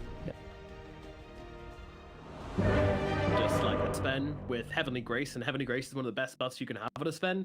Meanwhile, Nikobaby has nothing. I mean, I'm sure S4 will get a Solar Crest, but you know that's probably going to be it. I'm sure someone will buy a Solar Crest that's Sven as well. So in the head-to-head map, I think Nikobaby is going to feel a little bit weaker. It all depends on how these lanes go and how the early mid goes. It's going to be a huge indicator on how this game is going to play out. So let's get into it. Game number 1 in this best of 3 elimination series here in the OGA Dota pit. It is Virtus Pro versus Alliance battling out against elimination. The loser of this series is done in this tournament. Their chances are gone.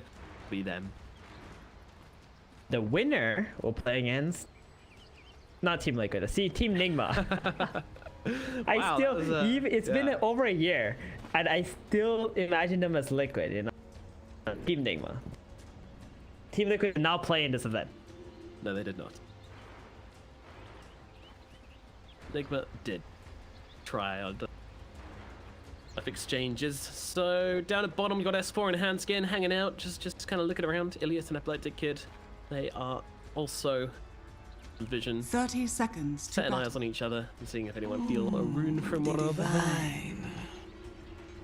Top lane is going to be the Phoenix and Mars, that old classic combo. Very, very strong though. It's classic for a reason because it just works. It just works. The arena with the supernova later on, and in the lane it's just kind of a lot of harassment. The Mars really appreciates heroes which can help him feel tankier, and the Phoenix does exactly that. The battle begins. My focus still is probably on the Keeper of the Light. I think potential on him. If he ever gets God's Rebuke, like if he gets close enough for Mars to cast that spell, he's just right. This hero only has 500 HP. Yeah. The worst starting HP pools in the game. And mid lane, Puck versus Pain matchup. This so nice to watch. Yeah, Puck generally has the advantage in this lane, but oftentimes we'll see people just not leveling the dagger. As we see here, Screaming Pain's going to be the starting point.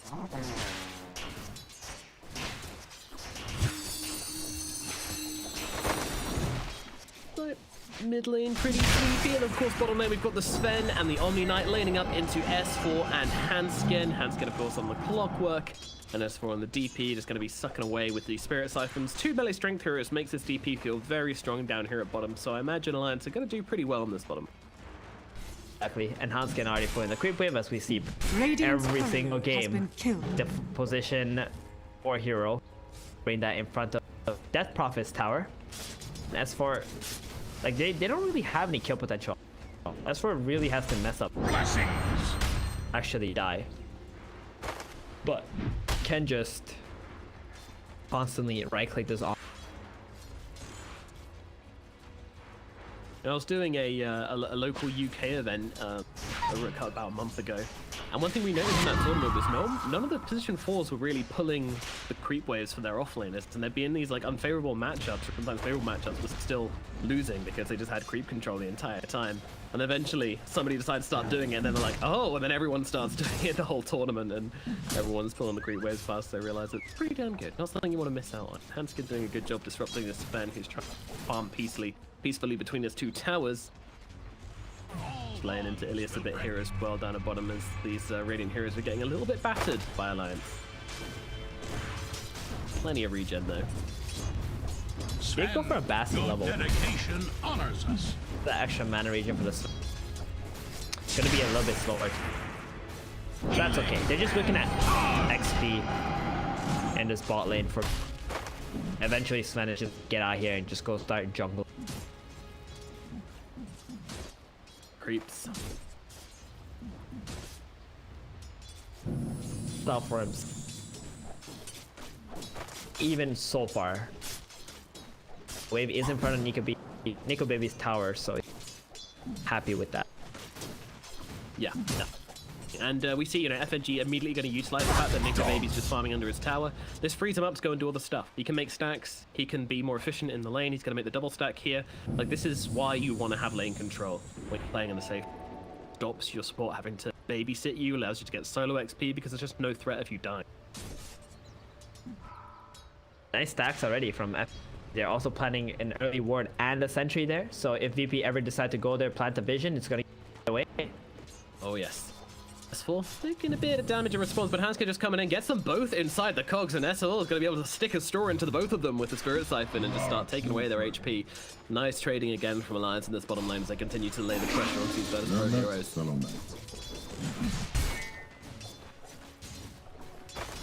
In towards... Gonna say, I wonder who's gonna be actually taking. Most likely gonna end up. Right now he's got pretty much full resources. Quap still waiting for that bottle to come back. A bit low on health at the moment, and in 10 seconds the rune is gonna spawn. This big rune right now. Yep, let's see. Save's gonna come in and try and harass up Limmp a little bit. Limp's gonna throw in the orb, but it's the invis rune picked up by Save. It's going to end up going in towards the Phoenix, so not filling up anybody's bottle, fortunately for Limmp and DPK. But first blood happens down in the bottom lane as they run down S4. Illias and Sven get some sweet revenge as Handsken goes off to try and get the rune, leaves the DP alone, and unfortunately S4 just didn't respect the damage which Epileptic Kid and Illias could really put out. Yeah, he got that level 2 Stormhammer skilled up on the Sven. It must have really not expected that happen. I mean, S4 was pretty much the last person I expected to actually die first. VP making a good call there, while Handsken did have to go help with the power rune. Absolutely. You're taking advantage of the fact that Handsken was elsewhere. So that's going to put things pretty favorably into Virtus Pro's pockets in the bottom lane. They'll be definitely happy with that. A bit of comeback potential. They can start to turn these side lanes around. And able to secure the bounty rune at least. There looks like it's Stevens on that rune. Okay. Is he going to TP to the orb and try and steal the bounty? No, he's not. Probably because he knows GPK. He doesn't know. He doesn't know, right?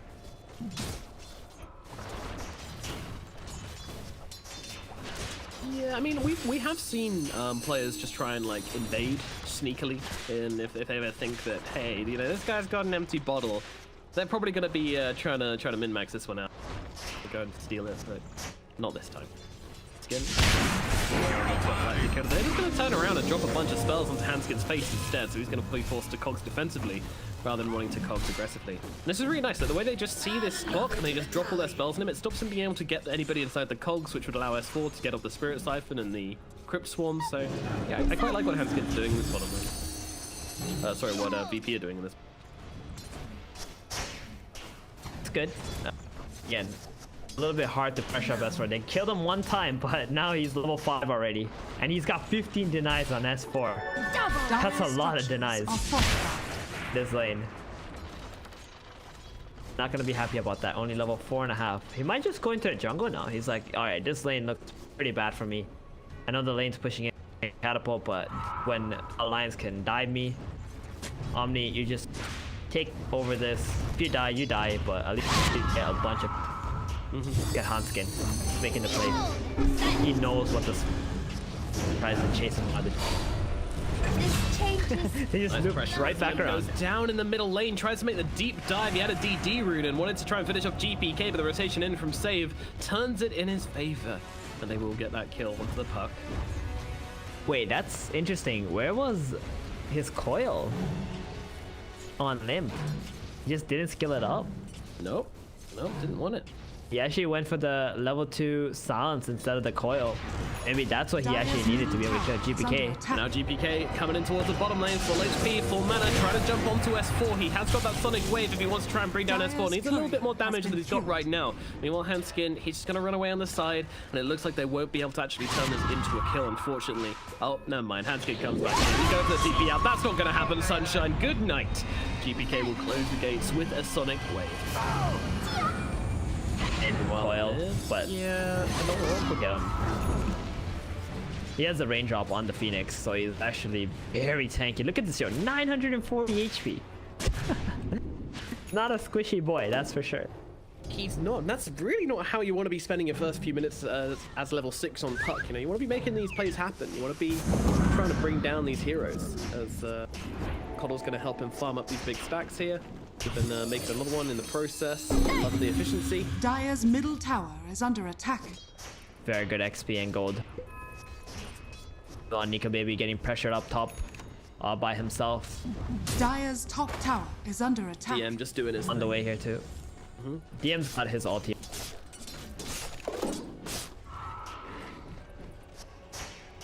Where would you rate DM as an off?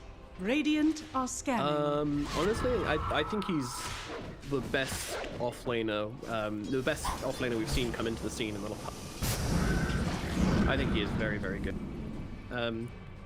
Yeah, I remember seeing him play mid for a team called Aachen City Esports Club, which was him, Funnick, and I think some German players. Yeah.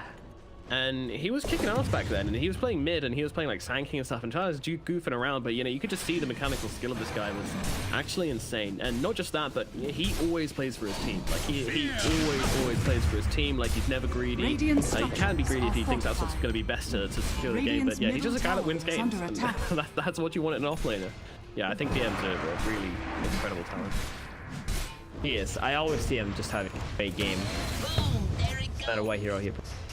And that's very impressive. Yeah. Very nice dude too. Outstanding on it as well. Is he? And I heard him do the inner. Oh yeah. Open. Yeah, I mean he's got a few heroes as well, which you can just kind of play to a much higher degree. As he does so on the Mars here, brings down FNG, catches him out, just uses mobility to get on top of him and get that kill. Mars is one of them. I think Sanking and Axe are definitely two heroes he really stands out as well. Oh yeah. Meanwhile, down the bottom lane, they're looking up for the Phoenix. Save corner in the tree line. They're going to be able to bring him down, but in comes DM, looking for a bit of a retribution play. Turns into the goal for but unfortunately he's losing it. Wow, Here comes the Sonic Wave. Taking down Handsken, but S4 still perfectly healthy. Now, well, maybe not for long. GPK and Illias trying to chase him down, but they don't want to stay too close because his Exorcism's just constantly ticking through. It looked pretty from Virtus Pro, but in the end, wasn't really that good.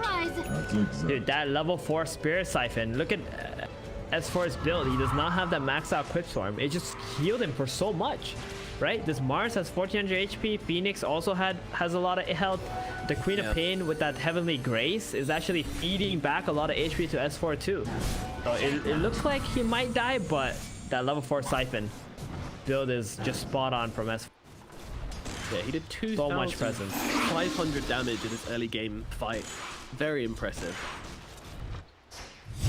Good use of the first Exo, just forcing people getting a kill onto the Mars. Otherwise, top lane.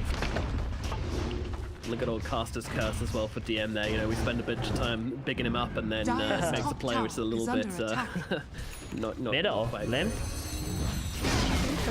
Oh, he got the tower. He will do. Beautifully done with the orb. The drawn back after getting the last hit onto the tower.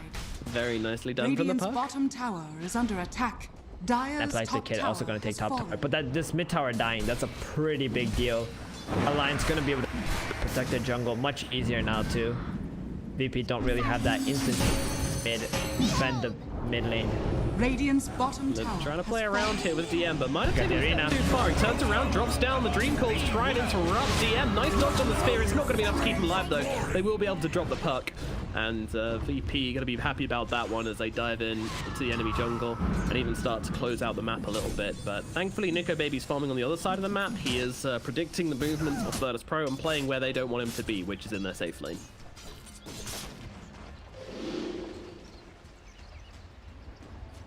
Gonna wait for that Echo Saber. Radiant's bottom tower is Play under with attack. illias, Omni Knight. I think the Echo Saber is the timing when VP want to take the mid. GPK also making his way towards the north. Gonna be having a pretty early Orchid. Same time, Radiant Limmp are understanding scanning. that, going for the Yule's first item too. Dagger.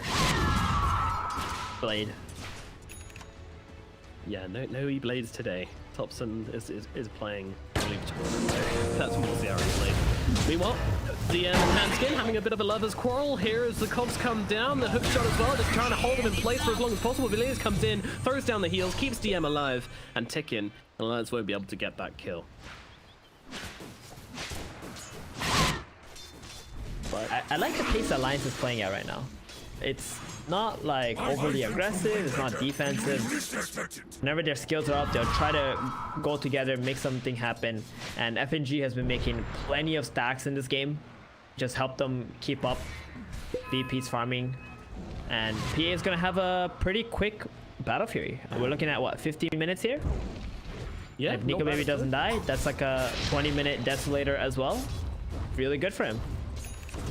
Yep, unfortunately Sven with the inbuilt Battle Fury is already farming pretty damn quickly across the map on his way towards that Echo Saber and top of net worth currently, but once Nikobaby has that Battle Fury, will farm at a faster rate. Are you okay with the way Virtus Pro's played into this game? Oh, yep, hold the phone. Ooh, This smoke could be pretty big. Yeah, this is huge. Hook shot in onto the Sven. illias is here striking him up though. In he goes, but the ultimate pop from FNG trying to stir this as much as possible. God Strength actually being popped. Letting him try and take this fight. Heal comes in. He gets a kill. DE as well. They keep him alive. S4 comes through, needs to finish the job, but can he do so? They will get at least one, but they've given so much for this at this point. Omni Knight trying to get himself away. S4's being beleaguered. They take down FNG in the back, and now the core come through trying to buy some space, but it's not going to be enough to keep S4 alive. Limmp just going to run himself back. Meanwhile, ping's coming out for Nikobaby. He's just farming nearby, Radiant's looking to bottom maybe get tower involved. is It under looked good. attack. It didn't, so he didn't. They stay back, and they're just going to hit that reset button. Although saying that, Nikobaby coming pretty far forward. GPK showing off this Orchid, and also getting the Arcane Rune there as well. So GPK going to be happy with that one. But yeah, I mean, the Sven staying alive for such a long time. They do get the kill in the end, though. So in some ways, it's worth it for Alliance, but they did lose a lot of heroes in the process.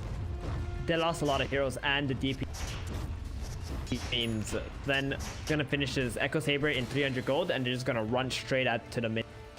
If that heal did not come out in the end there, that could have been really bad for BP. Would have still been alive, and they would have just tried to go onto the Phoenix together, and at least maybe if they do lose some heroes on Alliance, S4 could have lived. Because S4 died as well, that's why it looked kind of bad. That being said, Nikobaby, he was free farming the whole time. And Sven was dead, so he's very happy. He's got that 15-minute Battle Fury. He's going for a BKB instead of the Desolator. Understanding that Mars, Sven, Orchid, like these are problematic. Armor have omniscience. And now they go forward onto the clockwork. That is a dead little robot. Good night, Handsken in the top lane. Virtus Pro really starting to get this ball rolling, finding that pressure. This is that high momentum Dota, which you have to fear if you are playing into this squad. You have to be ready. You have to have the counter plays ready. And, well, this is one of them as they drop GPK in the middle lane. Very nicely done onto the Quap by Limmp and S4. And meanwhile, Nikobaby's just farming up this bottom side of the map again and again and again. No one is coming to interrupt him. Virtus Pro, they really just want to find kills elsewhere on the map and try and pressure the objectives rather than chasing Nikobaby around the map. Not really been able to find big Orchid play like to. Dire's top tower is under I attack. think this Orchid would have been nice, like bulking, finding Baby or something. Been kind of delaying things on the side of VP while Sven waiting to finish it. He has it now, but Pop is dead. Exo is going to be back up now. Level 12, by the way, on he's almost level 13. Jeez, he's having a great game. Radiant are Kind of expected it, right? Laning into Sven and Omni Knight.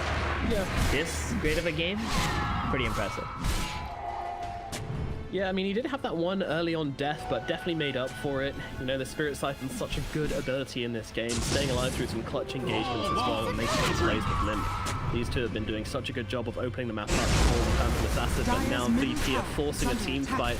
They indeed have the Echo Saber and the Mask of Madness coming through onto the middle tier 1 tower. Limmp is here though with the Infins, gets his choices set up. He's gonna lock down the 2 cooks, but in comes the Supernova right on the head with the Arena. Yules comes down, they're gonna be in some trouble. S4 just trying to hold his ground, get as many Spirit Siphons off as he can. He's doing exactly that. GA comes through, the hookshot comes down the backlines and trying to bring down the Queen of Pain. Can they do so? No, she blinks herself away. Meanwhile, the Mask in the middle, beleaguered somewhat as they drop down the Sonic Wave. Still not doing enough to bring down these heroes, and they managed to isolate an Athletic Kid as he's trying to run himself away. Not gonna happen. Cut down by Nikobaby. A great fight for Alliance. Really beautifully played as they force out the spells from VP, but are able to dodge it. First the puck with the Yules, dodging the Supernova explosion, and the DP just connecting with all of these Spirit Siphons to keep herself alive. And in the end, you know, it's not an explosive fight. Only 1 kill in the end as the Sven drops, but still, very, very important kill. I mean, all the ultis were expended in that engagement, and that was an amazing Will-O-Wisp. That just landed on all of VP's heroes. They didn't want to kill it. They tried to get out of it, but that created a very awkward situation where they didn't have that positioning any longer. VP, you know, like clockwork, they get their items, they go straight down mid lane to the tower. 5 heroes and Alliance, I think they did their homework. They knew that was going to happen, and they prepared for it. They did indeed, but wow, Virtus Pro, they're meeting the match here, you know. I came into this series thinking that, you know, it has a possibility to be a bit of a stomp for Virtus Pro, considering the form they've been on recently, but Alliance, given their all, at least so far in this match, Nikobaby is really starting to pull ahead now. Yeah, he's just a recipe away from that BKB.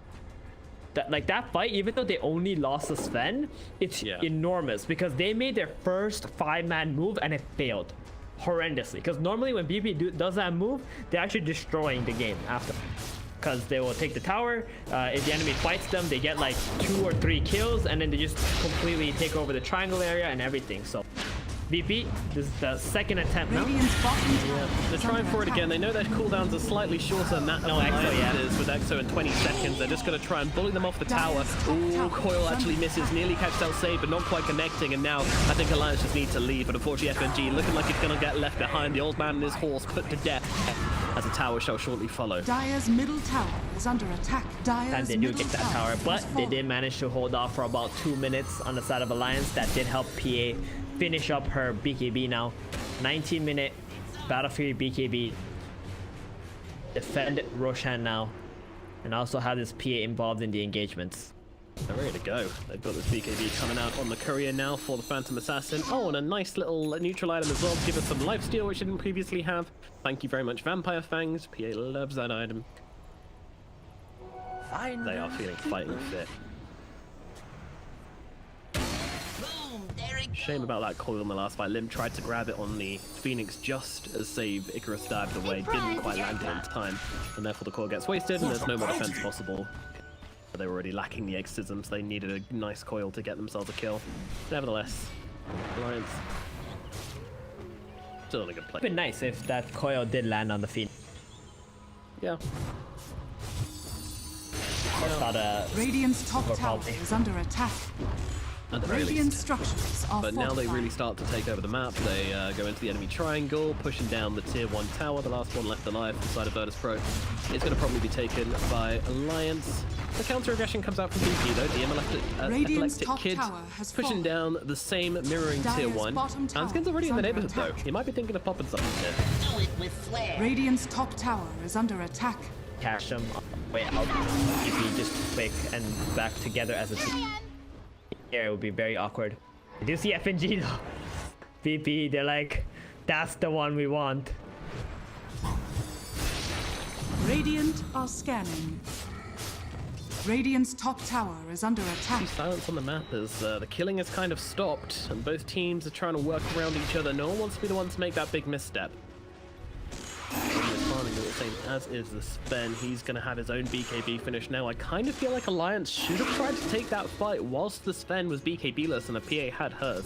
Could have been a big advantage, but they didn't find anything. so continue to still a bit of a gold advantage for Alliance. Do you feel like they're in a good position right now? Alliance, yes. VP, I think they're feeling a little bit uncomfortable.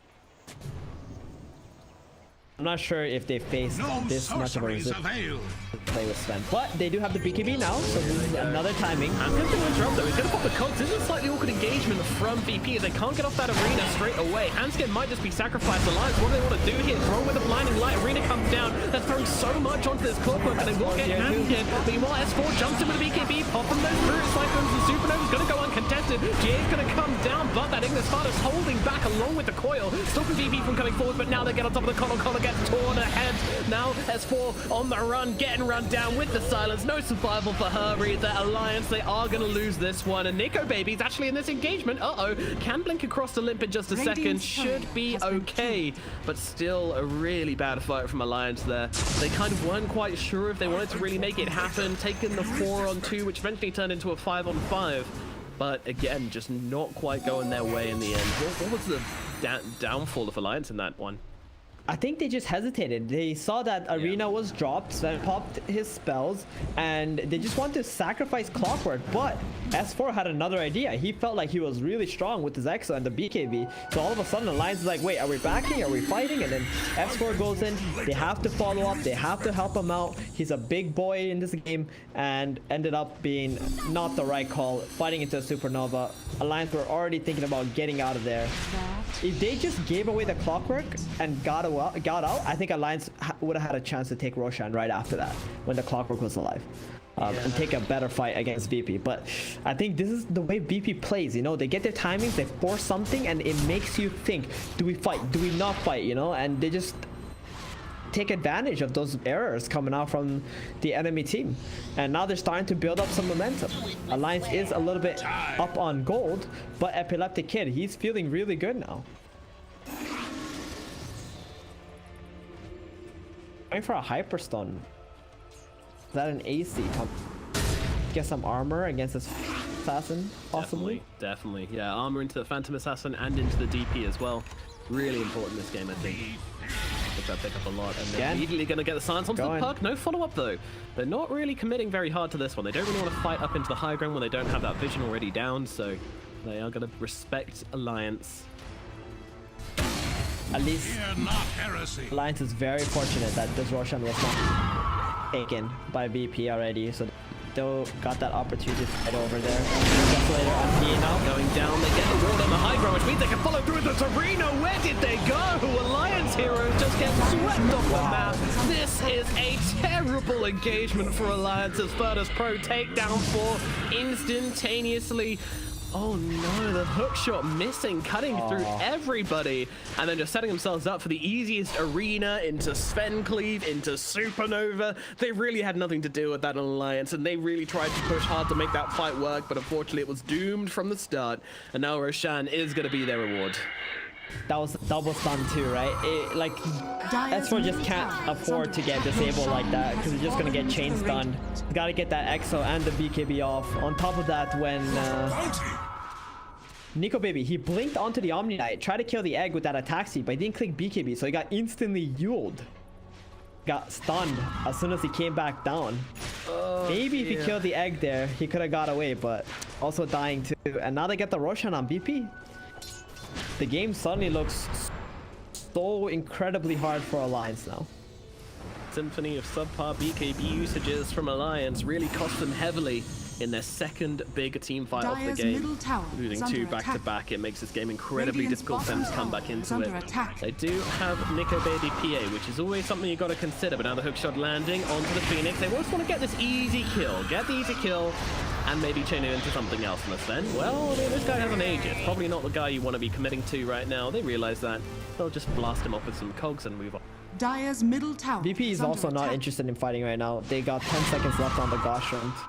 You know this team, they're always going to wait for their cooldowns before they take these engagements. But now that it's up, and he's like 100 gold from Playmill, they might just finish that and start running at Alliance once again. And these Supernovas have been completely unstoppable inside these team fights as well. With the arena and with the Sven, and it's just too much damage, too much control.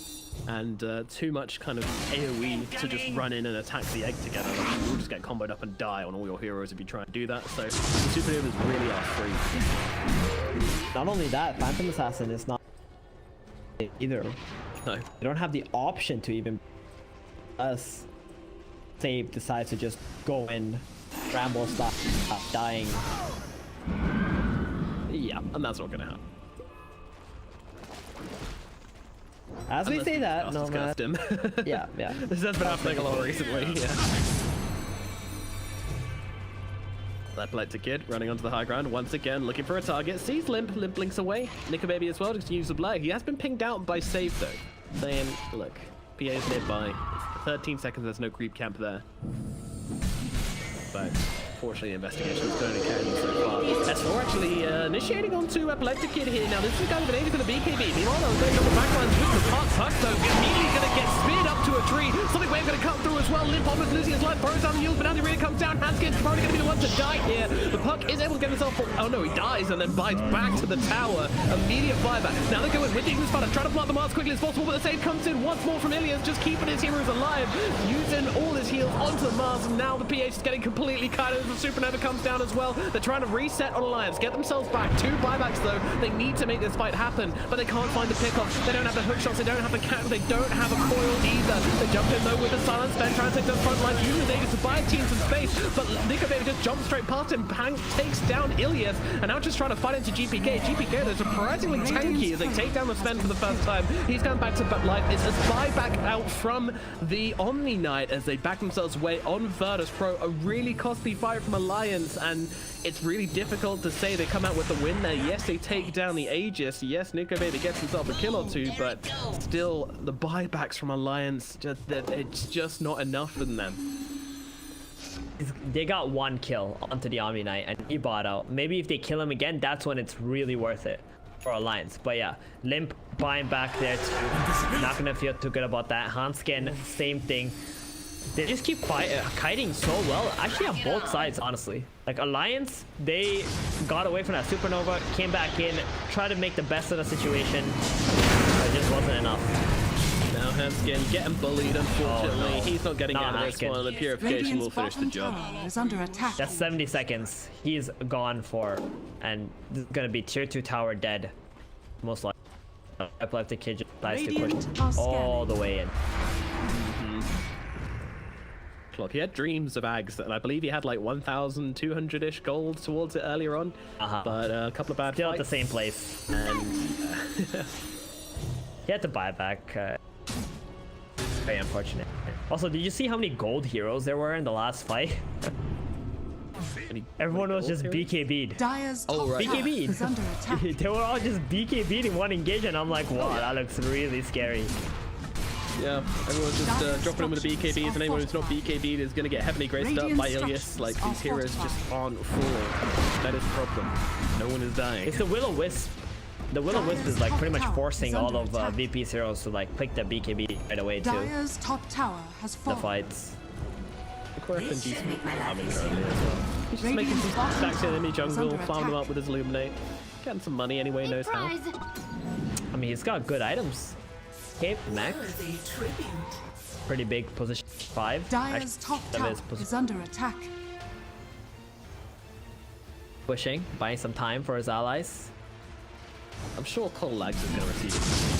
His current Cotalax is a little bit too. Oh, it's like what, the worst axe, right? Probably. Good. I would say Terrorblade's Axe is better than Cotalax. Oh, definitely. Terrorblade's Axe is a...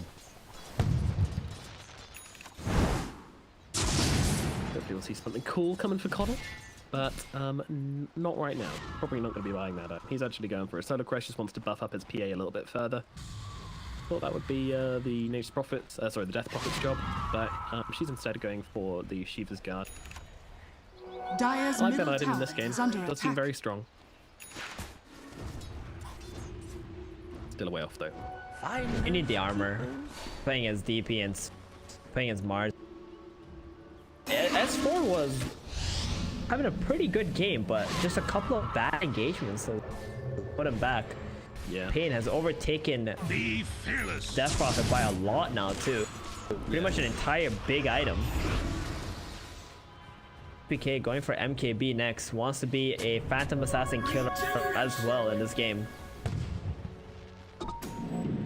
Yeah, but Alliance are doing a really good job right now of just kind of pushing out the side lanes and being very annoying. What's wrong? Check Epileptic Kid. I did not click him for a little bit, like 2 or 3 minutes I think, and look what he's got. An entire MKB complete. Finished off that AC a little while ago, now whips out an MKB from nowhere. Yeah, he's just pulling items out of somewhere we don't really want to know about. It's fine. And now the PA is going to have to deal with that. Exactly. He's gonna be extremely... She was already scared to jump into the fight, even though she had a BKB, right? She couldn't find the angles to be able to blink in, and now there's an MKB on the Sven. Not only that, these supports from Virtus Pro are very hard for Nikobaby to deal with. Omni Knight has a Ghost Scepter. Every time he gets daggered, he instantly pops the Ghost Scepter. And then Save has Yule, 2600 HP, can just pop that Supernova. How many good targets to go on Nikobaby? Indubitably, it's not quite the situation you want to find yourself in. Satanic might help. Unfortunately, when the crits come in, sometimes you just can't catch the damage from straight up damage they've got here with these items. Is under attack. To return the hits in time. Hopefully, PA will be able to survive these engagements. Radiant but are scanning. I don't know, man. It's feeling difficult. VP have shown absolutely no hesitation in just jumping in, blowing up these heroes. When they commit to a fight, they go for it. Alliance have not been showing anywhere near the same amount of commitment to the engagement. So I think that's probably would be their biggest downfall in this fight. In a few times where they've just like held back on 1 or 2 seconds, and that's what's cost it for them. But now this is decisive. They're smoked up as 5. They're going for the wraparound into the triangle. Virtus Pro, they're hyper aware of this though. They're in the area. Let's see what happens. Nikobaby is going to be revealed. Throws a dagger immediately in towards, but the arena comes down, controlling up Handsken. Supernova very far back, but on the high ground, so they can't really fight into this. And now the heroes are getting blown up. GBK comes forward with the Shiva's Garden Scream as well. Handsken and FNG are already dead. They're trying to still fight up into them, and they have actually killed the Sven. Now GBK is going to be the next target. Nikobaby with the BKB ain't nothing to mess around with. He jumps on top of illias. Illias going to pop the GA to try and get himself out of this one. I mean, the Sven going down is just such a big deal. That was a puck axe coming down. He was not ready. And now, well, the buyback from Epileptic Kid. Uh-oh, Nikobaby's in some trouble. He gets the blink strike up into the high ground, but gets pinned to a tree and killed off instead. The buyback from the Sven, it gets him the kill onto the PA. Maybe they can get S4 as well with her spider legs. She's a quick little lady. Follow the ghosts, CM. Follow the ghosts. I'll tell you where to go, but it doesn't look like anybody else is looking to chase down S4, so I don't think this is going to result in a kill. But wow, what a crazy fight. I did not expect the Sven to want to buy back there, but he did. He gets them a kill onto PA, sure, but now there's a bit of like opportunity for Alliance to take the next engagement. If they get the Roshan, then it's true. Bob back there, right? He's got pretty much, you know, full items time being anyway. He just needs Aegis, and it's going to be up very soon. Alliance, that was an incredible fight. That snap from the Sven and Omni Knight not being close enough to be able to get that Guardian Angel off the Sven. Like, he takes a lot of damage from the Desolator of the Phantom Assassin plus the Death Prophet ultimate, the Exorcism. He has to be a little bit careful not letting himself get snapped Dream Coil. Yeah, I mean, that was a reveal, so you can kind of forgive them for falling to it once, but next engagement, they're going to be aware of it, and now Roshan is being taken. Oh no. You can't let this go, Alliance, but at the same time, without that PA, it's very difficult for them to actually contest it. They're going for it. They're running forward. They've got the Ignis, they've got the rockets as well. He's gonna have to hook shot in right now. There's no way, there's no way. DM is blocking it. Has fallen to the Radiant. I remember the days. Around, just making sure. Remember the days when hook shot into stealing Aegis and stuff was a thing? Nowadays, everybody knows it's coming. They like literally surround that pit, not let the Clockwork even get close to hitting the target inside. They know what's going on. Poor old clock. There was a time. There was a time. There is one play you can make though when you have the access to refresh it. So you deliberately hookshot onto one of the heroes defending it, just jump to the other side and then hookshot in again. So yeah, pretty advanced. Don't see it very often, but it has Radiant's turret has been killed. They're trying to hold this high ground. They're going to go for this fight. Hello. The S4 popping the exorcism, committing pretty hard to this. Hook shot again missing. Oh no, and now the arena comes down, just controlling up the block. They don't want to disengage. They're going to try and take down Supernova. It's one hit. They won't do it. Oh no, they've lost Nikobaby. They're going to lose S4 as well. Talk about it, FNG. He's trying to run himself away. Not going to happen. Oh, they couldn't kill the egg. Epileptic Kid gets in, cleaves through these heroes, and now they're running up the high ground with an Aegis. Alliance, they might have made their last play here. It was so close to working, so close to bringing down that Supernova, but then the Sven come through with the big damage, and that's it. That's double MKB and Queen of Pain and Sven. This Phantom Assassin needs to be killing one of them and not the egg. Yeah. They really do. I mean, heroes about it before. This egg is just a huge bait. If you go and try and kill it, there's way too much AoE damage on GPK and Epileptic Kid. He's to actually do it successfully without losing all your health. Didn't even finish the job. 40 seconds on PA. I'm not sure they're gonna stop here. They don't have the God Strength. That's why they're going back. They're actually playing very slow right now. VP, or not slow but safe, because they know PA could potentially have a buyback. We know she doesn't. They don't know that. Yeah, a little bit surprising to me still. They did have creeps getting onto the high ground, but just erring on the side of caution. Yeah, this is the safe play for sure. You got the game down. Oh, Mr. DM. Oh, he's gonna lose his gem? Oh no, he gets it. All's well, all's well. FNG trying to make some plays, but unfortunately not working. That was pretty funny actually. If he actually got the gem and somehow got away from there, that would have been cool. But when you drop the gem, it provides like vision, right? Yeah. So he saw FNG like on top of the gem, and that's why he was able to get that. Clowny though. Now without their Ignis Vardas, this could be a pretty tricky high ground defense, Steven. That's a dieback. Radiant's top tower so maybe is under wasn't attack. the coolest play, dying. Radiant's top tower has got the fallen. God Strength too. Heck, Yep. he has an Abyssal Blade. Then too. Handsken, if you're gonna land a hook shot, now's the time to do it, but they want to wait. They want to try and wait it out. 25 seconds, they've got a bit of harassment, they've got a fortification which is now over. And GPK gonna jump in, looking straight forward onto Limmp. Supernova coming down nice and deep here as they take down one, and the Puck's gonna use himself into the air, but when he comes back down, he's gonna get murderized. There is a buyback available. Puck's gonna use it. It's gonna be a 4-on-5. Oh, they're actually having to run into this before the pommels even up. S4 trying to make something happen, is running around with these ghosts, but now GPK jumps in with that 25 talent, but Nikobaby looking for the response. Cheese out from GPK, keeps him alive. The Mega Creeps have been gone. Now can Alliance find anything from this? Dual Yules coming out as they take down FNG on the side. He comes back to life, does get off to the Ignis Vardas. Sven tries to take it down, but it's just going to get controlled up by it. Nikobaby, he needs to commit to this because they're facing Megas now, but they just don't feel like they have the manpower. They want to try and wait out the clock, maybe. But I mean, they've been Mega'd here. It seems so unlikely they're actually going to be able to hold on for this one. They will try for one final fight, perhaps. Or they might just let VP relieve, and yeah, it looks like that's going to be the call. Oh dear. Try to off from Gus, and Nikobaby needs to make his way into a rapier, hopefully. There it is, yeah. There's a quick buy right now. I mean, even for Nikobaby, I feel like his chances are slim. Not heresy.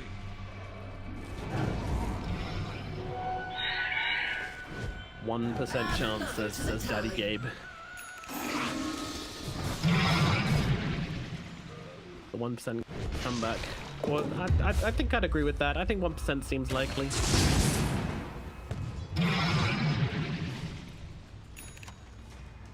Quite generous. Are you getting into decimals? We might have to looking at this game. But you get the PA factor. That's the one thing they got. This game will take another 30 minutes if Alliance have a shot at winning this. VP have to mess up spectacularly, I'd say, to not win this game.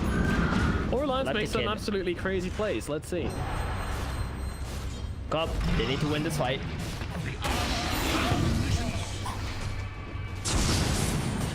Dagger across. Try to kind Counter over damage now, swooping with the Hex on for the hit their Death Prophet. They hook shot in, but it's not enough to keep her alive. They'll take it down. These golden heroes smashing through everybody that comes their way. They do have a buyback on Handsken. He's going to try and do something here, but Nikobaby jumps to the engagement. He has that Satanic trying to keep himself alive. Can he out DPS his Sven? No, he cannot. Sven is too damn big, and DVP are too damn strong. They'll take down everybody on the side of Alliance and claim that GG. Prize it from their cold, dead lips. Game number 1, it goes the way of Virtus Pro. It looked so close. Alliance, they looked like they were doing great, but then the moment they start team fighting, Virtus Pro remind everybody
the Phantom Assassin up, but this time.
Remaining. Who was that? Gambit, I think? 5 seconds remaining. In their best of 5, they played against Gambit. Yeah, and they had a Leshrac. Oh, that was really good game for it. Yeah. So this is most likely mid Lesh, right? That's it. Like they actually, I'm surprised they even picked their mid this early and like holding off on their +5 for now. Viper. There's the answer to the Timbersaw, as we mentioned earlier on, and does do pretty damn well versus that Leshrac as well. You just drop the ultimate on him, it stops him running around and just kind of blasting everyone down with his magic. It's very annoying. Good pipe builder as well. 10 seconds and remaining. this means most likely a tiny pickup from Virtus Pro, so 5 seconds they can have remaining. that with the Viper in the offlane. If it's a Viper mid, then we will see a different position 3 hero, and then we won't be seeing a tiny. That's the case. But Viper is also very good against Leshrac middle, so that's why I'm kind of leaning more towards this Viper going mid against Leshrac. Interesting. Alliance though, next pick. This is usually the point where they pick up their Virtus carry, but Pros I turn believe to they have. Yeah, there we go. They'll grab the lifesteal and save the last pick for their +4. So this makes me think, because they picked the lifestealer right now, that the Leshrac could be a flex on the 4 now, not the mid laner anymore. And then the Shadow Demon will be the 5, and they're just gonna wait to see VP's last 2 heroes and then draft up something to counter all of that. Because Timber doesn't really need help, right? laning into a Sven Omni Knight. So there's even a potential alliance that's just gonna tri-lane with this Leshrac Lifestealer Shadow Demon combo and just like solo this Timber, which I wouldn't be surprised with. They've done something similar to that before in the past. Different situation, but still the idea is there. VP not seeing the Lifestealer, maybe they're probably deterring from picking a Lifestealer, from picking a Tiny, or even putting the Viper in the offlane. This is looking more and more like a mid Viper now. Probably. I wouldn't be surprised. Yeah, I'm mostly looking at this Leshrac and just wondering. You know, it's really nice to combo it up with the Shadow Demon. Of course, if he's not a core, then he doesn't have to be farming, so he can just go around with the Shadow Demon. These two can just make plays through the entire game, and it's very easy to make happen. Virtus Pro, however, are going to take the Tidehunter. That's going to confirm the Viper is going to be mid, and that is going to mean the Tidehunter is going to be in the off lane. Now, does a Tide survive versus a tri-lane of Lifestealer, Leshrac, and... There's not a lot of heroes who can survive tri-lanes if it's just two going into the off lane. My concern more is about the Timber versus the Tide. Like, you just drafted Tide into Timber, so this Timber is having a free game now. Like, either side lanes he goes to, doesn't matter for him. Honestly, they could just solo Timber safe lane now and just go aggro tri-lane with Lifestealer, Leshrac, and okay. That could be the play for... Yeah, I think that's probably going to be the play from Alliance. Like, why not? Unless they obviously put the Leshrac mid, then they'll pick another 4 or 5, and then 10 still they should try lane, I think, on the side of Alliance. They need to do something a bit different, and Timber is going to have a good lane no matter who he plays against. Yeah, he should be fine. An S4, you know, he likes making space in this Timber. He loves playing alone and just letting his Pulse 4 do whatever he wants. Favorite way to play. In the off lane, just to enable Handsken to be more active. Pugna banned out from Virtus Pro. I think best 10 seconds for Alliance to take, but maybe they're thinking like, oh, they don't want to get pressured up early on and have all their towers be Leshrac, Edict, and Pugna Blast. Alliance banning out Windranger. They're banning out save heroes right now. Windranger, maybe a Skyrath, possibly. Saves heroes 10 too. 10 seconds remaining. So, 5 seconds remaining.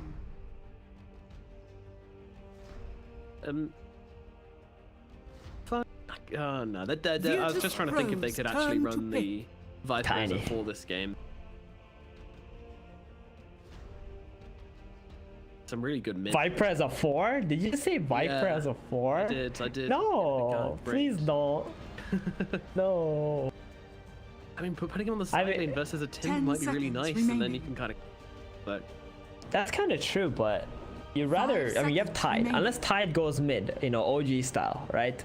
Yeah. Like unless Tide goes mid, I really don't see this Viper go to side lane. And they do ban the Tiny though, just for the safety of that. You know, like in case for whatever reason Viper does go side lane, they don't want that Tiny Viper combo.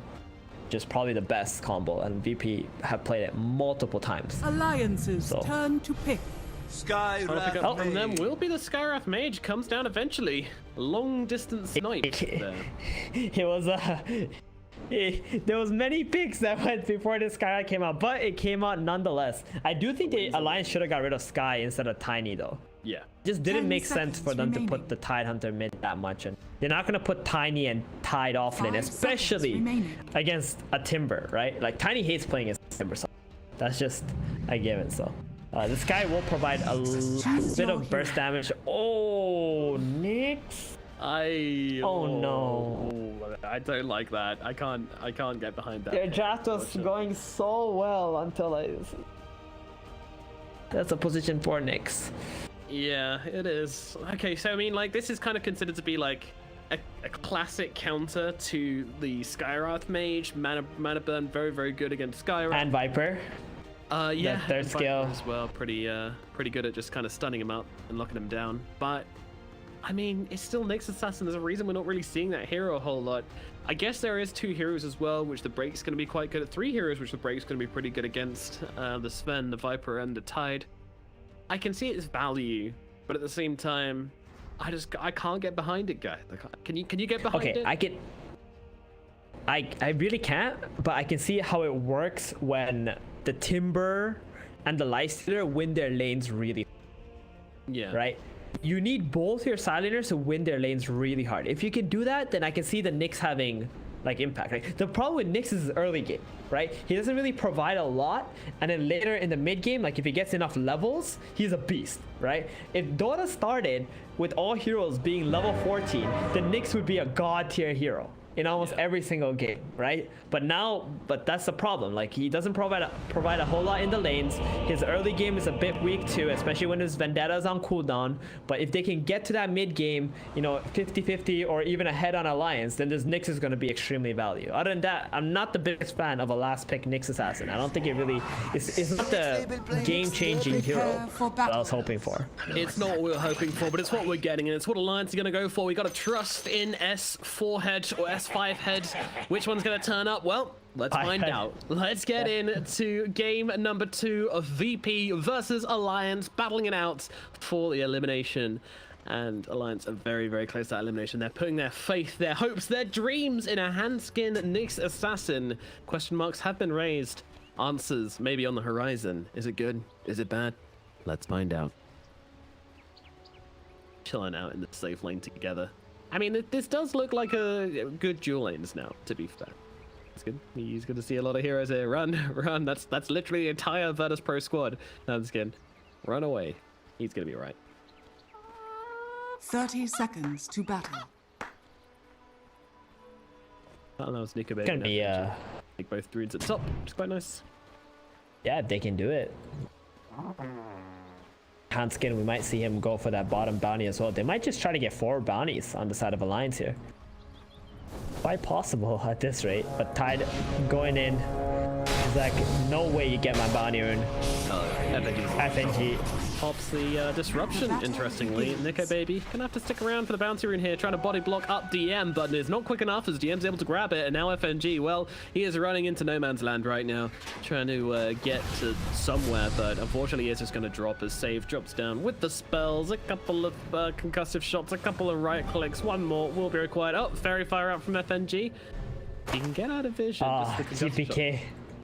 Oh, digging through the trees, digging through the trees. He's not going to be out the other side, though, just trying to hide as he's now going for the blocks. No, he's trying to block out a save here. That's really nice. Going for the TP now as well. He's actually going to live. No first blood for you, Save.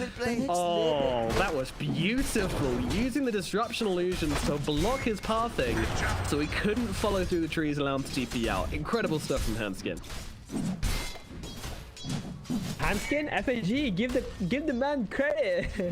Sorry, FNG. Jesus. That was crazy. Jesus. Thank you. Yeah. Oh, I thought he was just dead, and not only that, he wasted GPK's time too.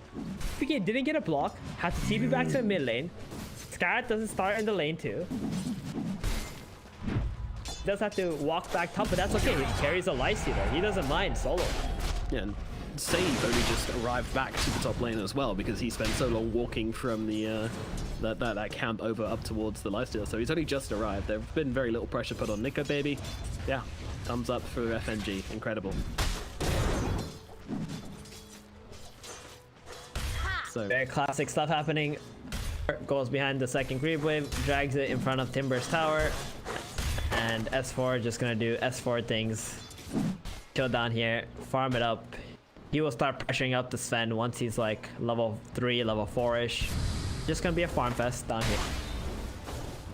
Yep, just eat them creeps. See who comes out on top. And it will be a slight advantage to S4 in the end, but Sven's gonna be able to bounce back with the creeps, so it won't be long that he's behind it. But that said, S4 is struggling straight off the bat. With only having himself 4-2, currently Sven's 10-2.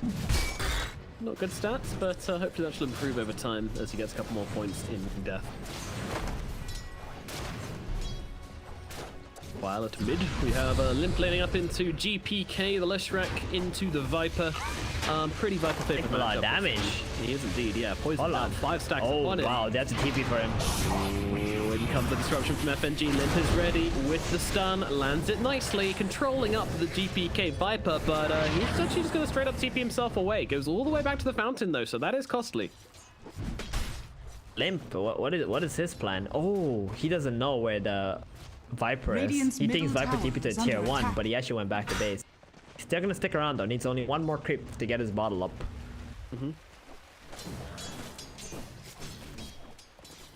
Good play then from FNG. Because if he didn't do that, that Leshrac would have been completely kicked out, lost a bunch of XP. Not only does he save him and gets Viper to the base, but also double stacks in the jungle too, which Leshrac loves to farm at 6. Yeah, he does indeed burst through these. I mean, Leshrac is essentially played the exactly same way as Zeus is these days. Use those magic damage to take down the creep waves, break down some stacks, and get yourself some money. Simple.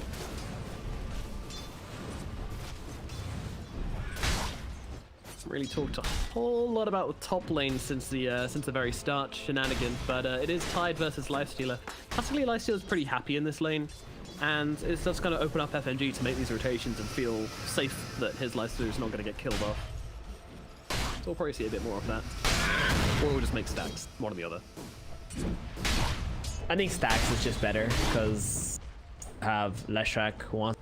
But then again, VP know those stacks are happening. Viper will want to steal them. Yeah, they'd be very aware of that. Side of and Tide. Can't let these stacks go.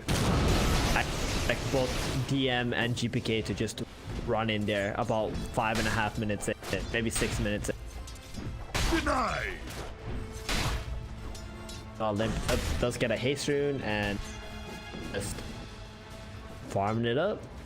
Not gonna die to the Viper any longer while he still has that haste. Get out of jail free card. It's very nice for him in the mid lane. Like he doesn't want to be playing aggressively remotely onto this fight. He just wants to survive this lane and then. Radiant's courier has been killed. Epileptic Kid still doing very well at the moment, level 4. Last time I saw S4 play into this Omni Sven combo with this Timber, I think it was an Omni Sven combo. He did very, very well. This time around, not as good. I wonder if it's because of the Nyx factor. Could possibly be. Oh, Handsken steals the bounty. Done. FNG going for the other bounty. Dude, FNG has just been such a menace this game. Damn, this man, he refuses to lose. It's like a...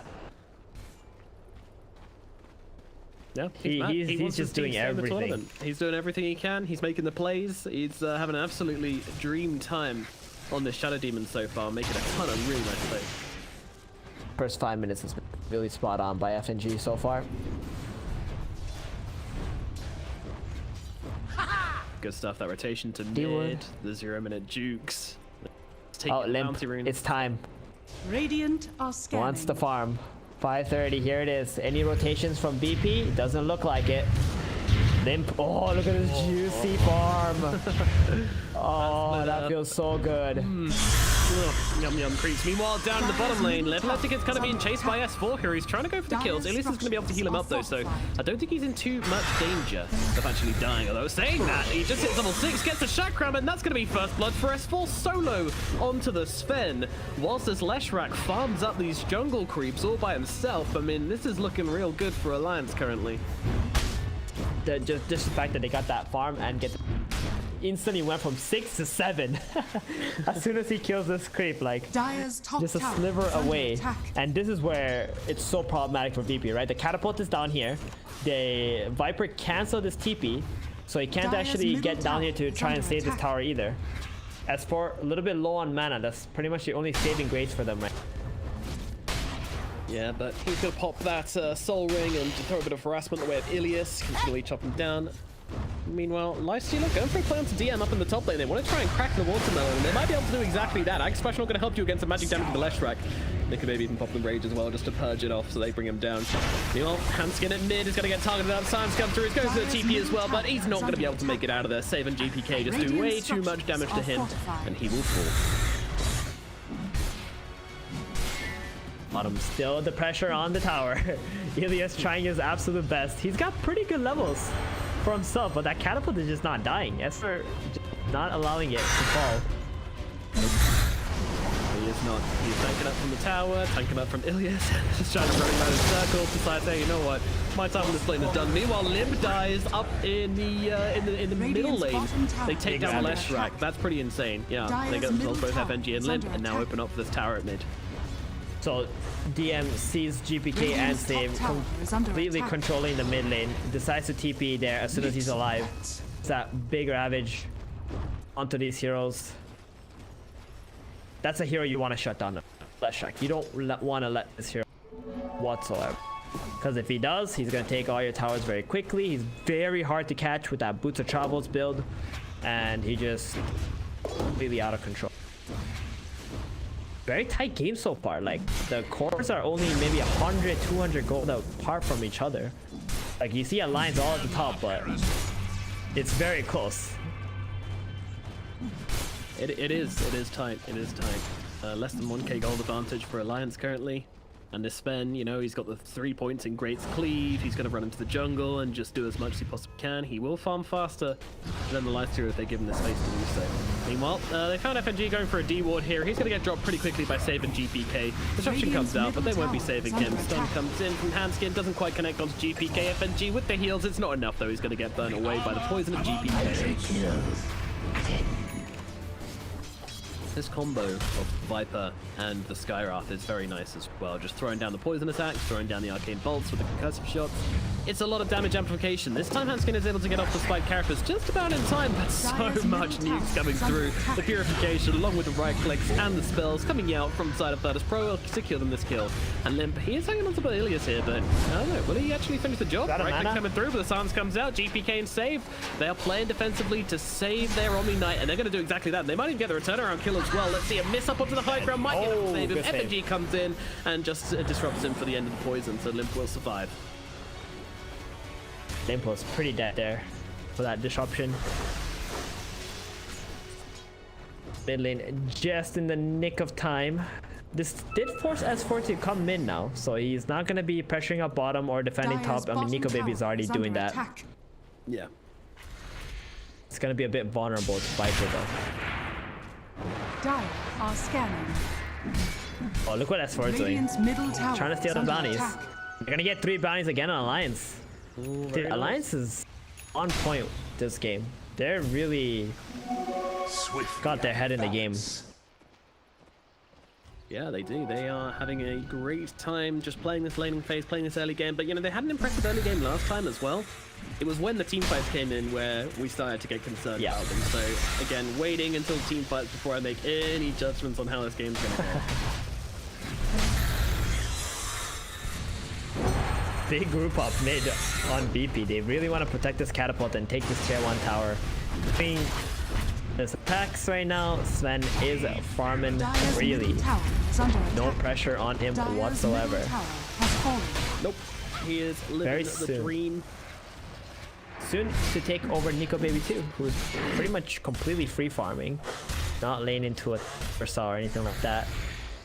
Radiant's bottom tower is under attack. And doing a bit of scouting, saying hello to DM and GPK and watching them rotate up into the Lifestealer, so Nikobaby's going to know there's a lot of heroes heading his way right now. And it looks like he's trying to bait something. He has himself an Infest, of course, but he's got to be wary of that silence, which is available in 2 seconds. But he knows that.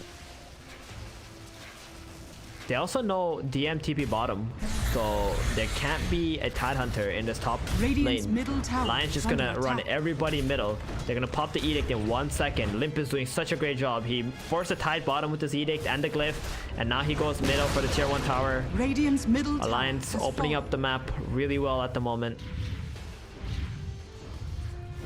Yeah, I mean, it's hard to kind of equate there both, but you know, the map presence of both of these teams. I feel like Virtus Pro are just looking to already move on to their next tower, but then Alliance already took this bottom tower earlier on, so yeah, VPB are just lagging a little bit behind in this game, so they are, and it's really annoying to play against Leshrac when your towers are dead, because you need to be very quick with your catches on the zero. You wouldn't want him to get out of control. So gets that Boots of Travels. Doesn't have it yet though. That's the one thing for VP going for them at the moment. Is under attack. on him just yet. In fact, he goes for a full wand rather than going in for... Radiant's He's middle actually queued tower up is a under BKB. attack. Ooh, he has a different game plan then. Yeah. Just wants to fight the VP zeros. I mean, I like it. I think they are going to need these BKBs in this game, other than the lifestealer, of course. Although, even then, I feel like super late game, they might be considering as they jump onto GPK, and they are going to be able to take him down instantaneously. Goodbye, Viper. Save and don't do anything. Throws in one last before he leaves. Meanwhile, Atlantic is getting run down by Limmp. Oh no! Oh no, the Leshrac gets a solo kill onto the enemy Sven. That's not how the story is supposed to go. And now Sage in some trouble as well. S4 realizing there's very little threats on the board, but unfortunately it gets silenced up and S4 won't be able to finish the job on to the Skywrath. But wow, two critical kills across the map for Alliance here as Limp's making some magic happen on this Leshrac. Pretty big minute.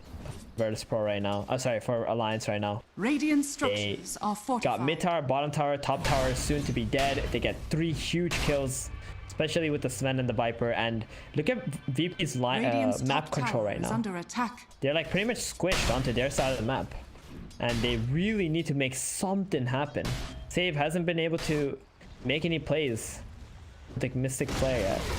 Radiant's top tower has fallen. He's been very limited in what he's been able to output.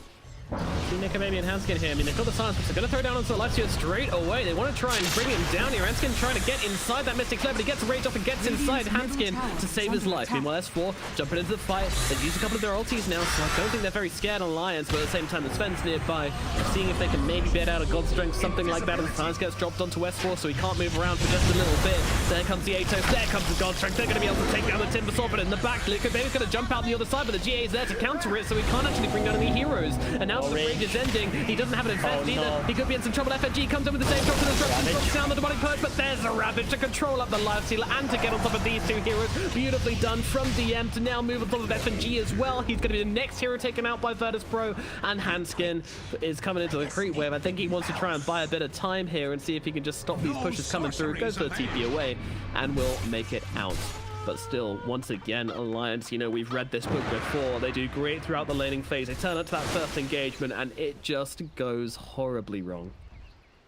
A little bit of miscommunication from Alliance. S4 really wanted to fight and man up in that situation, but Nikobaby did use his rage before he infested into the Nyx, so he wanted that rage to be back up again before they would take the fight and try to kill the Viper.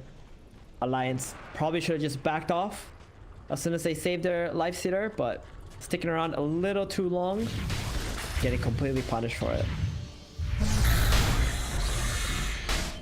Well, not the first fight which Alliance were hoping for in this game. They thought they'd kind of played it really nicely as they managed to force out the God Strength, but then they realized that Timber Sword's actually getting beaten down pretty quickly. And I mean, I did like the idea, you know, force the God Strength, and then whilst they're focused on the Timber, trying to... Oh, FNG is there once again with the disruption, perfectly positioned to make sure his lifestealer can get out of it. Now he pops a rage, actually looking to go in onto GPK here. He does not have an infest, but doesn't really need it as the split earth comes through from Limmp from the side to bring down the Viper, and now they look towards Save as well. He's trying to get himself away, but guess what? There's a Yules, and there's too much damage for the Skywrath to withstand it. He's going to lose his life as well. What a counterplay. That was so beautiful from FNG. Just, he's always at the right place at the right time in this game. Getting that save on to the lifestealer, purging up the Viper so he can't get out. Leshrac also there, ready to fight with his allies. Trying to build up some momentum once again after losing that engagement top.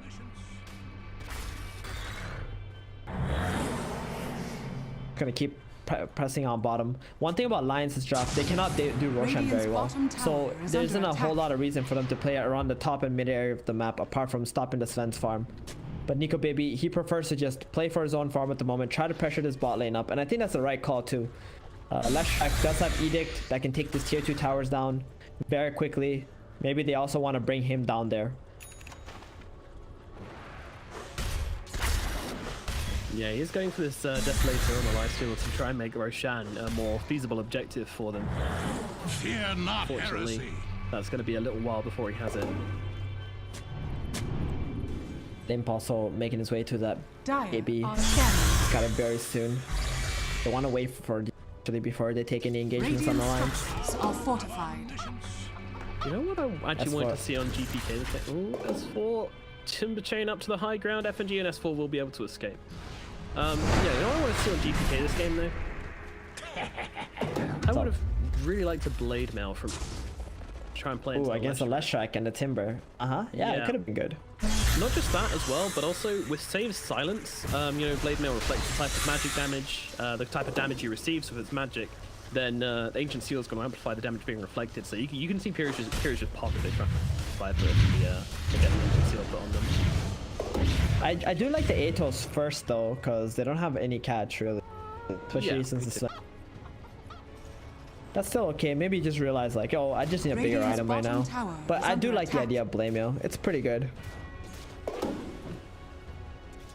BKB also going to be very strong into the Leshrac Timber as well, so opting for the Magic community, they want to fight. That is pro. They want to be as strong as possible. They love it when everyone's looking golden, when their 3 cores are looking nice and unkillable. That's when they feel strong. Radiant's bottom tower and Alliance are feeling very attack. comfortable to stay split on this map. Like Lysander just bottom, he knows he can't die right now. He's pretty tanky, he can just pop the rage, TP out. Timber also feels unkillable. So Leshrac has all the freedom to farm up the jungle camps, whereas VP, they need to stay tight together. They have the fear of this Nyx assassin or some kind of a smoke or something that could possibly come. Look how many sentries they got on the side of the Radiant on the map right now. Yeah, they are littering the enemy jungle with it. They want to know. They want to know where the wards are, and they want to get down the vision. They want to make sure that they've got the advantage if they take a fight in the enemy jungle, which seems to be exactly what they want to do. Ato's out onto S4. He doesn't really mind though. He's a boy. He's even got himself a Lotus Orb now as well, going straight Hood Lotus. Oh, it's yeah, very strong. 8 sentries of Virtus Pro versus 4 of Alliances on the map right now. That's a very sad Omni Knight. Constantly having to buy a bunch of cents just because of the Nyx factor at the moment. But you know the thing I really like about Timbersaul's Lotus Orb purchase this game is that it can cover for the weaknesses of the Lifestealer. Because if you get silenced, obviously you can't get off the rage. So that's when the Lotus Orb is going to come in to purge that off and just make sure he can get off these rages in the team fight. It's very good. It's what Lysander needs as soon as the rage. He also needs these defensive items when the rage finishes. Right, because that's actually his weakest point. Not when like he needs to use a rage, but when his rage is about to run out. So Lotus, Glimmer Capes, these disruptions just to save. These are the things that Lysander enjoys having on his teammates. Yeah, he does. It's actually often it's often a very scary thing when you're playing Lysander and you pop your rage and there's like so many heroes around you. Because you need to plan your escape out. Once your rage is down, you're pretty much a useless creep for the most part. More or less. But they have now finished off the Desolator. I'm thinking they want to make some play, but DM just jumps in, drops a Ravage straight away. They're going to be able to completely destroy Handsken. Nikobaby manages to get off that rage, but he's going to get Viper ulted up as well, controlling him up just a little bit. He needs to get inside a homie, and he's going to jump inside FNG. Meanwhile, S4 in the middle of the entire enemy team, but he is going to be able to get that Timber chain away to safety. Now VP, they've dropped their ultimates for this one. Do Alliance back themselves away, or do they continue poking? I mean, GPK is getting those poisons stacked up upon him, but he is going to be alright. He's back to stealth off. Alliance, they don't want to get overzealous here. They can just wait for their Nyx assassin to be back, and they can go for the counter-strike. Definitely. This is Alliance's right now, right? They got that BKB on him. Lysander has a Desolator, Ravage is on cooldown, Gaussian's on cooldown. Instant smoke as soon as Handsken gets back. And S4 baiting beautifully in the middle lane. He can throw that Lotus Orb off onto himself, but he doesn't even need to as he jumps forwards onto the Viper. Viper getting beaten down here. Nikobaby just jumps in for save. The GA comes out, but unfortunately yields onto GPK. Takes it off immediately. They can just get on top of this Viper and kill him off as well. 2 kills for Alliance and much less committed compared to what VP threw down for it. And guess what? They're heading into Roshan. They've got a Desolator. They've got 4 points in the Diabolic Edict. This Roshan is going to absolutely melt. It is. There's nothing that VP can do about this. 1 more minute left on the Ravage. Looking back now, that Ravage onto the Nyx probably was not worth it, as there was no other follow-up. Go on to the next targets. No, if they could have somehow found Nikobaby in the back after that, then yeah, it could have been something, but they needed to deal with Handsken, because you can't let that Nyx assassin survive and then just get an impale on the back of you, so... But Virtus Pro really had their options limited, and now Nikobaby's going to pick up an Aegis. The happy boy. Baby. Gonna keep shoving this bottom lane all the way out. No fear of dying. Just pop rage, walk away, jump into a creep. But he did TP though. Doesn't have a TP escape. Gonna be a bit patient for his teammates. Yeah, but FMG, he's here to babysit. He's actually just being stalked by this Tidehunter illusion. They just A-click him, chase him around. It's so annoying. He's just pinging it. He's going, Nikobaby. He's like, yo, Nikobaby, please. Can you kill this? No, sir. They see me. Wonder what they're waiting for right now on Alliance. Do they have any big items coming out? I guess Leshrac has 500 gold from his Boot of Travels. Lifestealer, no, not really close to this AC. See them play top and mid and try to finish off these last two tier 2 towers. Yeah, me too. On Alliance. Also, that will give a chance for VP to show themselves in front of you.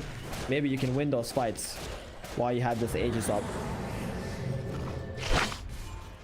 But I was going to say it looks like they're making that classic weep, but instead they infest inside the Nyx Assassin. Nyx Assassin pops the Vendetta, and he's going to now look for a hero to hunt. Meanwhile, they're throwing some spells at Leshrac in mid, but Limp's pretty chill. He knows how tanky he is. He's got himself a Yules, he's got himself a BKB. Good luck bringing this guy down. He also fogs the Stormhammer there. Radiant are Check just scanning. walks away. And now he's gonna be a fast boy. He's got Boots of Travels. Ooh, purple rune. Oh boy, that's a big rune for Lesh. Indeed, and Handsken's going to be able to pop the entire smoke of Virtus Pro. However, they jump the Nyx Assassin, but Nikobaby just pops out. Hello, surprise! Hunter jumps straight on to save. Meanwhile, Epileptic Hit being controlled up in his team fight as he can't really get off his ultimate, but now he looks for a target. FNG controlling up with the Demonic Purge and just controlling the heroes, but now a big Ravage coming down. They might be able to take down Nikobaby with the cleave. They will be able to do so for the first time, but he's coming back to life, and they're losing health. DM is going to be the first one to go down here, probably, as they will get on top of him and take him out, along with Save dying earlier on. Alliance, they take this fight once again. It costs them the Aegis, but they'll be more than happy with that. Limmp also TPing after Epileptic Kid. Epileptic Kid. He's got him. Juice. All right. Yep. Wow. Bye. That's a place I have not seen. Someone juice area there. Limmp is still looking for him. He is. He's confused. Ankles be broken. Radiant structures. It's like, alright, whatever. I give up. I'm just gonna go for the tower. That would have been an insanely huge kill. Yeah, that would have been Radiant's top tower game turning. But looking back at that last fight, man, UP are really lacking the damage up.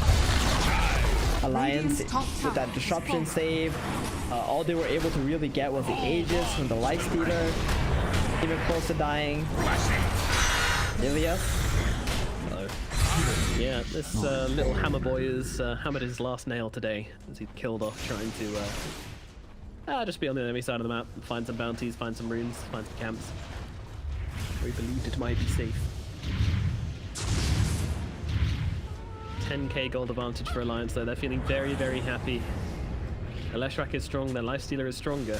Sven, he's still a threat, but yeah, in the last fight, like, he tried to go for the backlines, and then FNG just straight up dumped the Demonic Purge onto his face, and he's like, oh, I'm moving at 2 miles per hour. This is problematic. Alliance get his damage off. Alliance are in absolute control of this game, not only like on the map, but also in the team fights. You would think this Ravage is a big spell, but it feels like they don't have the burst available during the Ravage. Glenn is slightly behind at the moment. Regeneration. Well, DM being hunted by Nikobaby. Handsken coming in as well. He's going to have that break to offer to make it just a little bit easier to crack this watermelon. He gets off a meg, but it's not going to save him. And FNG dropped him on. FNG. Fine. Really got strong feelings towards the Tidehunter. The 50-second or 1 minute cooldown, he's good. They're gonna go straight to the high ground with the Tidehunter being dead. Lifestealer can always pop that rage, hit for like a couple seconds, get out. You dig? This Timber chains past the entire barracks just to flex. Another buyback from the Tide Hunter. I think they should probably consider leaving, although Epileptic's got him pretty deep, but he's got a BKB at his own as they invest into S4 to try and get themselves away Alliance. They want to try and leave. They pop the God Strength and they pop the BKB onto VP. If they can actually get themselves away, then this could be huge. And it looks like they're going to be able to. I mean, S4, he's just sitting there watching them hit him. He doesn't care. But now the Ravage comes in. They might be able to take some heroes down the back lines, but it doesn't matter. They're just duking them out perfectly. FNG will finally will even fall. He's just going to walk away. He doesn't give a damn. DM's going to die instead. And now with the stun coming out onto GPK, they control him up. Say's going to lose his life. Nikobaby finds the Sven. Sven trying to turn around, but he hits like a wet flannel as they take him down. Handsken is the only one to die on the side. That's it. They're done. They are done. GG called. Alliance take game 2, drawing out the series in a very convincing way. I did not expect this. That was crazy. I mean, this Leshek, it all came down, to be honest, to the Timbersaw in the end, right? This is the first time where BP, they